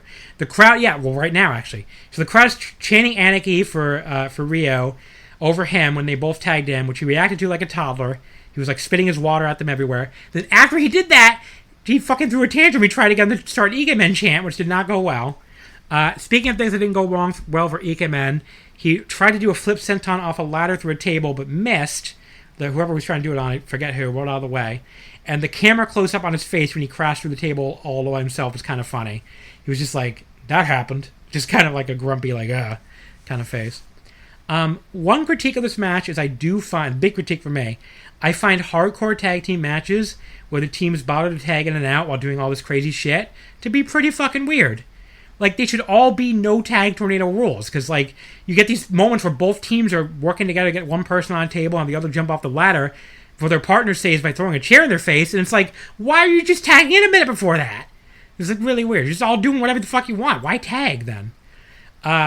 Funny moment where Jiro climbed the top of the ladder after knocking Anarchy off, and then went, oh wait, there's no one down there on the table.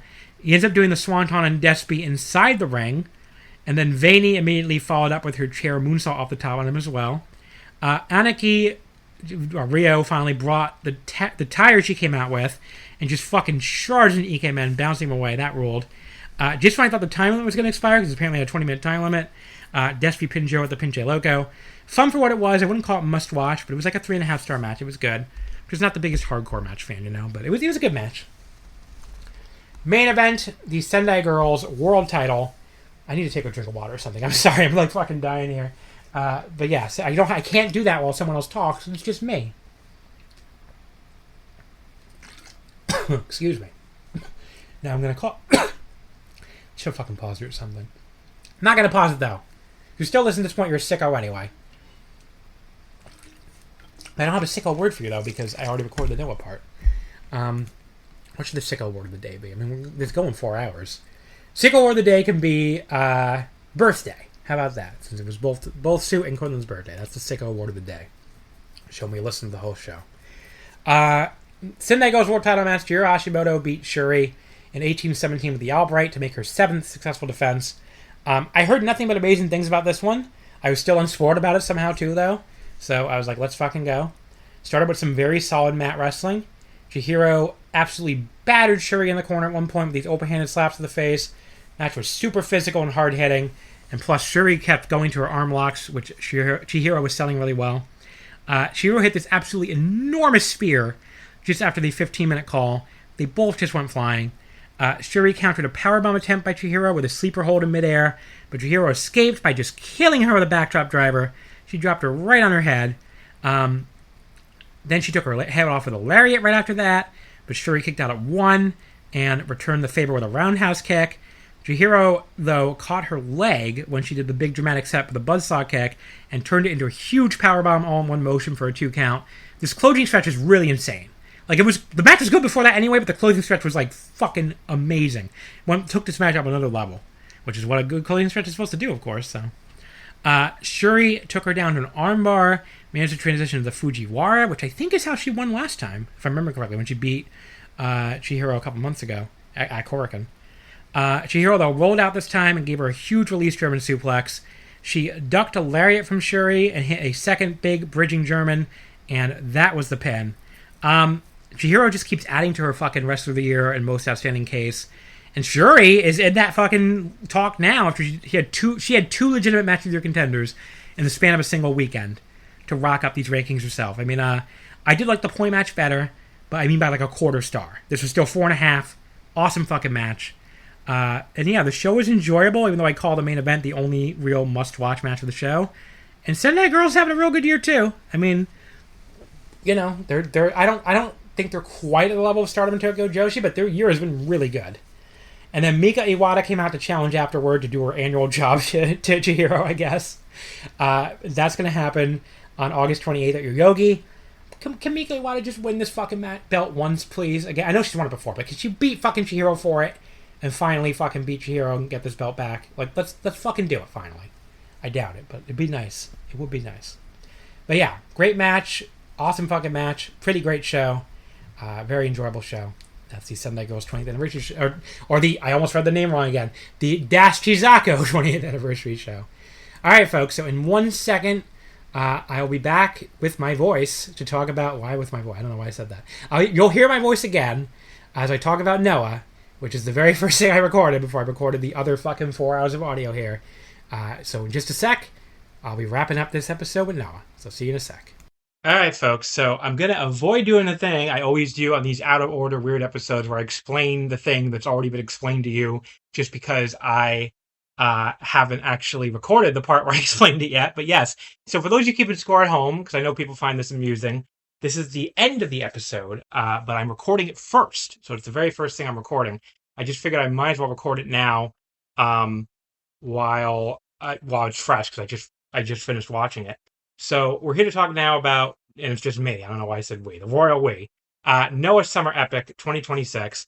I did not watch this whole show, mostly for time constraint reasons. Also, I just figured Paul would definitely watch the whole thing, and Paul, of course, could not make the episode, as I already told you about, but I only watched some of the key matches from it, so I'll give you all the results, and I'll just mention stuff I skipped. I mean, I saw most of the show. You know, just a few things I skipped. I don't really like the Noah undercard. I don't like Noah at all, really. I'm kind of like still covering it because it feels necessary, but I think they're having a really bad year, and this show did not do much to change my opinion. This was held back on July 18th, so this past Saturday, from the Intex Osaka Hall 5, drawing 2,088 fans. I don't know if that's a good number or not, honestly. I guess it's okay. You know, it's really tough to know with Ideon Arena Osaka temporarily closed. I can't imagine they were fucking shooting off confetti about this number, but, you know, they got over 2K. It's not one of those really embarrassing crowds where, you know, you see a crowd number at a, quote, big building, and you're like, wow, you could have fit that in Korakuen Hall. So, no, they didn't. It's not that level of number. But for how much they loaded this up, I would think they would have probably hoped to do a little better at least. But, you know, not a disaster. Okay, so the matches I didn't watch, first of all, the dark match, 8-man tag, Atsushi Kotoge, Mohamed Yone, Hiroki, and Hajime Ohara beat the young boy team, Inahara, Koyanagi, Shuya, and Midori Takahashi in 4:26. Kotoge pinned Midori. I'm sure it was amazing. Dark match 2, Tetsuya Endo and Hayata beat Ryusei and Blackman Soray. Endo pinned Ryusei in 5:55 with God's right knee. Okay. The first match I did watch was the main show opener, the GHC Junior Tag Team titles. Dragonbane and Alejandro defeated Jackie Kame and Rita from the Dragongate promotion. Dragonbane pinned Jackie Kame in 11:03 with the Santa Maria, and they made their 4th defense of these titles. You know, very fast-paced match as you'd expect. The crowd was not super into it, and honestly, as that will be a running theme for this, the crowd did not sound into anything on this show, really. which always hurts, pretty much everything you're watching. Especially because almost every other show I watched for this episode, had super hot crowds.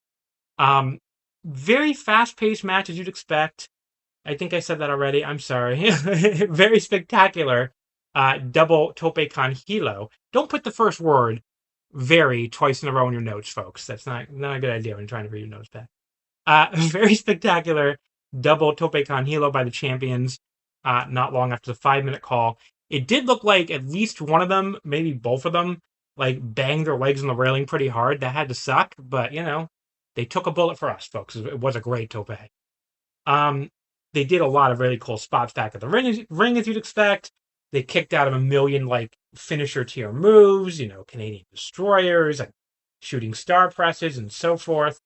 I don't know if the Canadian destroyer is even a finisher tier move anymore. Izumi does 50 of them in a match, but but yes, we did get the actual finish.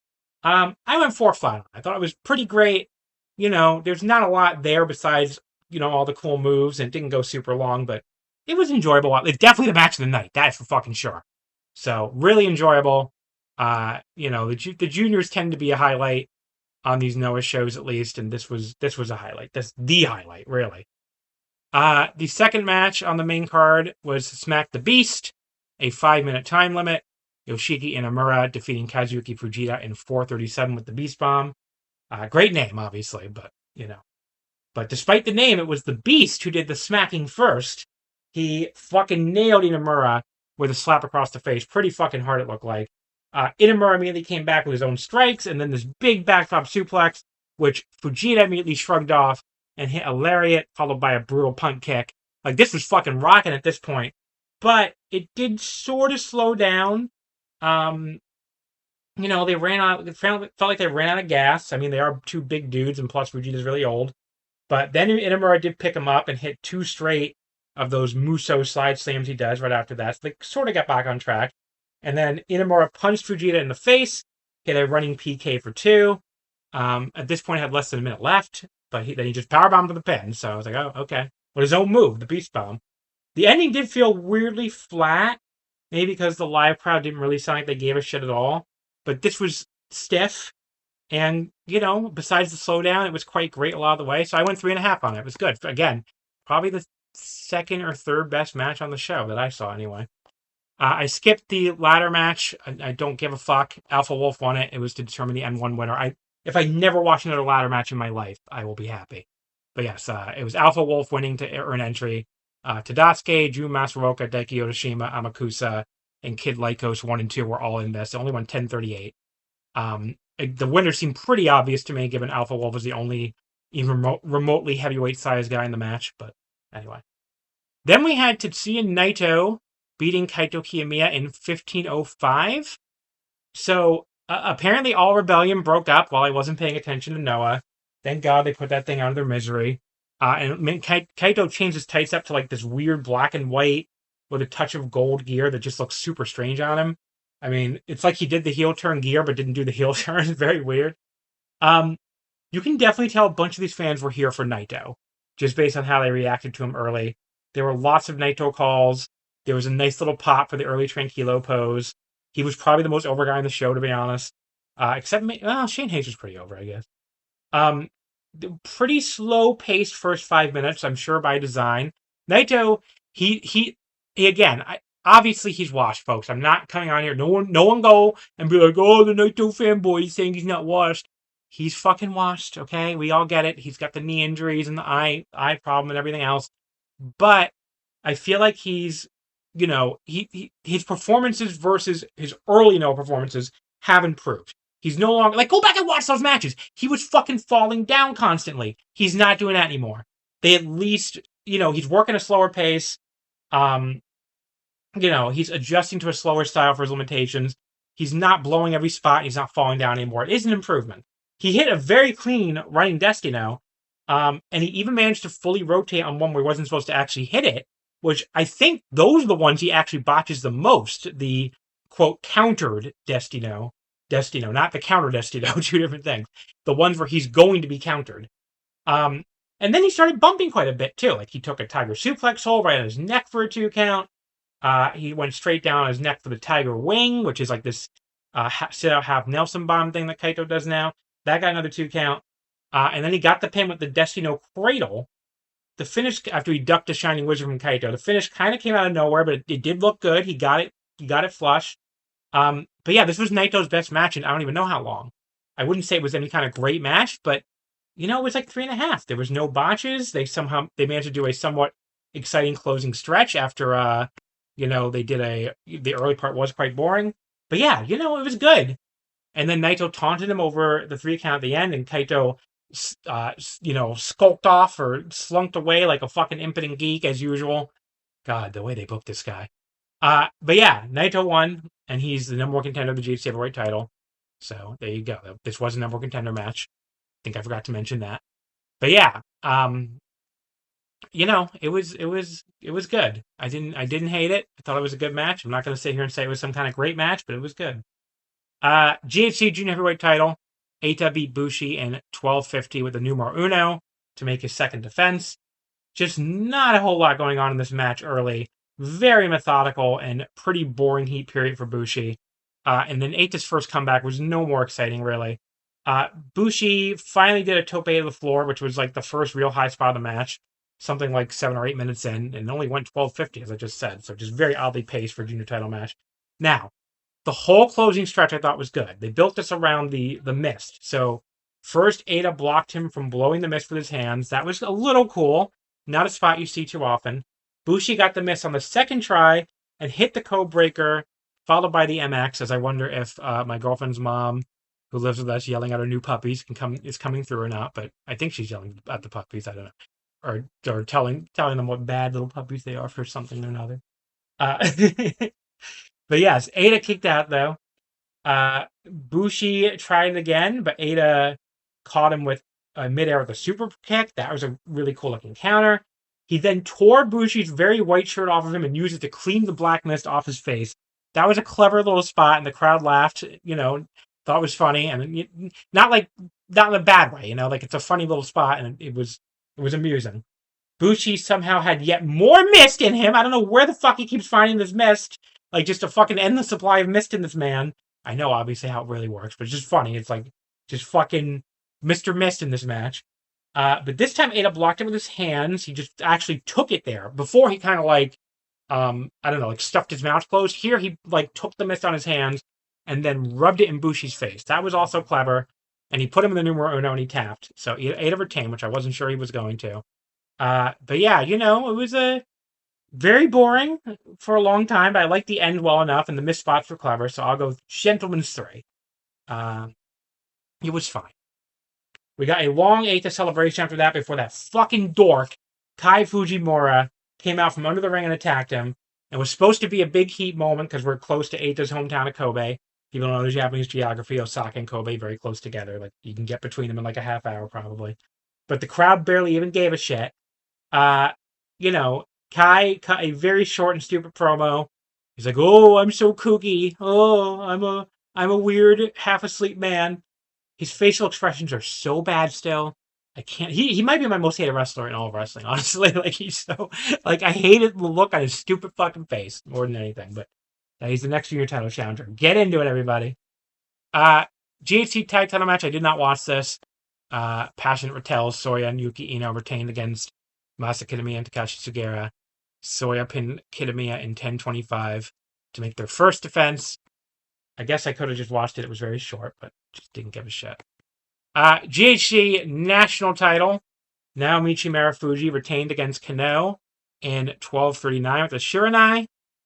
Kano makes his third defense. I was sort of surprised at the rating on this on Cagematch when I checked. It was like a 7.65.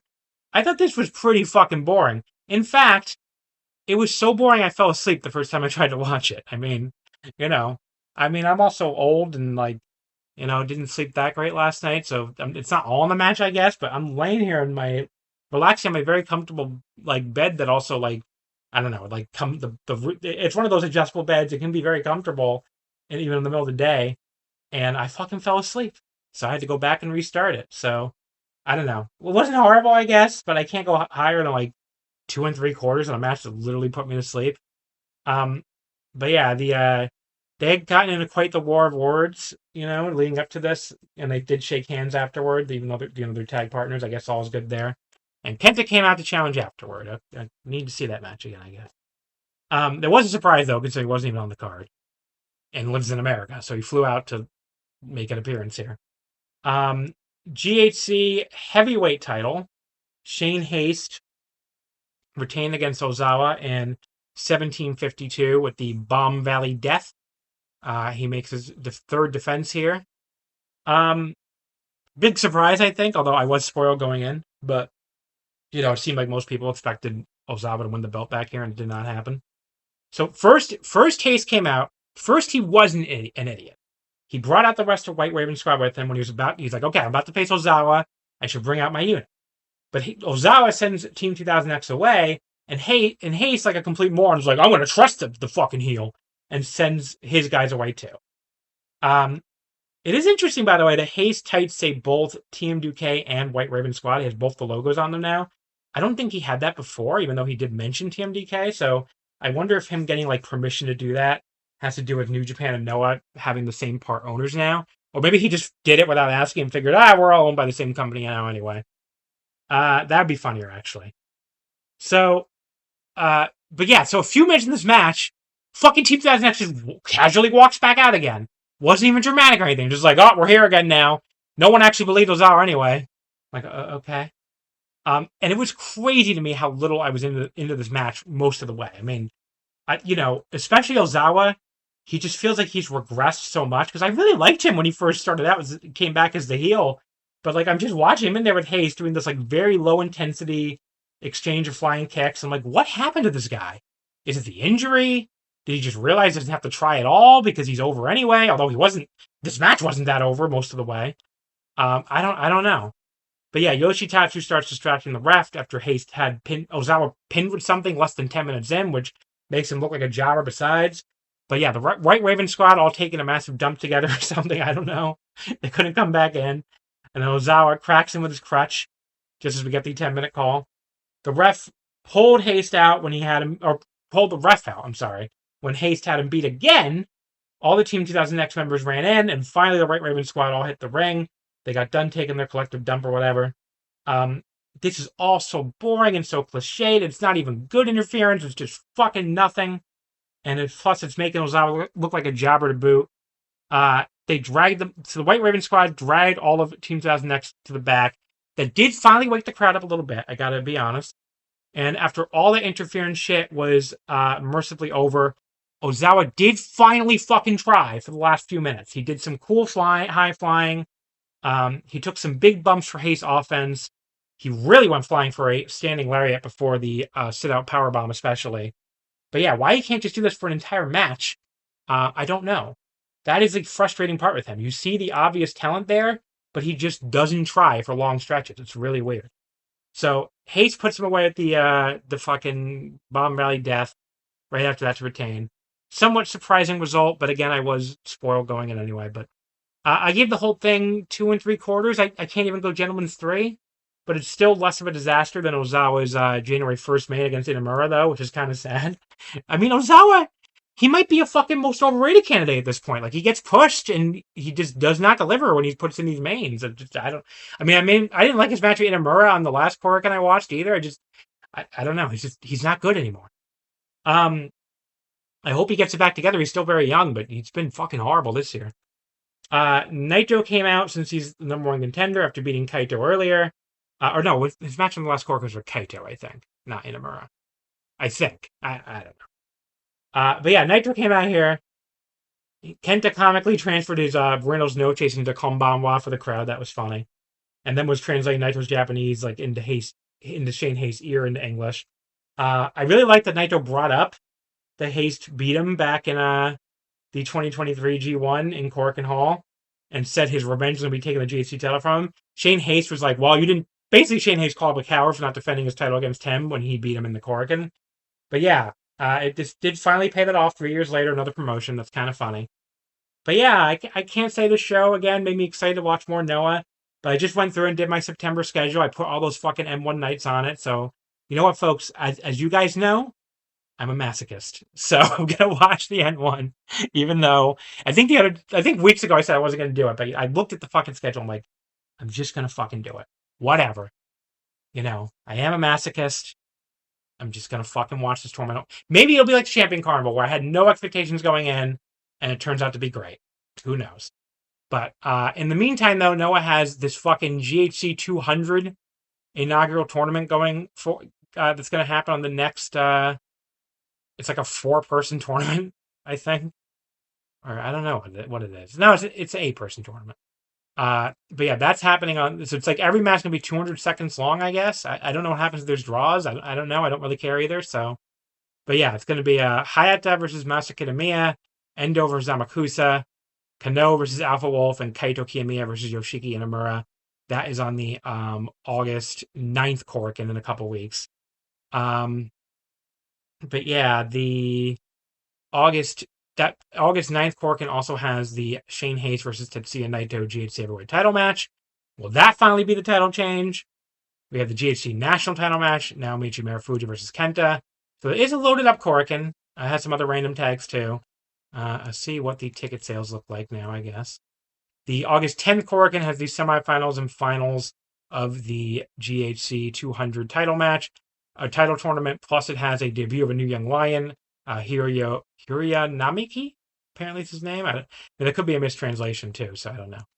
And it has the GHC Junior title, Eita versus Kai Fujimura. The Korakuens, how are they looking? Okay, the Korakuen on the 9th is sold out already.